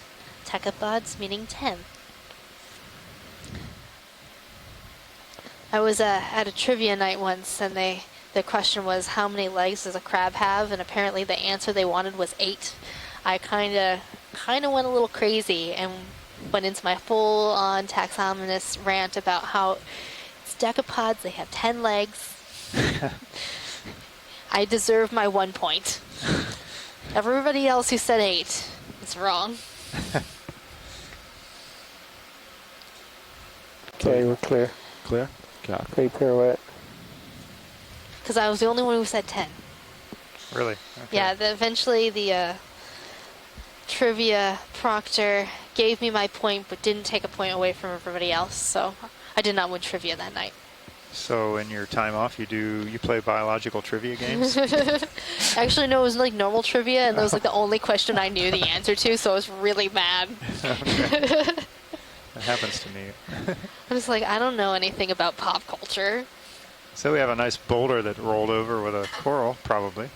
I suppose it could have grown that way, but... What kind of coral do you think this is, John? Primnoid. You're right. Let's look at those small pebbles to the right. Small Our geologist is getting the coral IDs down. Yeah, the little it's really exciting for me. Yeah, except so. Here's something interesting for your geology. Oh, yeah. It's kind of collected there, huh? Hi, Chris. Who's collecting those? Manganese nodules. Looks like a... Hello, Megan. Hi, John, Casey, and Roland. So we have one less person in the room that's less than the maximum number allowed by the fire code. The entire room is filled with some people right now. They're all from the Pacific Islands. They're participating in the Emerging Leaders Program from the East-West Center. Oh, great. And so maybe I'll let you say hello, and then I think we've got some questions. Aloha. This is your biology lead, Megan Putz. And your geoscience lead, John Smith. We're from the University of Hawaii in the same office suite as Chris.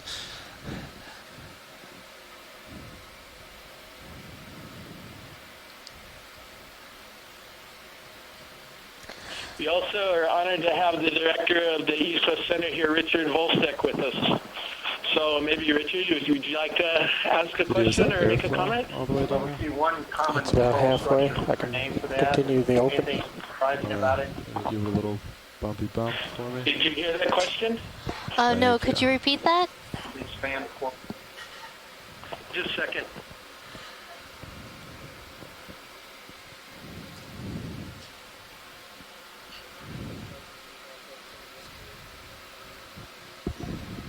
Go ahead. Yes, just one question. We see one common fan-shaped or tree-shaped coral. Is there a name for that? And are you It's a white thing left near the foot. for this area? ROV.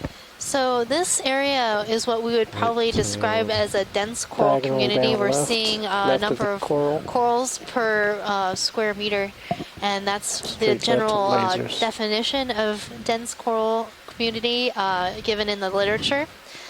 And we're seeing two major types of fan-shaped corals. Primnoid corals, that's that white coral that is coming into center screen now.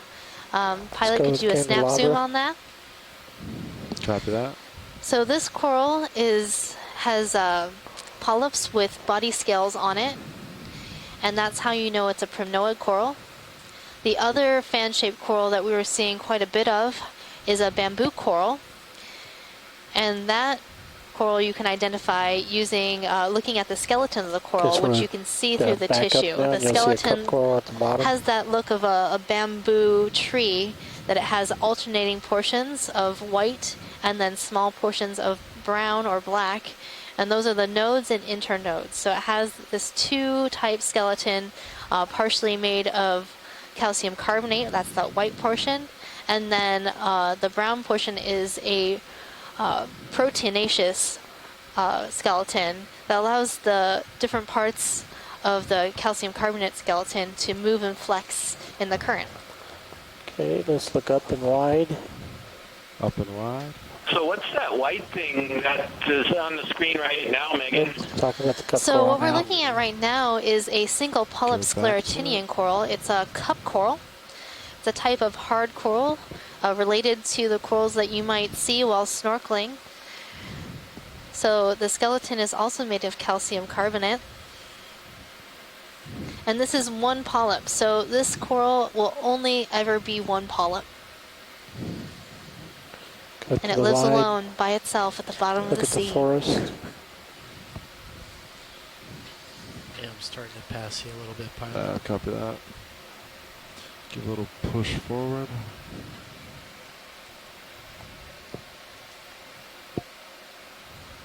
So I had a question that I'll ask for the group here. Why does the bottom look all kind of bumpy with all those little black bumps? RFE-NAV's bridge. Good. Well, those are all Dark crinoid. Thanks, Bridge. lava flows, low relief, kind of sheet flow, low bait flow, in-place flows, and then they're separated by some fractures or little channels. Some of those are actual flow edges where the lava flows over itself, kind of like the Pohoi lava that you see kind of currently erupting out of Kilauea on the Big Island. And then some of these are actual fractures that we saw a little bit before you folks came into the room, big slabs where there are actually cracks that had opened up. And that's how these flows and seamounts kind of disintegrate over time. So these seamounts are in the range of 65 to 95 million years old, and those are the youngest portions that have been dated before, that have been dredged in the past and dated using isotopic means.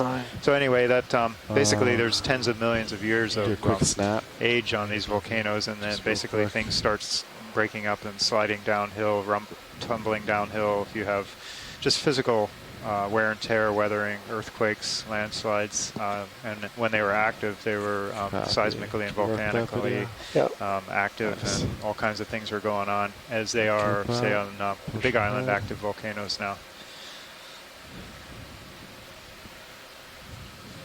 So the coral that we were just looking at. Go ahead, Chris. What's the name of the sea star you're diving on today? The feature? There's a sea star coming up. The sea star? Mussorgsky Seamount. I'm trying to figure out how to get to one of the 25 or so seamounts in the musicians Seamount group. I'll zoom as you go. So how old do you think this seamount is? This one I have to look up to see, but it's probably, so it's in the middle, in between the 65 to 95 million years, probably around 80 million years old. So I have to look at the literature to see which one, where that falls exactly. We were up farther north in the 95 million year seamounts over the weekend and started transiting south. So we're somewhere in between. So these are of Cretaceous age. And that period of time was also when the last gasp of dinosaurs roamed the Earth. Fish laying on the ground. Oh, yeah. Well, thanks, and we'll take a little bit break, and then we'll get back to you. We'll let you continue with the narrative, and then if you don't mind, in a few minutes, we'll come back with some more questions. And then we got a fish coming in here. Lasers are clear. Okay. Co-pilot, get lasers, please. Lasers going off. Yeah, I think we've seen this fish in previous dives. Huh? Go ahead, Bruce. Yeah, we saw one of these a couple of dives ago. It's in the order for the cusk eels. It's kind of shy. It's hiding its head underneath a coral fan, but you can see the thread-like fins near the throat without any fan-like membranes.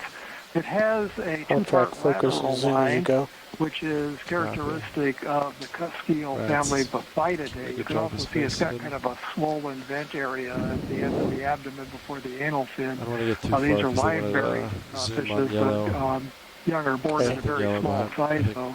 And when we moved in on it, we could see that the head was sort of flattened. The top of the head was concave, curved downward. This is in the genus Cateatix. All right, watch it. What do you want to zoom pronouncing that right? But C-A-E-T. Yellow? Yellow, right. Y-T-X, I believe.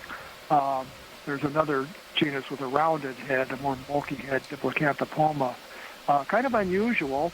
These fish are known in the museum collections from just 2 specimens that were found floating at the surface, in the region of the Hawaiian Islands, I should say. These fish are known from just 2 specimens that were found floating at the surface off of a lava flow on the southern Kona coast of the Big Island. And we've seen them several times on the Okeanos Explorer exploration, so we're getting information about their biology, their habitat at least, that we couldn't get from the museum collection. So a live-bearing Cuskial in the genus Cateatix.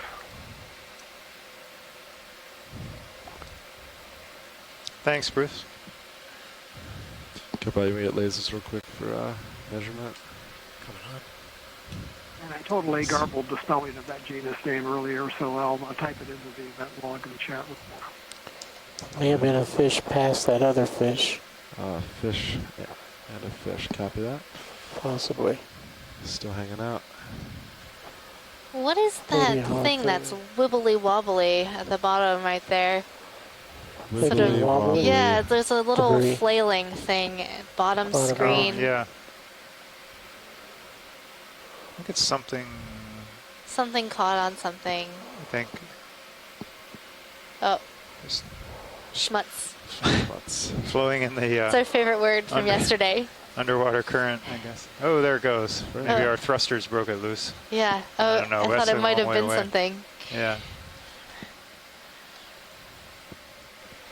So, Chris, I just took a look at some of the papers on the dredge samples that were dated. So, it looks like the seamount to the north and south of us were dredged and dated. The one that we're on wasn't, but the ones to the north was 91 something million years old. The one to the south, 86 something million years old. So high 80s, say 88, 89 million years old for this seamount, probably. Ready for a move or not? Let's see. He's got you. Oh, he's looking down at you. Yeah, I still need to push a little bit. I think co-pilot was hailing you though. Yeah, I think up is definitely to the starboard now, Sirius. So we get that hard return. I think that's. Can we zoom in on this sort of long whip on bottom center? Copy that. Okay. Maybe. I have a feeling that this might be a different type of primnoid coral. Yeah, I'm wondering if we're off the ridge. We saw a sea star eating one earlier. Video, go for zoom. Should we maybe cheat in that direction? Like say. So this primnoid coral looks to be Candidella gigantea. Like yeah, we can do that. So it's a type of unbranched primnoid coral. And you can see the body scales along the polyps, giving it sort of a fish-scaled look. That's very typical, the genus Candidella. And we call it Candidella gigantea because these polyps are relatively large. Good job now. You can see they're arranged in whorls about the center axis yeah, of this I'd like to coral. move 30 meters, bearing 240 degrees, speed 0.2 knots. It's quite a beautiful and large colony. Sorry, but those voices. I was admiring the manganese crust texture close up. What's that texture called? Botryoidal. Botryoidal. I think. I'm not sure. It's a Greek word meaning grapey, so it looks like a bunch of small grapes piled up. And somebody asked me, why does it grow like that? I don't particularly know, but minerals do grow in certain predefined ways and in repetitive ways. So this is a little different. It's a texture more. Good copy, Bridge. Thank you. Not really a crystal growth, but.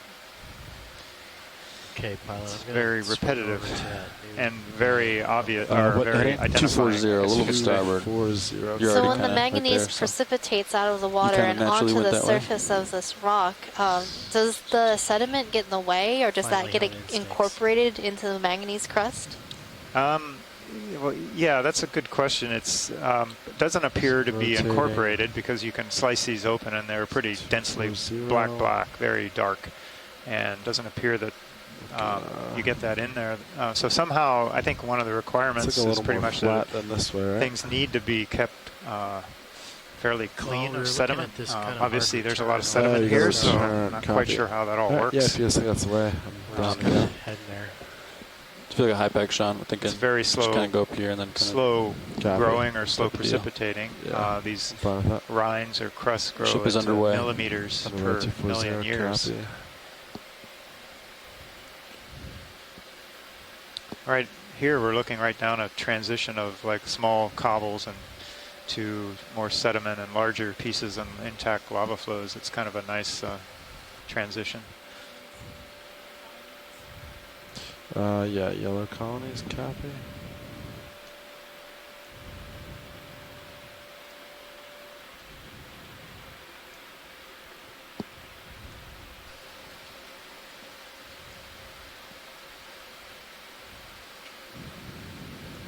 Video go for zoom. So right now we're zooming into this yellow colony, trying to get a better idea of what this might be.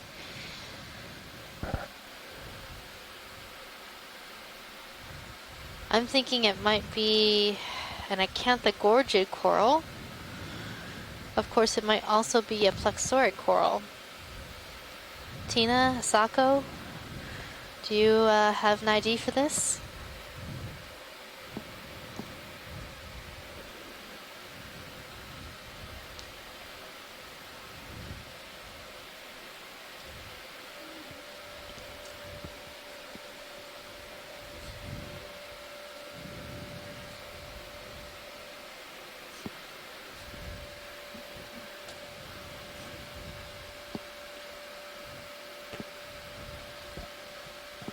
So I'm trying to see if there are any polyps that are closed up with the tentacles inside to see if the polyps can retract fully or if they stay open.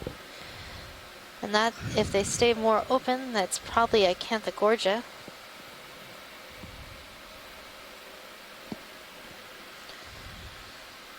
Can we also look at the other colony just to the right? Copy that. Colony to right. So it looks like this might be a colony that's been overgrown with another organism. Either some type of zoanthid, a coral that grows on top of other corals, or a type of anemone. Let's look at that upper right corner. Is there any interest on shore to collect this organism? Sections.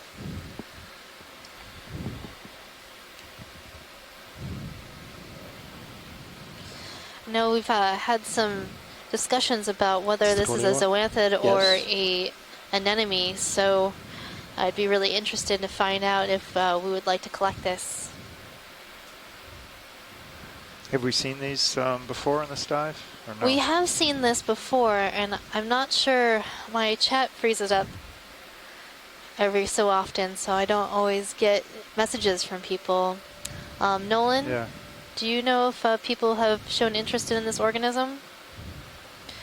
Nolan is our onboard sample manager. He's been doing a great job of following along with the dives, organizing our samples and printing out labels and generally making things easy for us. Filling in the C-scribe annotation. Yep. He's typing like crazy, I guess. Full screen. Pulling down IDs. I think we should collect this. And that's going to be my executive decision, pilot. Copy that. What part would you like? So it's the top part with the associate. Top part with associate. Copy. All right, video come wide. Now ship status. Scott, pretty Jarvey now. Also the other person. Go ahead, RC. Yeah, can we hold present position? Zoanthid. Easy stop. Easy stop. Actinaria. Which one is which, or which is this colony? Is on the line right now. You needed to press that yellow button on the top right to go to headset mode. Okay, so we're not collecting the press it. zoanthid one, the yellow one, the brighter yellow one? Now you're on headset mode. Sorry, which one do you want? I think they want the brighter yellow one. Not the I thought it, previous one. Copy. Since they're both yellow, I'm just like, which one? Copy. Let's see. Well, it looks like Les and Asako are talking about the Acantagorgia-like one at the moment, not the zoanthid. I'll let you know as soon as I hear. Yeah, pilot, let's set up to collect this bright yellow one. Copy, bright yellow one. I want to move you guys back 10 meters. Bridge RV now. Copy that. Go ahead, RV now. Yeah, I'd like to move 10 meters, bearing 060 degrees, speed decimal 2. Copy, that is 10 meters, bearing 060 at speed decimal 2. Good copy.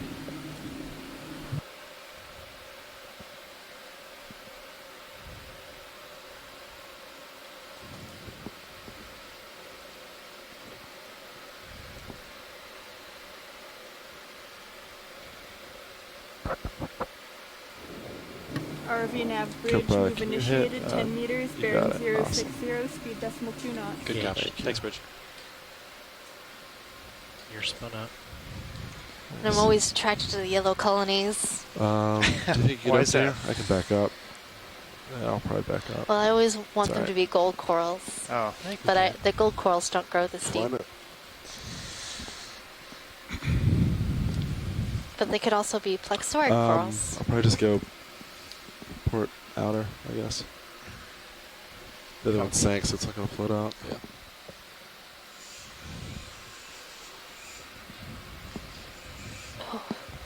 Arms coming on, 3, 2, 1. I'll take Mini Zeus. Let me know how you want it positioned. Copy. You can just kind of center up on it. Copy. I think that'd be good.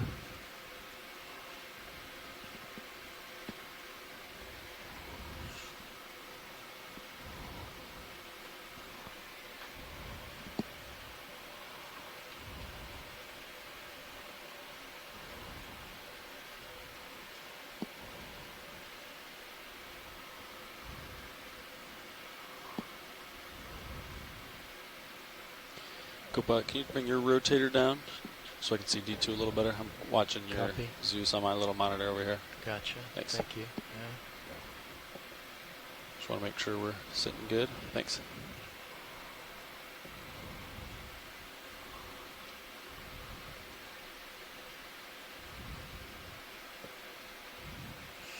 All right, you want to open drawer? Copy. If it bumps, I can just back up. Okay, coming out. ROV nav bridge. Go ahead, Bridge. Move is complete. Move is complete. Thank you.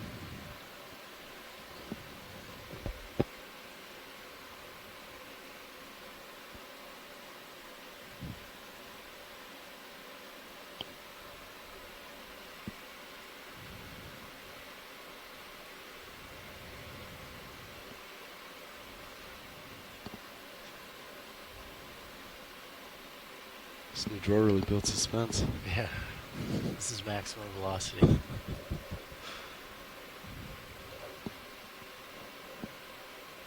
It's going to be tight. We're going to be right there. Yeah, it's close. Yeah, you can stop it there. Looks good. I think I can get that in.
Seem to have a little stickiness to it.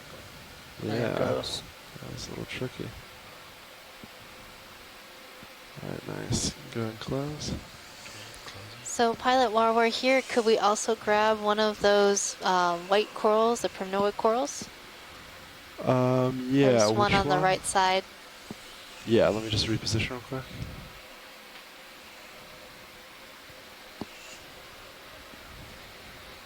So these corals seem really characteristic of the area, and we really don't know what this species is. We can make estimate that it might be in the genus Norella, but because they are so dominant in this area, we've seen them everywhere we've gone, it's really great to have confirmation of the identification of this particular coral here. Rotator 76. So we're going to collect this as well. That next move, Copilot will probably turn to port. Copy Just that. thinking ahead. Yeah, it looks like there's, kind of a decent return off to port too. Yeah, that's what I'm looking at. Copy that. I'll go for this. If it's still there, we can get it. Like that.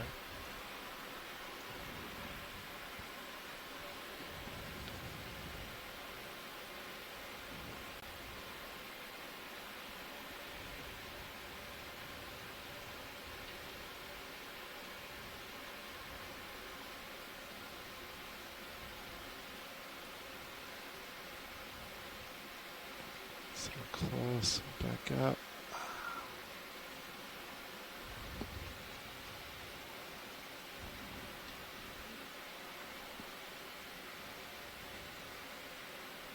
All right, Copilot, can you get my joy locking out? Engaged. Thank you.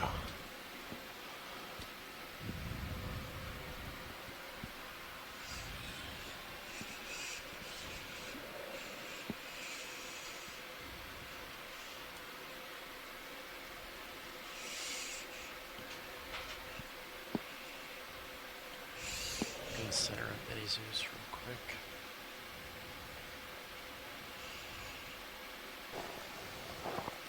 On any zooms? Can you go partial mini Zeus? A little more. Right there. That's great. Thank you.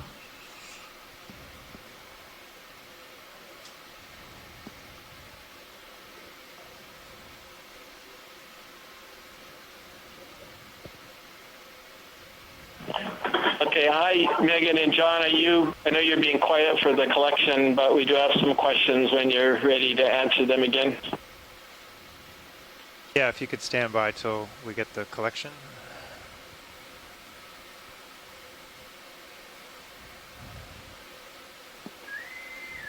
Attention all hands, the ship's door will be open for the next 10 minutes. The ship's door open. Okay, going in starboard pile. Yeah, go for starboard. Okay, extending drawer. I guess we want to do a zoom first. Sure. Yeah, I forgot we didn't zoom on this.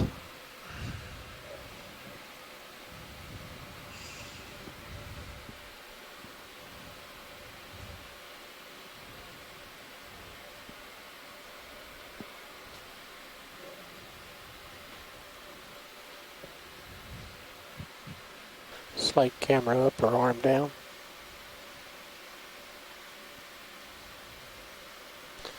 That's a beautiful zoom. We can see the body scales on the polyps and also a small associate, looks like a crinoid.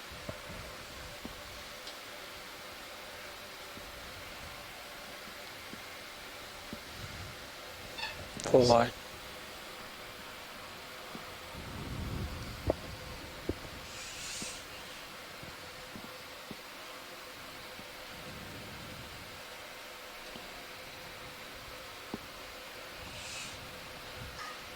All right, go for drawer.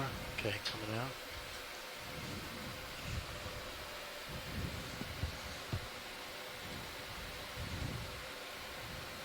I feel like we almost need a just song to be playing for this moment. It still retracts pretty quickly. Yeah, so I think it's just that the seal's a little funny. Okay, just like unidirectional on those. Just provides a lot of friction. Yeah, not so much in.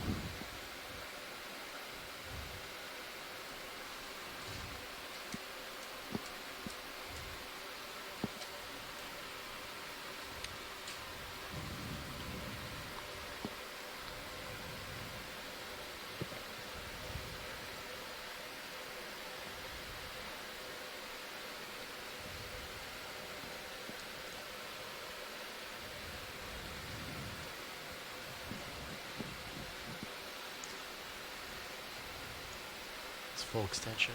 Copy.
Alright, nice, going close. Copy that. All right, that was a beautiful collection. A twofer again. Yeah. We like to be efficient about sample collecting. All right, Chris, if you and your group would like to ask some questions, I think we are able to answer. And you've been a sample machine. Well, one of the questions was, and I sort of answered it already, but it's a question, how do you control for pressure when you're bringing a specimen up, or can you control for pressure? Well, there are some people who have designed special pressure tanks to control for pressure when retrieving specimens, and that will help you retrieve things like fishes and shrimps alive. But in our case, we do not control for pressure, but we do control for temperature. So they come up in those sample boxes that you just saw opened if you were watching the sample collection. And those are relatively insulated, so the water temperature will remain cold while the samples are retrieved. And then we also have cold water waiting in the lab for us to put the samples in so that they can stay as fresh as possible. So you're going to move south now, correct? Yeah, 180. Copy. So, yeah, pilot, when you're adjusted, you can start to rotate port. Coming down. Aloha. So I am Bindia from PG Islands, and I have 26 other participants here participating in the Pacific Island Leadership Program sponsored by the Taiwan government. And I've got a technical question. So in terms of spatial correlation of coral species, how diverse have they been in the different parts of the Pacific that you have explored? Yeah, he kind of turned you around 180. In terms of the significant similarities or difference at different taxonomic resolution levels? Or the family, genus? So that's a pretty complicated question to answer. So just in terms of what we've been observing, we see quite a relative amount of diversity here in this location, even though we're seeing mostly primnoid corals, those white coral that we just collected, and bamboo coral. But we're also seeing that yellow coral, the Acanthogorgia, that we just sampled, and then some of these pink corals, the bumblegum coral, also Hemicorallium are also a pink coral. So we have a lot of different diversity around here, and then we've seen throughout the musician seamounts very diverse communities. And we've seen similar communities in the Northwest Hawaiian Islands, yeah, take a peek out. Down in Johnston Atoll, 180. in the Marianas. Yes, I think right there you're kind of seeing and flat, even and then in these locations that are very far to apart, starboard and to we port. might be seeing similar species, So but just two also local in highs. unique diversity within those locations. So on seamounts, we do see some endemism, so species that are only found on that seamount. And then we also see a lot of species that are more wider So do you guys want to ranging. move southbound, or do you want to move somewhere else? South works for me. South works. Okay. Yeah. So you can lateral to port, to center up with him. Okay. And then together you guys can turn to 180. So as you and then come, I'll call move in. Does that sound as good? you come over, I'll rotate port until we line up south. Yeah. And then we can move that way. Yeah, that's what I want to go up. Bruce Mundy, we got a question for you. Gotcha. Yeah, I'm laterally. Well, I'll try to answer it. Yeah, that's great what you're doing.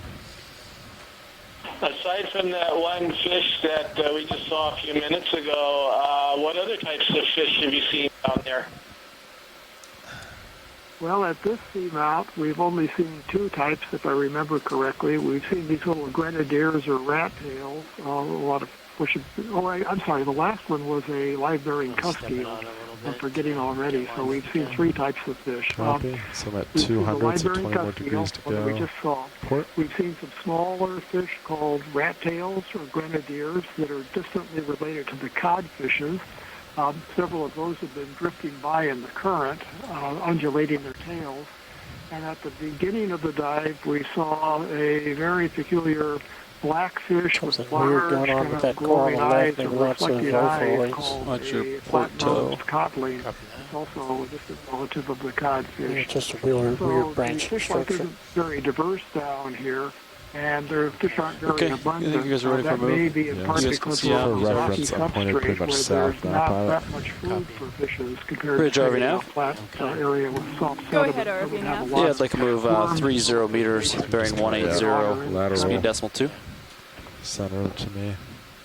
Copy, that is 30 meters, bearing 180 at decimal 2 knots. Good copy. Thanks, Bridge. Question?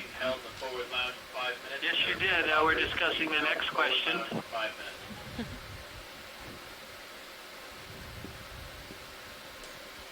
Okay, call it in. So you should John, look at this. another 4 minutes or so. What's Look at going that. on with the A little bit broken of time here. area right there? It looks like we're seeing layers. Copy nav. RV nav bridge. Yeah, that initiated, is 30 looks like a meters, bearing 180, fractured or speed broken decimal 2 knots. Move initiated. edge of a Good flow. copy. I'm Thanks, not Rich. sure really why just that little localized Okay, piece so would it break looks off like like we're that. about lined up Nothing in else. that, It's, or Copilot it's in kind that. of different. I think I saw something like that earlier Yeah, down I think it slope, looked pretty but good. yeah, I don't know, So just the just way kinda that imperfection in the lava flow, Yeah, I guess do a you could couple say, led side to sides. that one Then little I should piece catch up breaking too up. soon. But here we see a lot of the edge of a lava flow in a talus field, or this is broken rock, or also called scree. These are pieces of broken, most likely lava flow from above, and they just disintegrate over time, tumble down slope, tumble or slide. And the ones that are darker in color just basically have less sediment on them, so they probably have moved down slope at a later time. And these other ones are either in place might start to lava float. toes or flows, Tether's not tight, but or also talus. current's It's kind a of little hard blowing to it. tell for sure. A lot of it actually looks in place. It's not going to hurt anything. Kind of an Pretty much interesting all mix. tug. Push up a little bit slowly. We got another question. Oh, I see what you're saying. Okay. So, hello all. Thank you very much for letting us this, giving us this opportunity to see the Yeah, so you live can just come to me. streaming. I have one question. Do you think you have discovered a new species during your mission there? Oh, most certainly. We collected a couple sea stars, and Chris Ma, our sea star expert, is quite convinced that we Like have sea collected star, a brand new red species lasers. of sea star on this mission. And early on in the mission, I believe one of our first samples was of a primnoid coral that might be of a new genus. And the other day, we were just exploring the water column and saw at least 2 different ctenophores that have yet to be described, so definitely new species to science. And that's just the beginning of it. Once we get the samples back in the lab and sent to experts at the Smithsonian Museum, experts will be able to come by and look at those specimens that we've collected, and they'll be able to confirm and describe new species. Yeah, when was move called up? 10, so you should start. So it's almost like going to a new island. Okay, next question. 4 minutes ago, so that's about right. Nice. What was that? Could you repeat that? Which bottom 10 people left? 74 minutes. We're about to give you another question. Hang on just a second. 71 minutes. Hi, I'm Isabel from Vanuatu. And I just wanted to know how many, what's the circumference that you're seeing How's that supporting from its weight? from where you are, and also how many meters you move. I understand you'll be there for 3 weeks. It's a big boy on a. That's a big item. Yeah, how does such a I'm small sorry, coral we're look having such a little big trouble hearing sea you. star? Could you repeat their question? Yeah, gorging himself. Okay, full live video. Okay, so the first part of the question is, what's the circumference of the area that you're diving in, what they're seeing right there in the general area where you're diving, and then how far can you move in a single dive? So the See those tracks typical in the upper dive right? track is maybe at a Get the maximum bottom right of that is those about straight 800 E's, which meters must be long. causing the But tracks. that's also going from that's going on a Right slope. next to So laser. we'll start right usually there. always at a Darker bottom of a hill or whatever, a cone, volcanic cone, or a ridge or a wall, and then we move upward to a summit there's area another one as of much those, as we can. Is the bottom usual right next to that coral is way that, we do this. So that's a flat long worm thing we didn't get before. line that's 800 meters ish around there. And then the circumference, I guess, we move pretty much in a straight line, though we actually put in waypoints or points that we turn at. So often we'll have, we call a dog leg, so it might be going up a slope, steep ridge side, the side of a ridge or a cone, and then make a right angle turn, and then go up along a ridge crest. This is not here. So these seamounts are actually much larger than what we're diving on. We're usually just diving on the more of the summit area near the top. The seamounts are actually can be something like 30 kilometers in diameter or even more, and they go down to abyssal depths, so over 5,000 meters deep. That's the one. Our dives are usually starting somewhere between 3,000 and 2,000 meters water depth, near mostly within half or near the top of the seamount. So we're really only looking at the upper half of the seamount, and part of the reason for that is that's where most of the high-density coral and sponge communities are, and also some operational need because deep dives take a long time to get down and a long time to get up, and then you wouldn't have very much bottom time by the time you go up and down. And if you're interested in understanding what the field of view is that you're seeing right now, you can see the 2 red dots. Those are the lasers mounted on our camera system. Those dots are 10 centimeters or 4 inches apart. And just compare that distance to the distance across the screen, and you'll be able to get a sense of scale of how wide our field of view is. Great, thanks, guys. Well, they're going to have to move on right now, but they wanted to thank you, so I'm going to go ahead and let them do that. Thank you. My name is Nancy. I'm from Papua New Guinea, and my country has just very recently, in the early 2000s, have gone into prospecting, into deep sea mining, and coming here has kind of opened up our minds on how to go about it, in a sense like how we personally take back home and We'd like to thank you for the opportunity to be here and seeing you do your work, and we greatly appreciate that. Hopefully we could access some of the information and the data that comes out from the work you do. And thanks again. Swimming shrimp. Well, you're welcome. We're glad to be here today to answer your questions and show you a little bit about the deep sea. All of our data is publicly accessible and will be available fully around 90 days after we return from our cruise. And some of our data is available right now. You'll be able to see some of the imagery and data on the NOAA website, and that is oceanexplorer.noaa.gov. Thank you so much, guys, for taking a few minutes and telling them about the program. Really appreciate it. I'm starting to overtake you. We're at 7.5 in my camera now. I think that coral down left of lasers is new. Down left? Yeah, it's a poofy one next to the upper left of He's laser. got you at 85, pilot. Yeah, pilot, you're kind of drifting. Okay, yep, copy. I'm going to push out.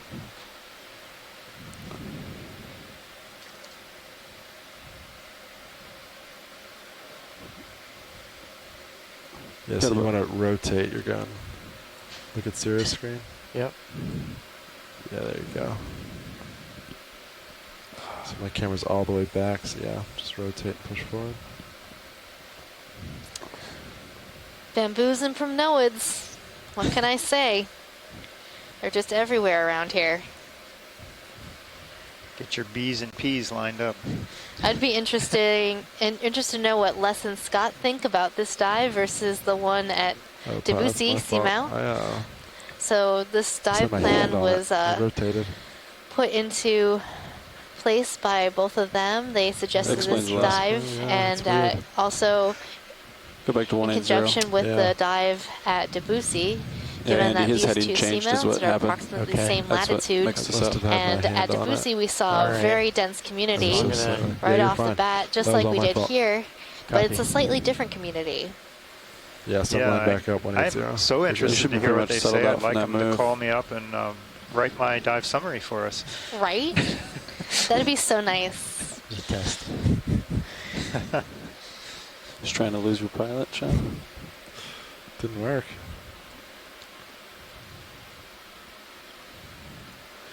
Okay, I'm going to climb up to the top of this hill here. Let's see, he's got you at. It'll also be really interesting after we've gotten these two dives annotated, comparing them and contrasting them to see the similarities and differences between the community and also the geology at both of these seamounts.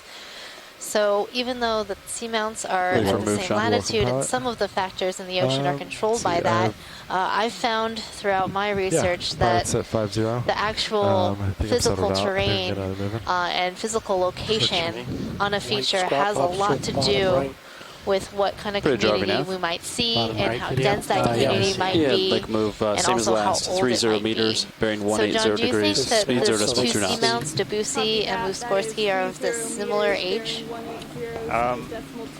Yeah, I think they are. I don't think we have dates from either one, not this one, and I don't believe from Debussy either, though they're all starting to kind of blend together here. But just looking at some of the papers in the literature, they don't have dates, but they're the ones that are to the north and to the south and to the east are in the kind of a consistent age range of 86 to 90 or 91 million years old. So there's really no reason to expect that they wouldn't be of the same age or very similar for lack of any other data, which does not exist at this time. But we are collecting rocks to hopefully aid in that. From each seamount, we're collecting 1 or 2 rocks, and they will be used for dating purposes and also for geochemical analyses. So we're able to say something about the makeup of the lava that erupted, and that can help us place the features into different hotspot chains or mid-ocean ridge origin or some other weird origin that we haven't expected yet.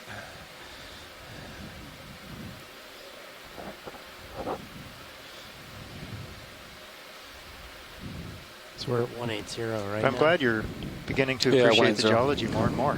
I am. I'm glad you're appreciating more of this biology. I wouldn't have it any other way.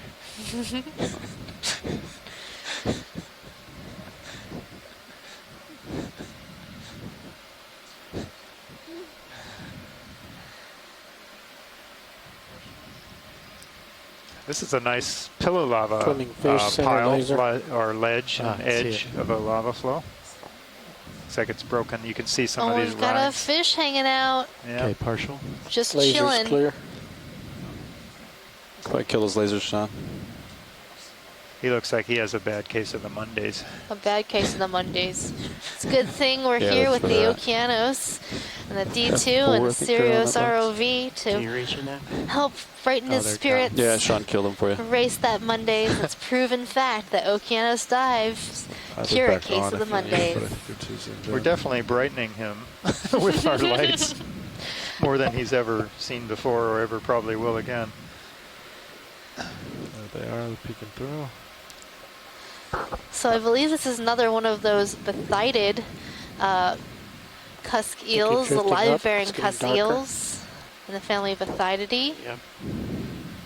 And the species is Cateatrix hawaiiensis.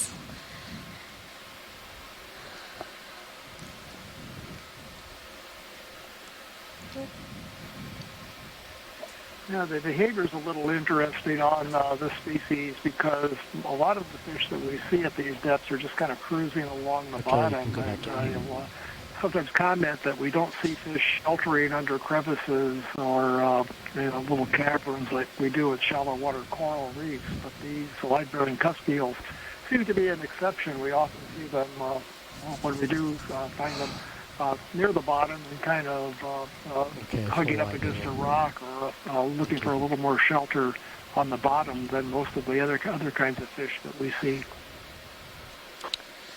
Yeah, that's an interesting behavior. These are some of the larger animals that we see down here. Why would they have any reason to hide? Yeah, good question. The only predators that are abundant down here that are larger would be some of the big cutthroat eels, which have some pretty good teeth in their mouths, and then maybe some of the very large grenadiers or rat tails. Sharks would be rare down here. There are sharks that can get to this deep, but they're not very abundant. That's a possibility. And then maybe, the ambush predators like the deep water lizardfish that we see and think that being next to the bottom like that wouldn't be much protection against those, but maybe just not moving around much would be a protection against the lizardfish. So there aren't many other larger predators down here.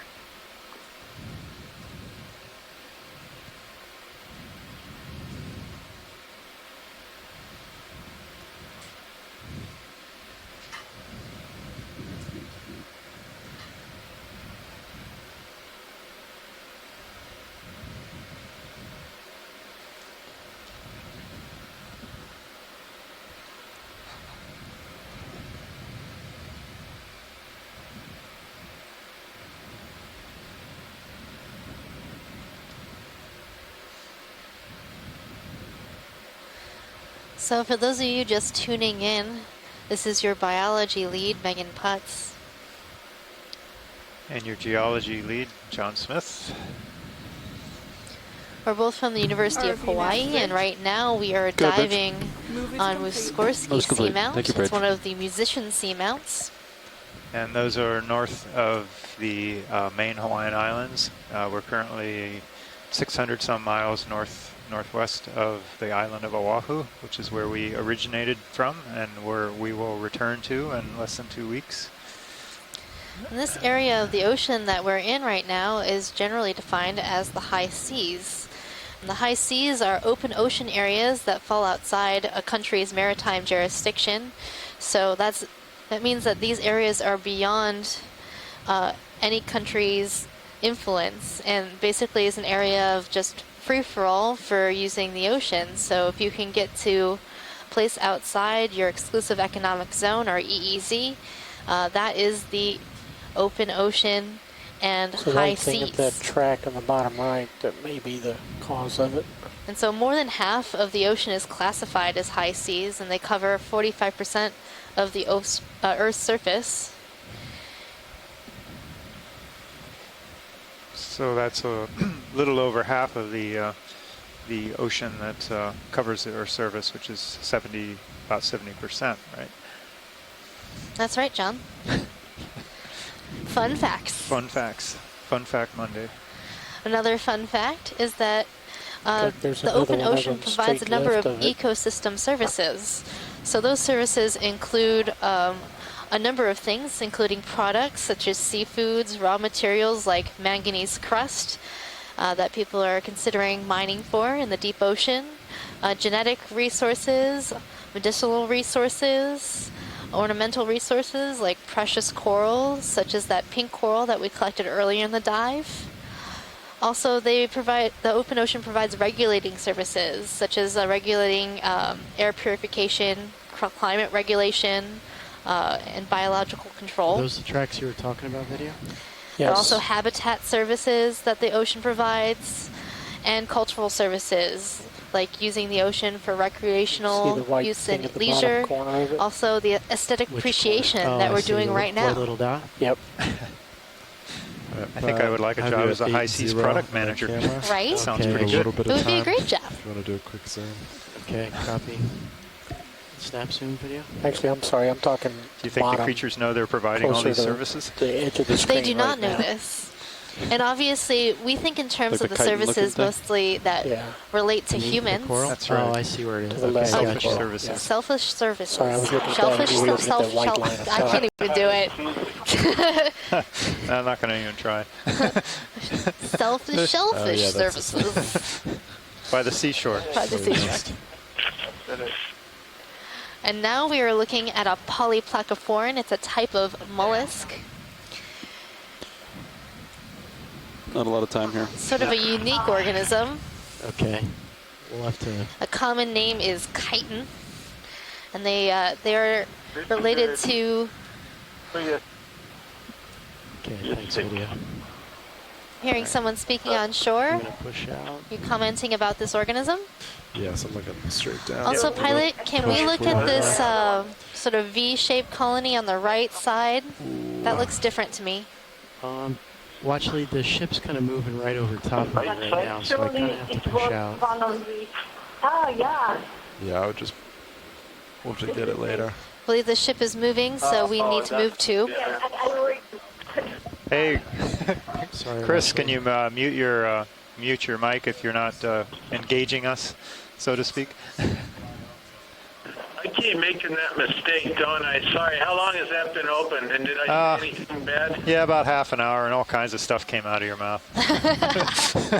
No, it's just for the last 30 seconds or so. Phew, that's good.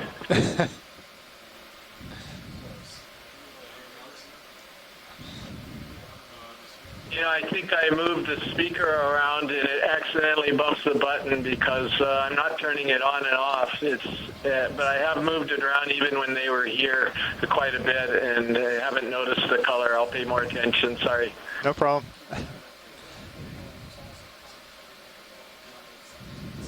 So for those of you who have joined us again recently, that we have participants on shore as well as those at sea.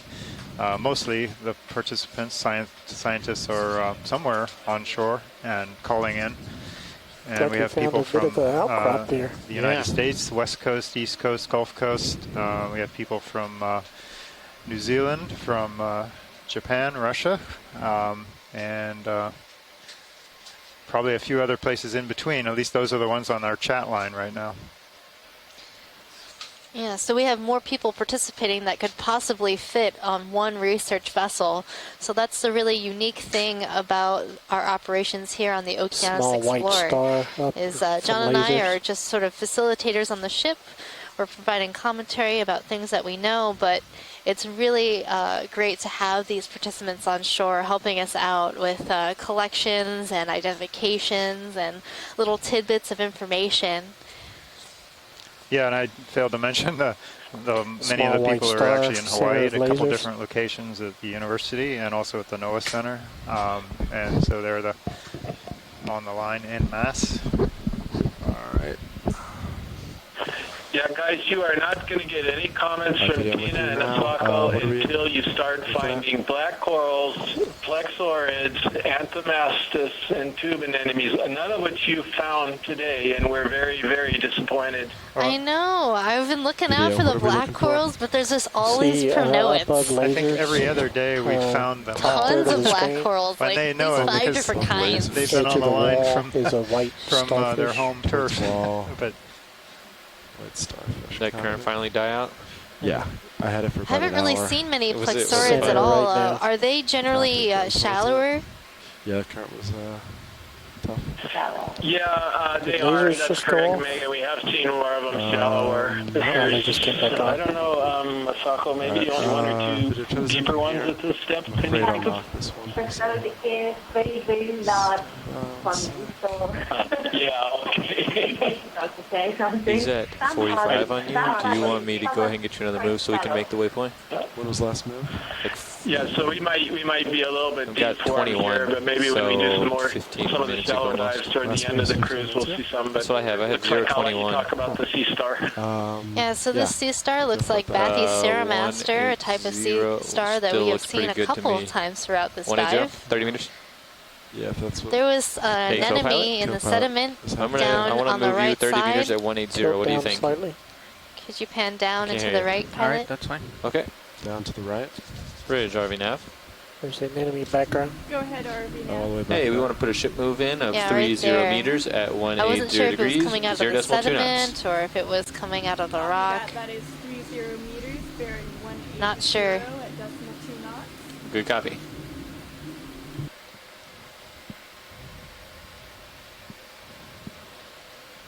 All right, thank you for that zoom. Copy that. All right, video. Let me come wide. RV nav bridge, move initiated. 30 meters, bearing 180, decimal 2 knots. Copy that. Thank you.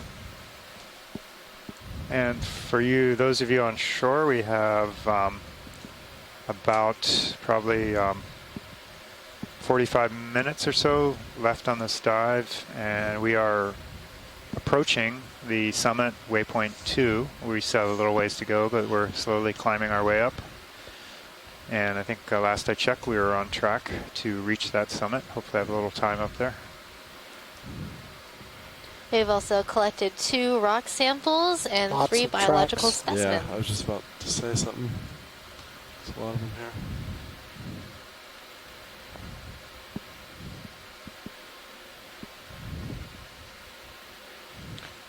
We got to average about 0.12, a little bit over 0.1. And throughout this dive, we've just been seeing numerous bamboo corals, and canoic corals. Yeah. Okay. Some bamboo corals are these super branching looking corals, and also on the flip side are these sort of long whips that you're seeing poking straight up into the water column.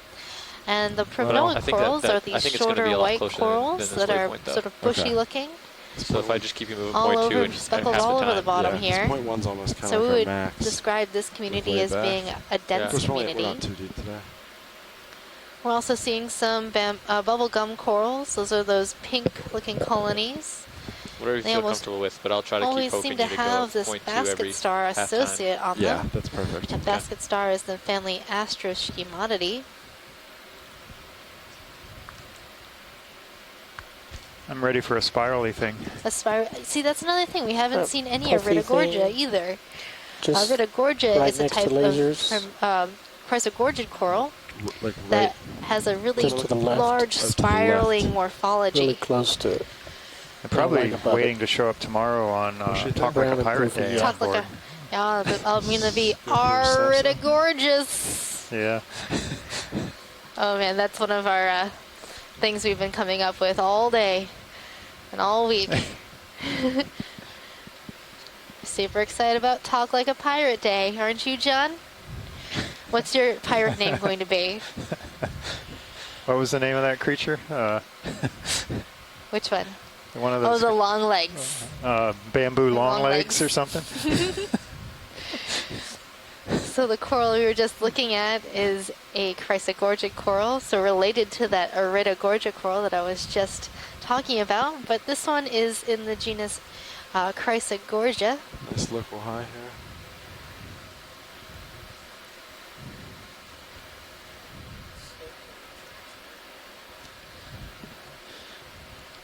here. Right. Yeah, I was noticing that myself. This slope had jumped up to 45 degrees, kind of right here on this ridge edge.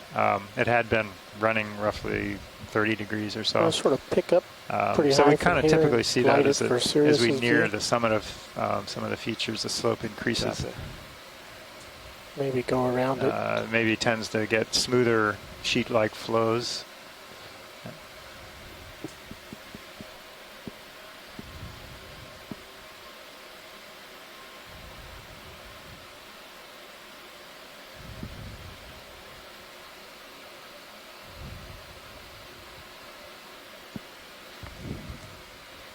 Just gorgeous. You could say, oh wow. You could. Nah. I'm waiting for my compilation of wows. I don't know, this past few days Yes. the bathymetry's been like, I wonder if this is it. Completely different to what we actually see. So we're at what, 1960? The world of wow. So The world of wow. Wow. Wow. Backpack, right? Yep. You're killing me, Slim. Wow. That was a good one, Nolan.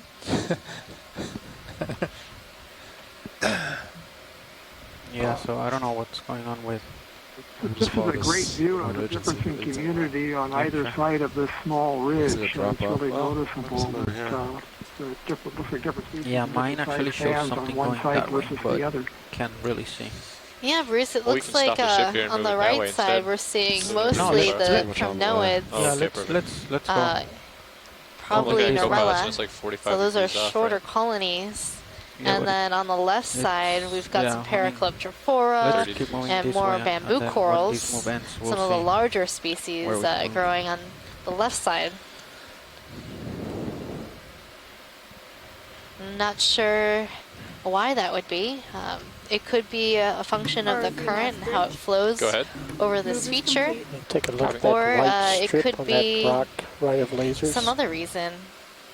Just sort of pure chance. Right Could above be a laser. spawning event where a lot of primnoids spawned and landed on the right side, whereas the Isidid spawned at a different time and landed on the left side. Who knows? We can only make sort of educated that white line. hypotheses about what is going on in this area. Like, it's so shiny. Why is that? Yeah, I think that's so. You know, this piece of rock broke away here some time ago. There's a kind of a lighter coating of manganese crust on the fresh surface. It's still quite shiny in some places, and then the rim. I think that might just be due to the light catching it a certain way because of it's broken away there, and there's a big contrast with the the other material. But it's really interesting. It's like when an organism has polished the edge of this, actually, like around the edge of this break. It's interesting. And we're seeing a nematocarcina shrimp on this rock, and from now on, just gonna yellow coral. Have weird feelings about that shrimp. After the other day, we saw that same genus of shrimp with some sort of crazy parasite on it. It was really freaky. Why do you keep reminding me of that? Because it disturbs me deeply. I'm almost to be able to get to sleep at night. And for those of you who missed it, there will be a highlight video on the shrimp, and it'll be posted on our website. So do check it out. Dead shrimp walking. And that's oceanexplorer.noaa.gov. Creepy stuff in the deep sea. Also, we saw another couple of Astro-Ophiura, those weird brittle stars that with reduced arm length and look a lot more like asteroids instead of ophiuroids. All right, let's get past this hump and see. If only they would just hang out on a tiny rock that we could pick up. Yeah. That would be handy. So D2 has slope is still south.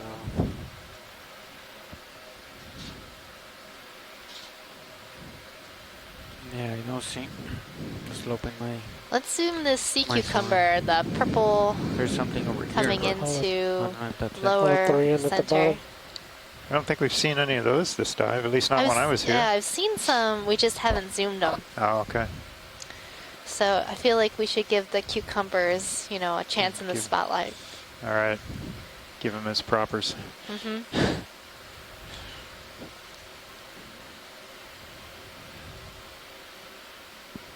He's a survivor, a summit survivor. A summit survivor? Yeah. The vacuum cleaners of the deep. Maybe he cleaned off that rock ridge. So Could pilots, you Sirius will come to a here. halt in a minute or so.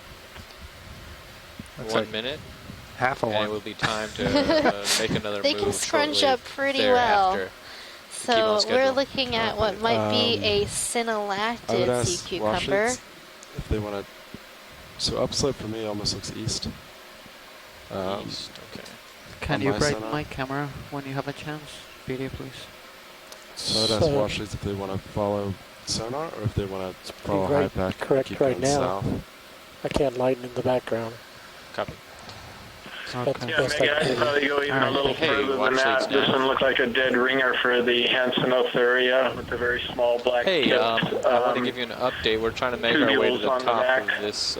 But yeah, definitely this in the map family here. Synallactidae, I And, would agree. according to HIPAC, it's further south, but according to our sonar, it's looking a little bit more to the east. So my question to you is, would you like to follow the sonar and it might lead us off, or do you want to just try to get to where our HIPAC shows the peak being? Can you tilt the camera a little higher? I can try to show the distance. Okay, copy that. All right, pilot. It sounds like they want to follow HIPAC rather than. Copy. I would just do a straight shot to waypoint 2 then. Okay. Go for that direction as we follow. That's the best I can do. That's right. that's one. Tilt Sirius up and look for it.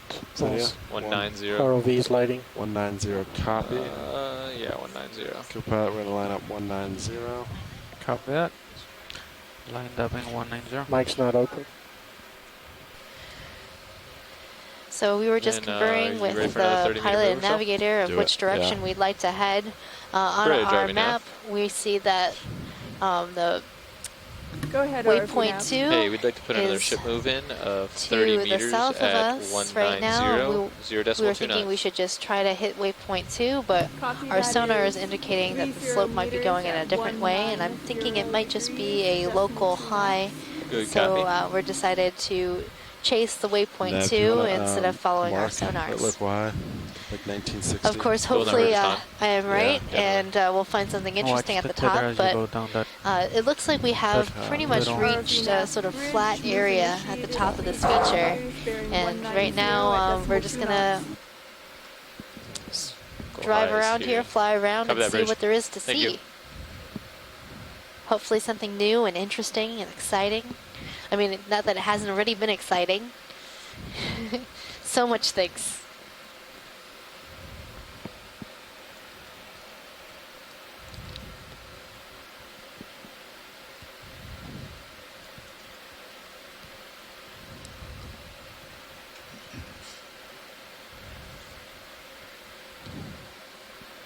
So right now, pilot, we have 39 minutes, then plus setup time, about 5-6 minutes of setup time, so about 33 minutes left. 34. 33, copy. Yeah.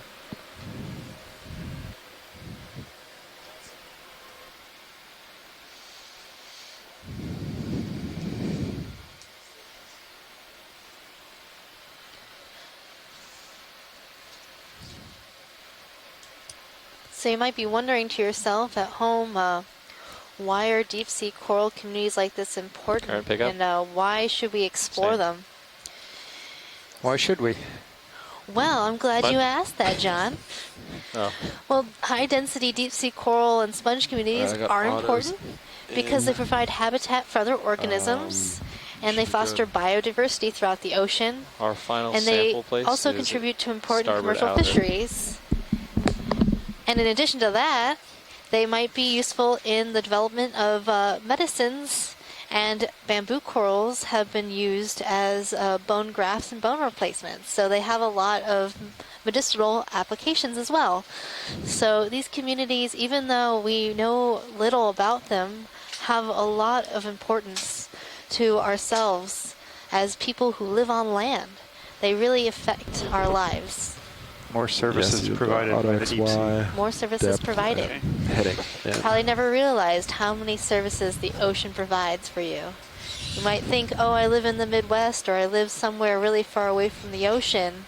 The ocean doesn't impact me, but it does. It helps regulate our climate and provides a lot of different things to us, both physically, like products like your seafood, and also just climatologically and aesthetically.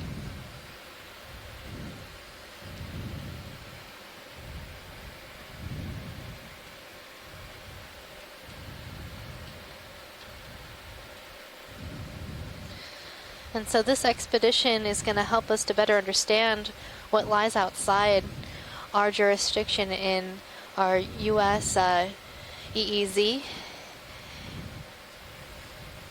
And it's our responsibility as people, and also as people who work with NOAA, to monitor and manage these deep sea, deep coral habitats.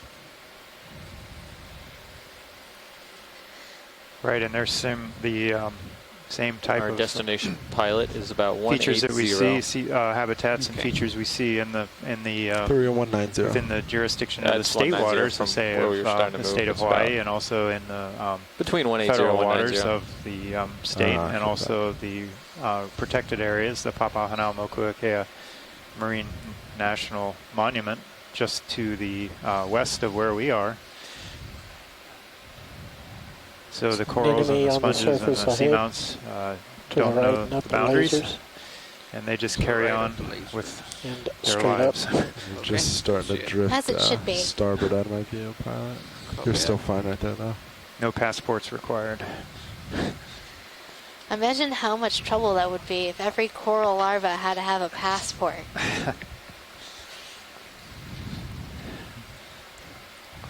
Imagine how bad it would be for the office. They would have to divvy them out. They would have to become experts in coral taxonomy to be able to, give them the proper identification. Hey, well, there's maybe a benefit of doing that. All right. Snaps. I think we're seeing one of your favorite anemones, John. My favorite? Right there. Yeah. The ones with the actinostolidae bulb. Is this Has a little it moved? It's a little one. Yeah, really? Looks like its footprint has changed. Oh, yeah. So these anemones can move. They don't move very fast, but they can. Maybe that's what caused that big hole. Maybe. On the sediment. Yeah. Maybe one of the big ones decided to move, or maybe it died off. Detach, But, or got knows? eaten. Yeah. That'd be quite a meal. Bridge. Go ahead, Bridge. Move is complete. Copy that. Stable. Yeah, right. Pilot, I'm going to rotate slightly Right there, starboard to Come in, keep you in Peyton. view. Tilt down. Laser's clear. So we call it bulb because it has these little balls on the end of the tentacles, and we're not quite sure if this is unique to a species or genus, or what's going on here with those little bulbs. But we've noticed a lot of the anemones in this particular family have these little balls on the end of the tentacles. Video's clear. All right, come on. Alright, pilot, I rotated 20 degrees starboard. Keep you in view.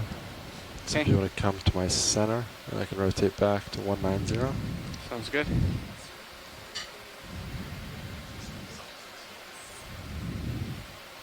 What's the angle on your camera? 72? Right there, it's 7.5. Okay. So if we go down more, that is 9.0. All right, I'll just so yeah, center push. Okay, and you're going to keep swinging here.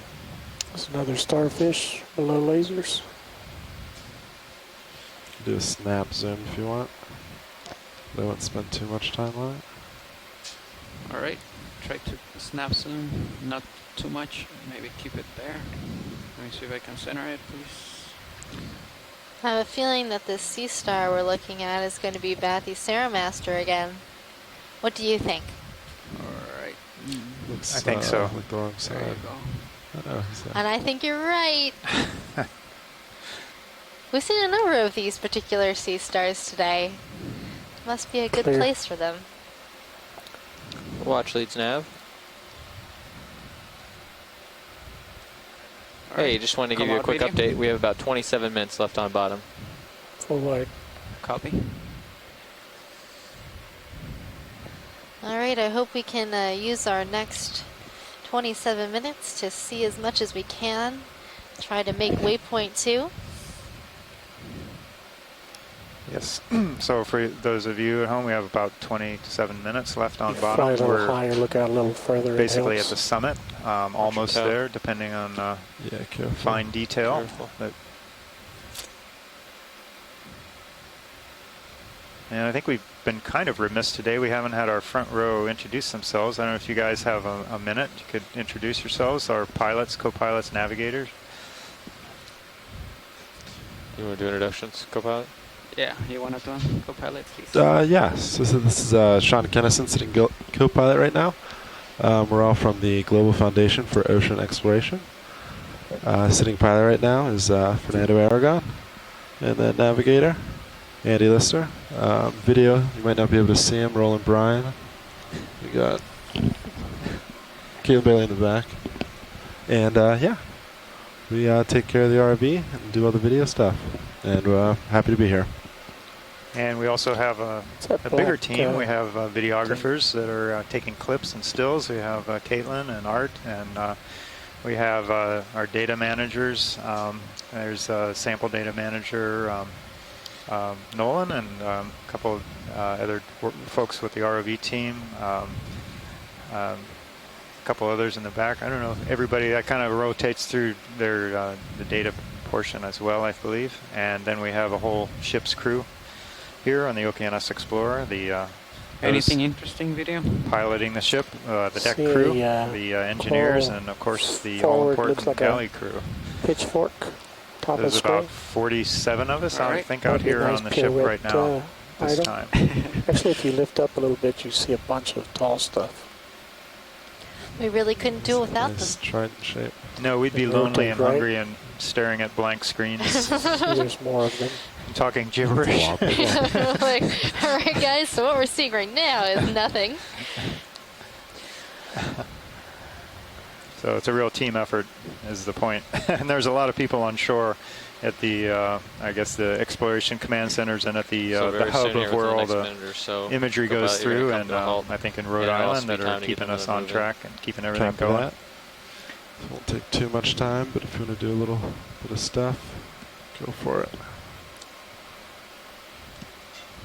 Might as well just keep us moseying, right? Seeing quite the field of bamboo here. You've got some really long, leggy bamboo colonies. These are these tall colonies coming into your screen right now. Look at that smooth pirouette. Nicely done. So it looks like this colony was originally an unbranched bamboo, and then something might have happened to the colony, and it started branching. That's been known to happen. Could we do a snap zoom and see if we could see a branching point? Let me land video. How much time do we have? I think we can get it from a Unless we're on the move, then by all means, let's keep going. Pause for now. Coral on the left. Yeah. Yeah, just careful as you set.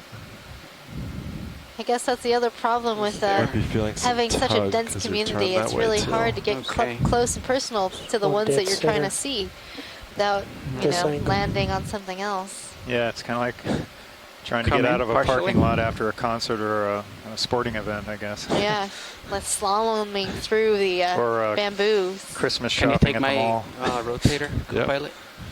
I have your rotator coming up. Yeah. Stopped. I'm glad I'm not flying. The last thing you want to do is like crash the ROV. Slight down. That'll affect your insurance. Oh. Slight coming up. Stopped. Full wide. Alright, yeah, let's try to get another one maybe, because I need to keep moving. Alright, sounds good, pilot. Camera you have back.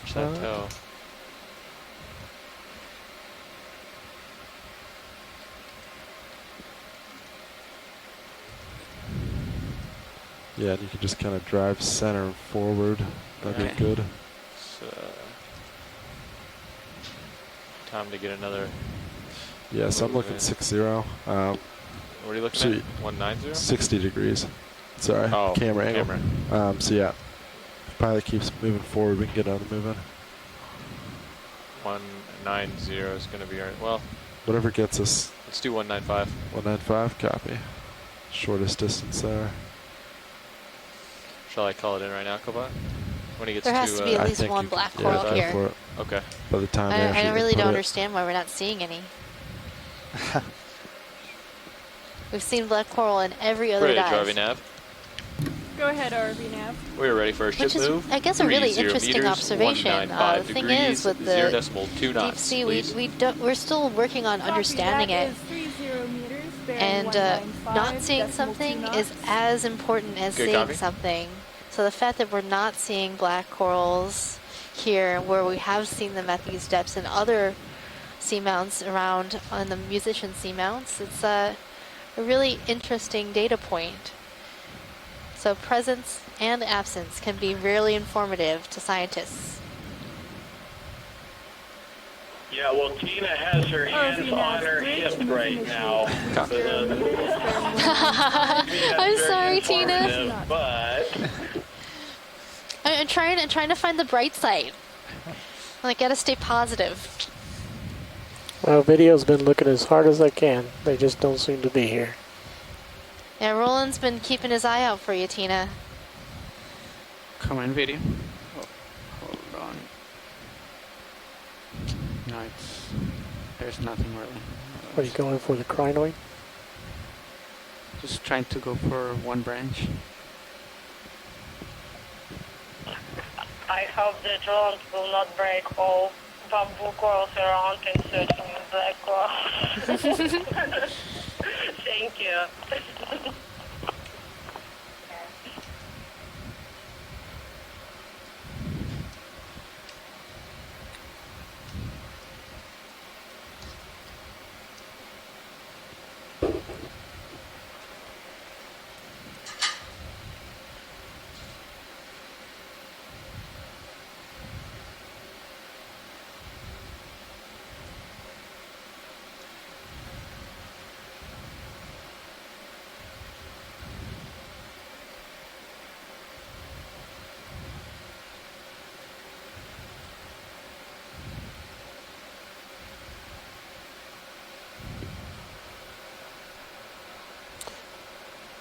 So let me challenge science. What is the major difference between this area we're surveying today as compared to yesterday, where we did see all those other different corals? So Shostakovich seamount that we were at on Saturday, we saw a ton of extremely large bamboo corals. They were of a different genus altogether than what we're seeing right now. And we believe that genus was Echinopsis. And those coral colonies were as tall or taller in some cases compared to the ROV, and as wide or wider, which is quite impressive. Now, some of these colonies that we're seeing right now are quite large, but not nearly as large as the ones we were looking at on Saturday. And that could be a function of the different species So perhaps the species that were on that seamount on Saturday, Shostakovich seamount, grow larger and older than the ones that we're seeing right now. See, these ones that we're looking at that are in our view have a much finer bone structure or skeletal structure than the ones that we were looking at on Saturday. Let's look at that straight coral width. Okay. So it could be that, or it could be that these ones are not as old or just generally do not grow as large. We really just need to know more about the species, but what's really telling is the fact that the ones that we've been seeing today are not the same as the ones that we saw on Saturday. About how far are we from where we were at yesterday? I'm not sure. I'd have to measure. We are about 100 miles south of where we were yesterday.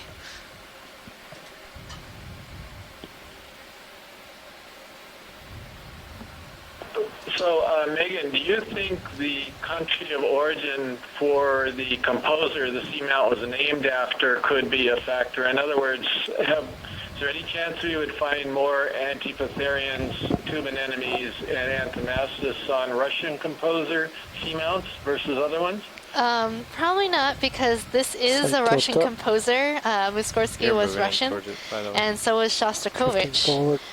So maybe non-Russian composers? That's definitely not a factor then, right?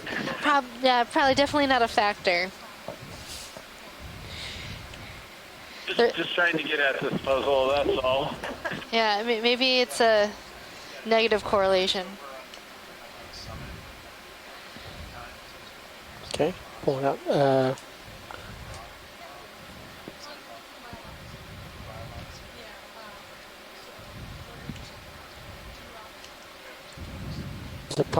There's a polychaete to the left of this stalk, just down left from that dot. It's starboard outboard.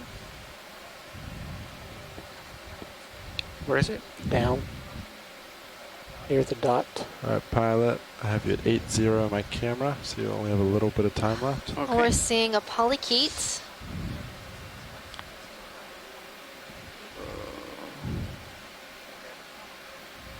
This is a type of swimming polychaete that we're zooming in right now. It's currently resting on the rock. But if we were to scare it, it would swim away. Has these two antenna-like structures on its head that are green. We believe those to be bioluminescent in nature, and that polychaete, when approached by a predator, will drop those organs, and they will bioluminesce, distract the predator, and the polychaete will be able to swim away.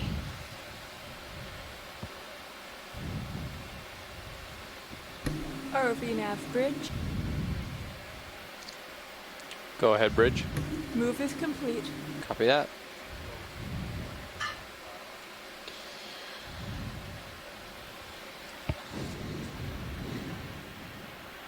Yes, you're pretty much center, so now you can go ahead and do a little push forward. Okay.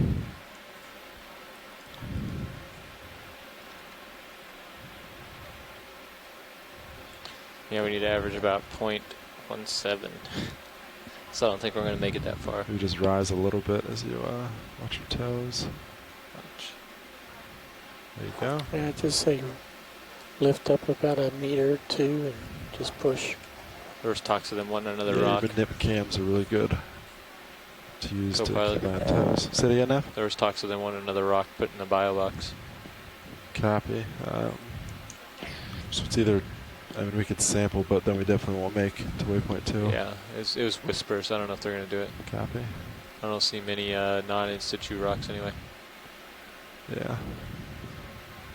Are we moving the ship right now? Ship is. So watch leads. What was that about a rock?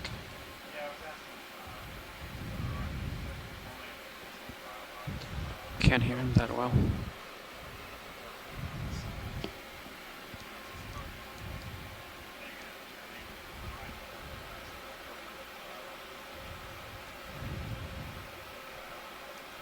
Okay, we'll keep an eye. It will have to be smaller than normal, as you know. but we'll keep an eye out.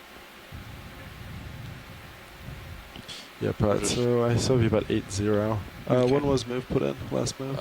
Actually, move's done, but let's say. So how Do you long have will 3 minutes? So stop? maybe 1 to 2 more minutes to swing. Copy. Okay. So yeah, But you should push out. I'm pretty much looking right down at you, so I'd keep pushing forward. Watch leads nav. Yep.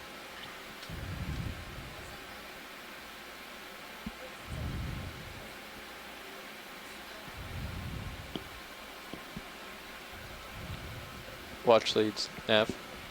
Go ahead, Nav. Hey, I just want to update you. If we do find that other rock sample / biosample, we definitely won't make it to the waypoint for it.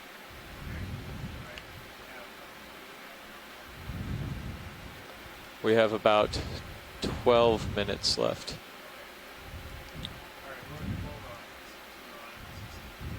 Okay. Okay. And co-pilot, we're gonna need to put another move in then. Because they're sounding like they want to move on. If they do see one, we'll grab it. But copy. Yeah, go ahead and do it. So looking 195. So whenever you feel comfortable and pilot feels comfortable. You know, another thing we haven't seen any of this dive is Anthomastus soft corals, the mushroom corals. Bridge, RV nav. Yeah, right. We saw a ton of them on Beethoven Seamount. Hey, we'd like to put another ship move in. It was a forest. 30 meters, 195, 0.2 knots. Copy that, 30 meters. And we haven't seen any sponges since the beginning of the dive. Good copy. It's like these corals are out competing the sponges. Right. Dean is well aware that we haven't seen any Anthomastus, and I'm well aware that we haven't seen a sponge in a long time. And again, you can see my hands on my hip, too. Still going to go 195. Maybe it's the Chris Ma correlation. When you guys are here looking for specific things, they're not here. But maybe when you go to lunch, they'll appear. That could be.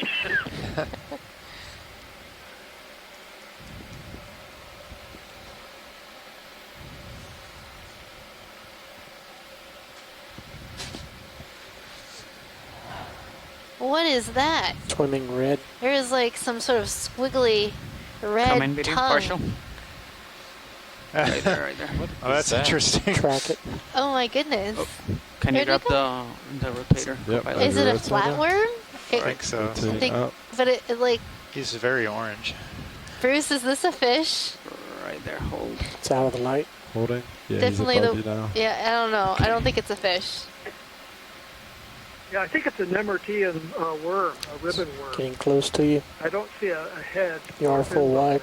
Yeah, he's rotating down, down.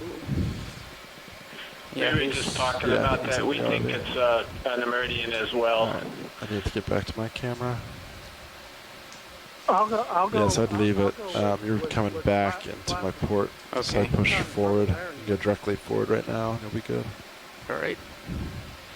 So we've got a couple votes for Nemertean and a couple votes for Platyhelminthes, or Turbularia. So the Turbularians are the only free-living flatworms.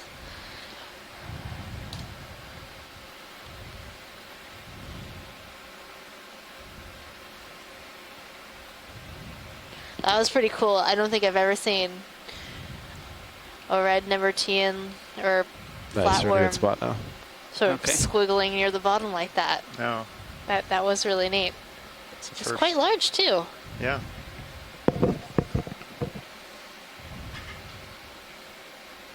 When did you put in that move, Nav? All right, Scott France says definitely Nemertean. 109. He's seen them before. Was it 30 meters? It was. Okay.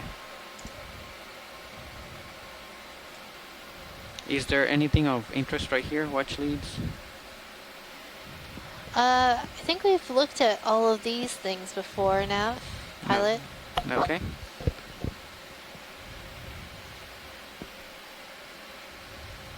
I feel like it's just gotten denser You get as to we've the gone end up of your higher. leash, you sort of go side to And side. just Yeah, you're so starting to many get out there. bamboos and so many primnoids.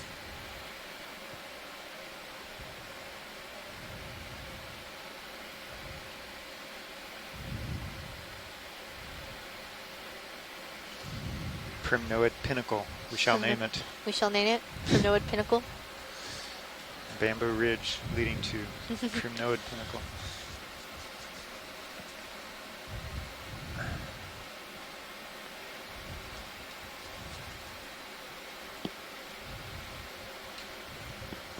It's like a garden of just little bushes. Yeah.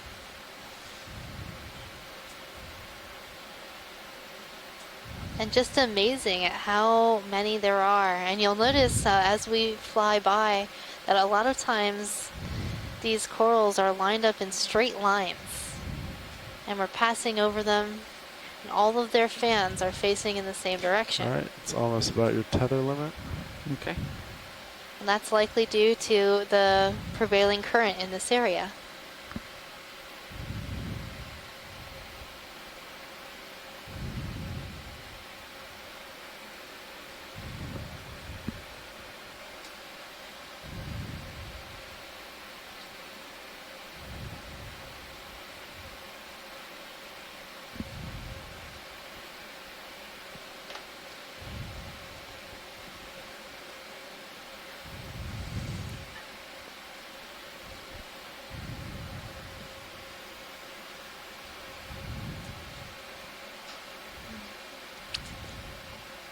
Looking for something good, so I'm trying to keep my eye out for any of those small brittle stars that we saw earlier in the dive on any sort of small cobble rock in the area as a possible collection. And other than that, we're just making it to our main and final waypoint before leaving the bottom today.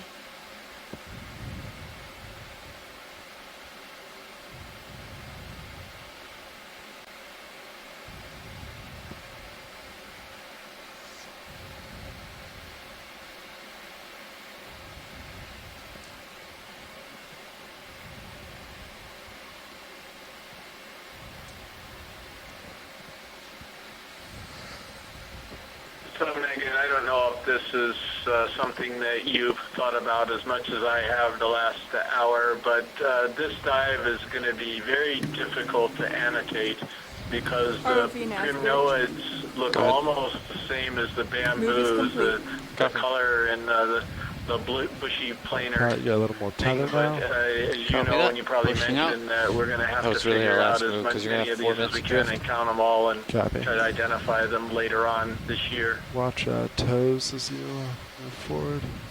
Yeah, Chris, I was thinking about that, and I'm like, I'm gonna say not I on this one. The one thing is that a lot of these bamboos have a different sort of branching structure than the primnoids. So it might be possible to tell some of them apart. But yeah, in some of our wide shots, it's going to get tedious to count. I think we're going to have to flip a coin as to who gets this dive. I think so. All right, what's your port toe?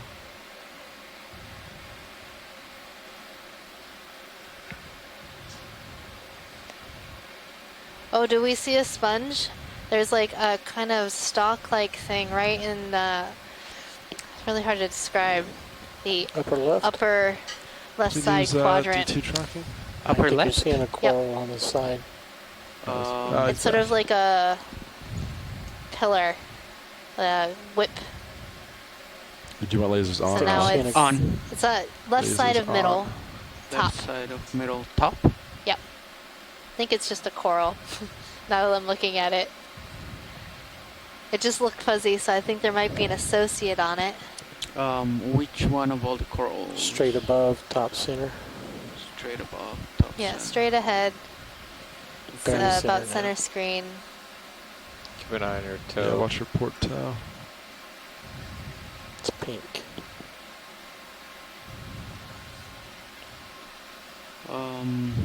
Oh, it's just a pink coral seen from the side. I thought it looked weird. It was like perfectly lined up. Yeah. You got a maybe think it was something that it wasn't. White coral to the upper right? Or it may just be a close coral. I do not see a starfish anywhere. Just a pink coral. There's a crinoid, I think. Yeah, it's pink coral next to the whites when I saw. Fish on the there right. you go. Fish, eel. I think this is our first eel of the day. Partial video. I was going to get worried that we haven't seen this Hey, eel Cobalt, on every other depths yet? dive. We've seen this eel. Yeah. I believe this never is mind. I an can see it now. Iliophis eel. Is Hi. that you, Bruce? This is an arrow-toothed eel from the family. Yep, this is Bruce. Watch your porto. Sorry, I'm interrupting. We have a group of visitors here, so I've been talking with them, and I didn't. So maybe you've already explained what this is? Oh, I was just getting to it. By all means, take it away. You can let it go. Yeah, pilot, stop there. This is an arrow-toothed eel in the family Synaphobranchidae, the deep family of deep-sea eels. Again, we identify this by the general shape, and then the rounded snout, the lower jaw that's not as long as the upper, and the white pores with the lateral line, the sensory system on the side, help us identify it as the genus Iliophis. So we've seen these on other dives. The first one we've seen today in the family. It was kind of surprising that we didn't see them, but it's an arrow-toothed eel in the genus Iliophis. Thanks, Bruce. All right, so I'd give Yeah, no, we've seen them on every other dive about that time. this expedition. Yeah, so it's, I'm glad we got to see our favorite friend. All right. Yeah, just go dead center of my screen. And watch leads, this is going to be our final push forward. And so we're looking around and we're basically at our waypoint. Thank you, Nev. Maybe also just lift up a little bit. So it looks like we have reached our final As we finish it, waypoint. just rotate side to side when you get to This the is end it. of your leash. This is the top. We're here. Let me know. How do you feel? Co-pilot. Sorry, sit down. Let me know if I'm at the end of my leash. Oh, yeah. Copy. I'm sure you do. You kind of look side to side there, and that's about it. Come down a little bit, maybe a little more, but yeah, that's about all you got. All right. And this will be it. It'll be time to go. Okay.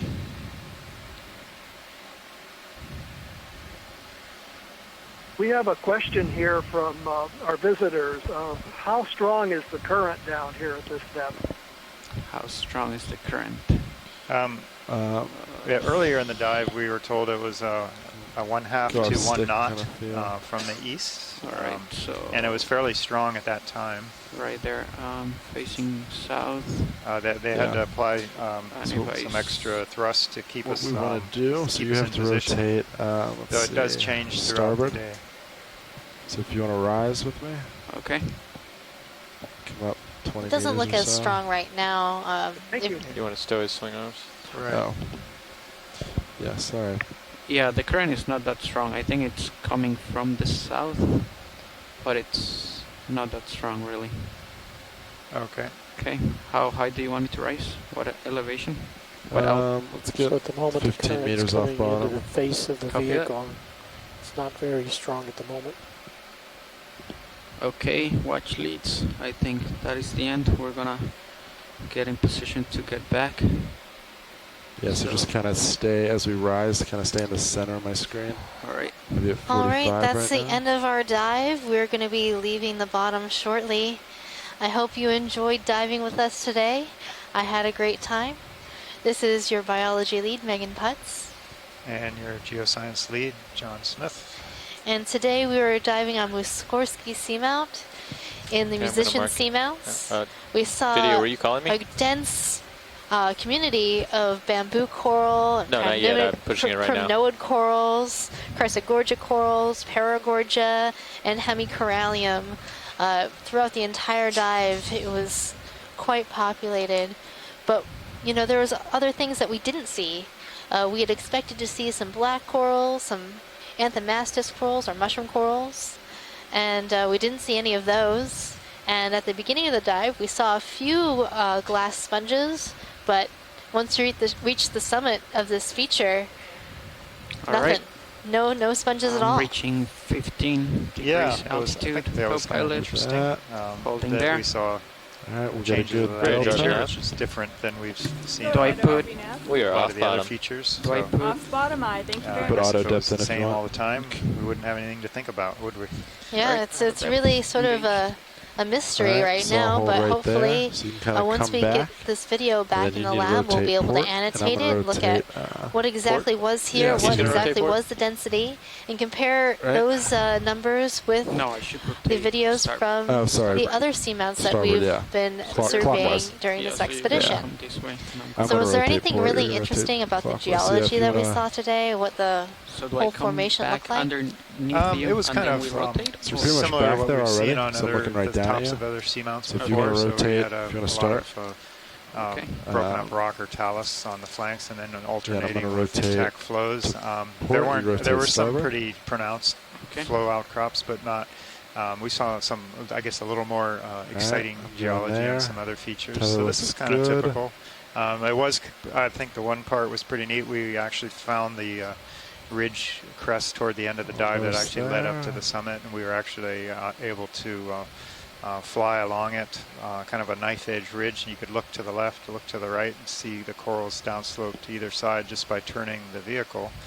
And we don't always see that a lot of times. So now what you want to do is you want to push forward, keep maintain, like hiking on these ridges 180 with me in Hawaii and on the island and of Oahu. I'll follow you in the see cameras. Valleys to either side. You want him to lock in his That was heading? pretty interesting. You can. That was cool. You can put an auto heading.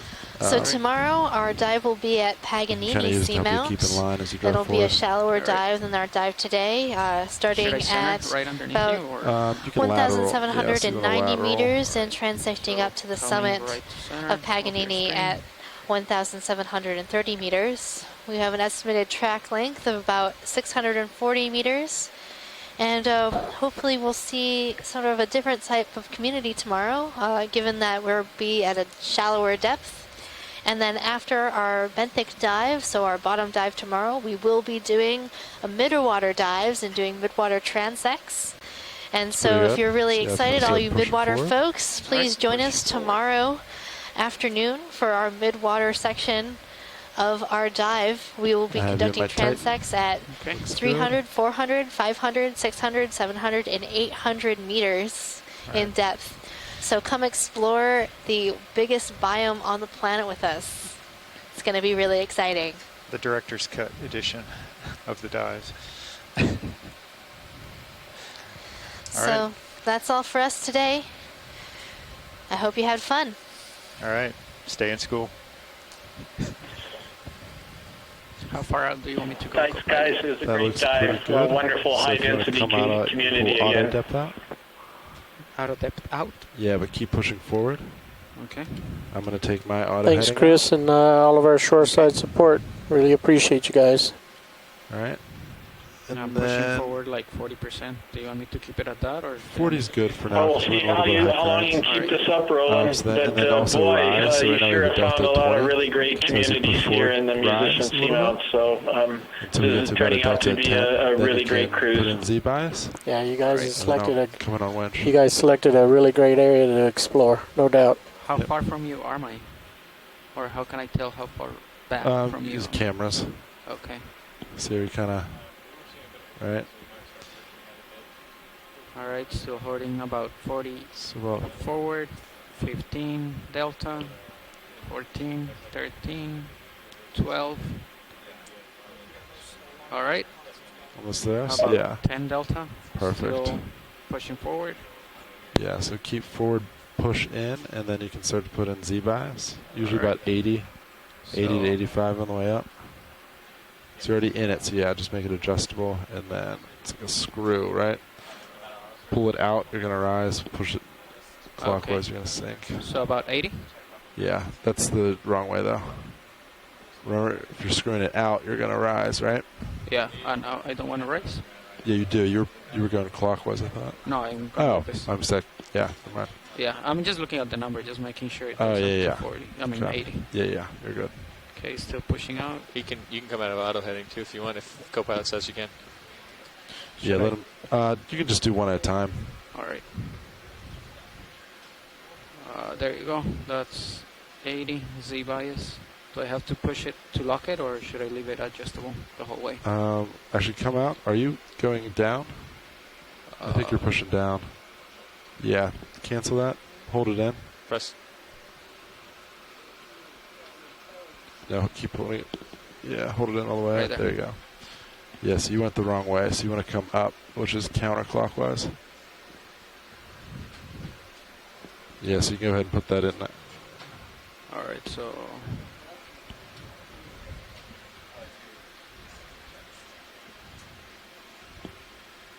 you don't have to go 100 on your verts. okay. It's kind of aggressive, yeah. So now you can re-enable Z-bias. All right. So you just click it once. It's adjustable now, Like counterclockwise. Yeah, so it's like a screw, right? Yep. Counter, you're Okay. removing it, you're rising. All right. Clockwise, you're sinking. Make sure you're still pushing forward too. Yeah, you adjusted your... Do you want him to come out of auto heading? No, just move your auto heading. All right. 180. And then So just right there, let I'm that lined be. up with the ship. Yeah. There we go. And then Z-bias all the way to 80. Come on. Get there. All All right. right, that's 80 right there. We'll start winching up.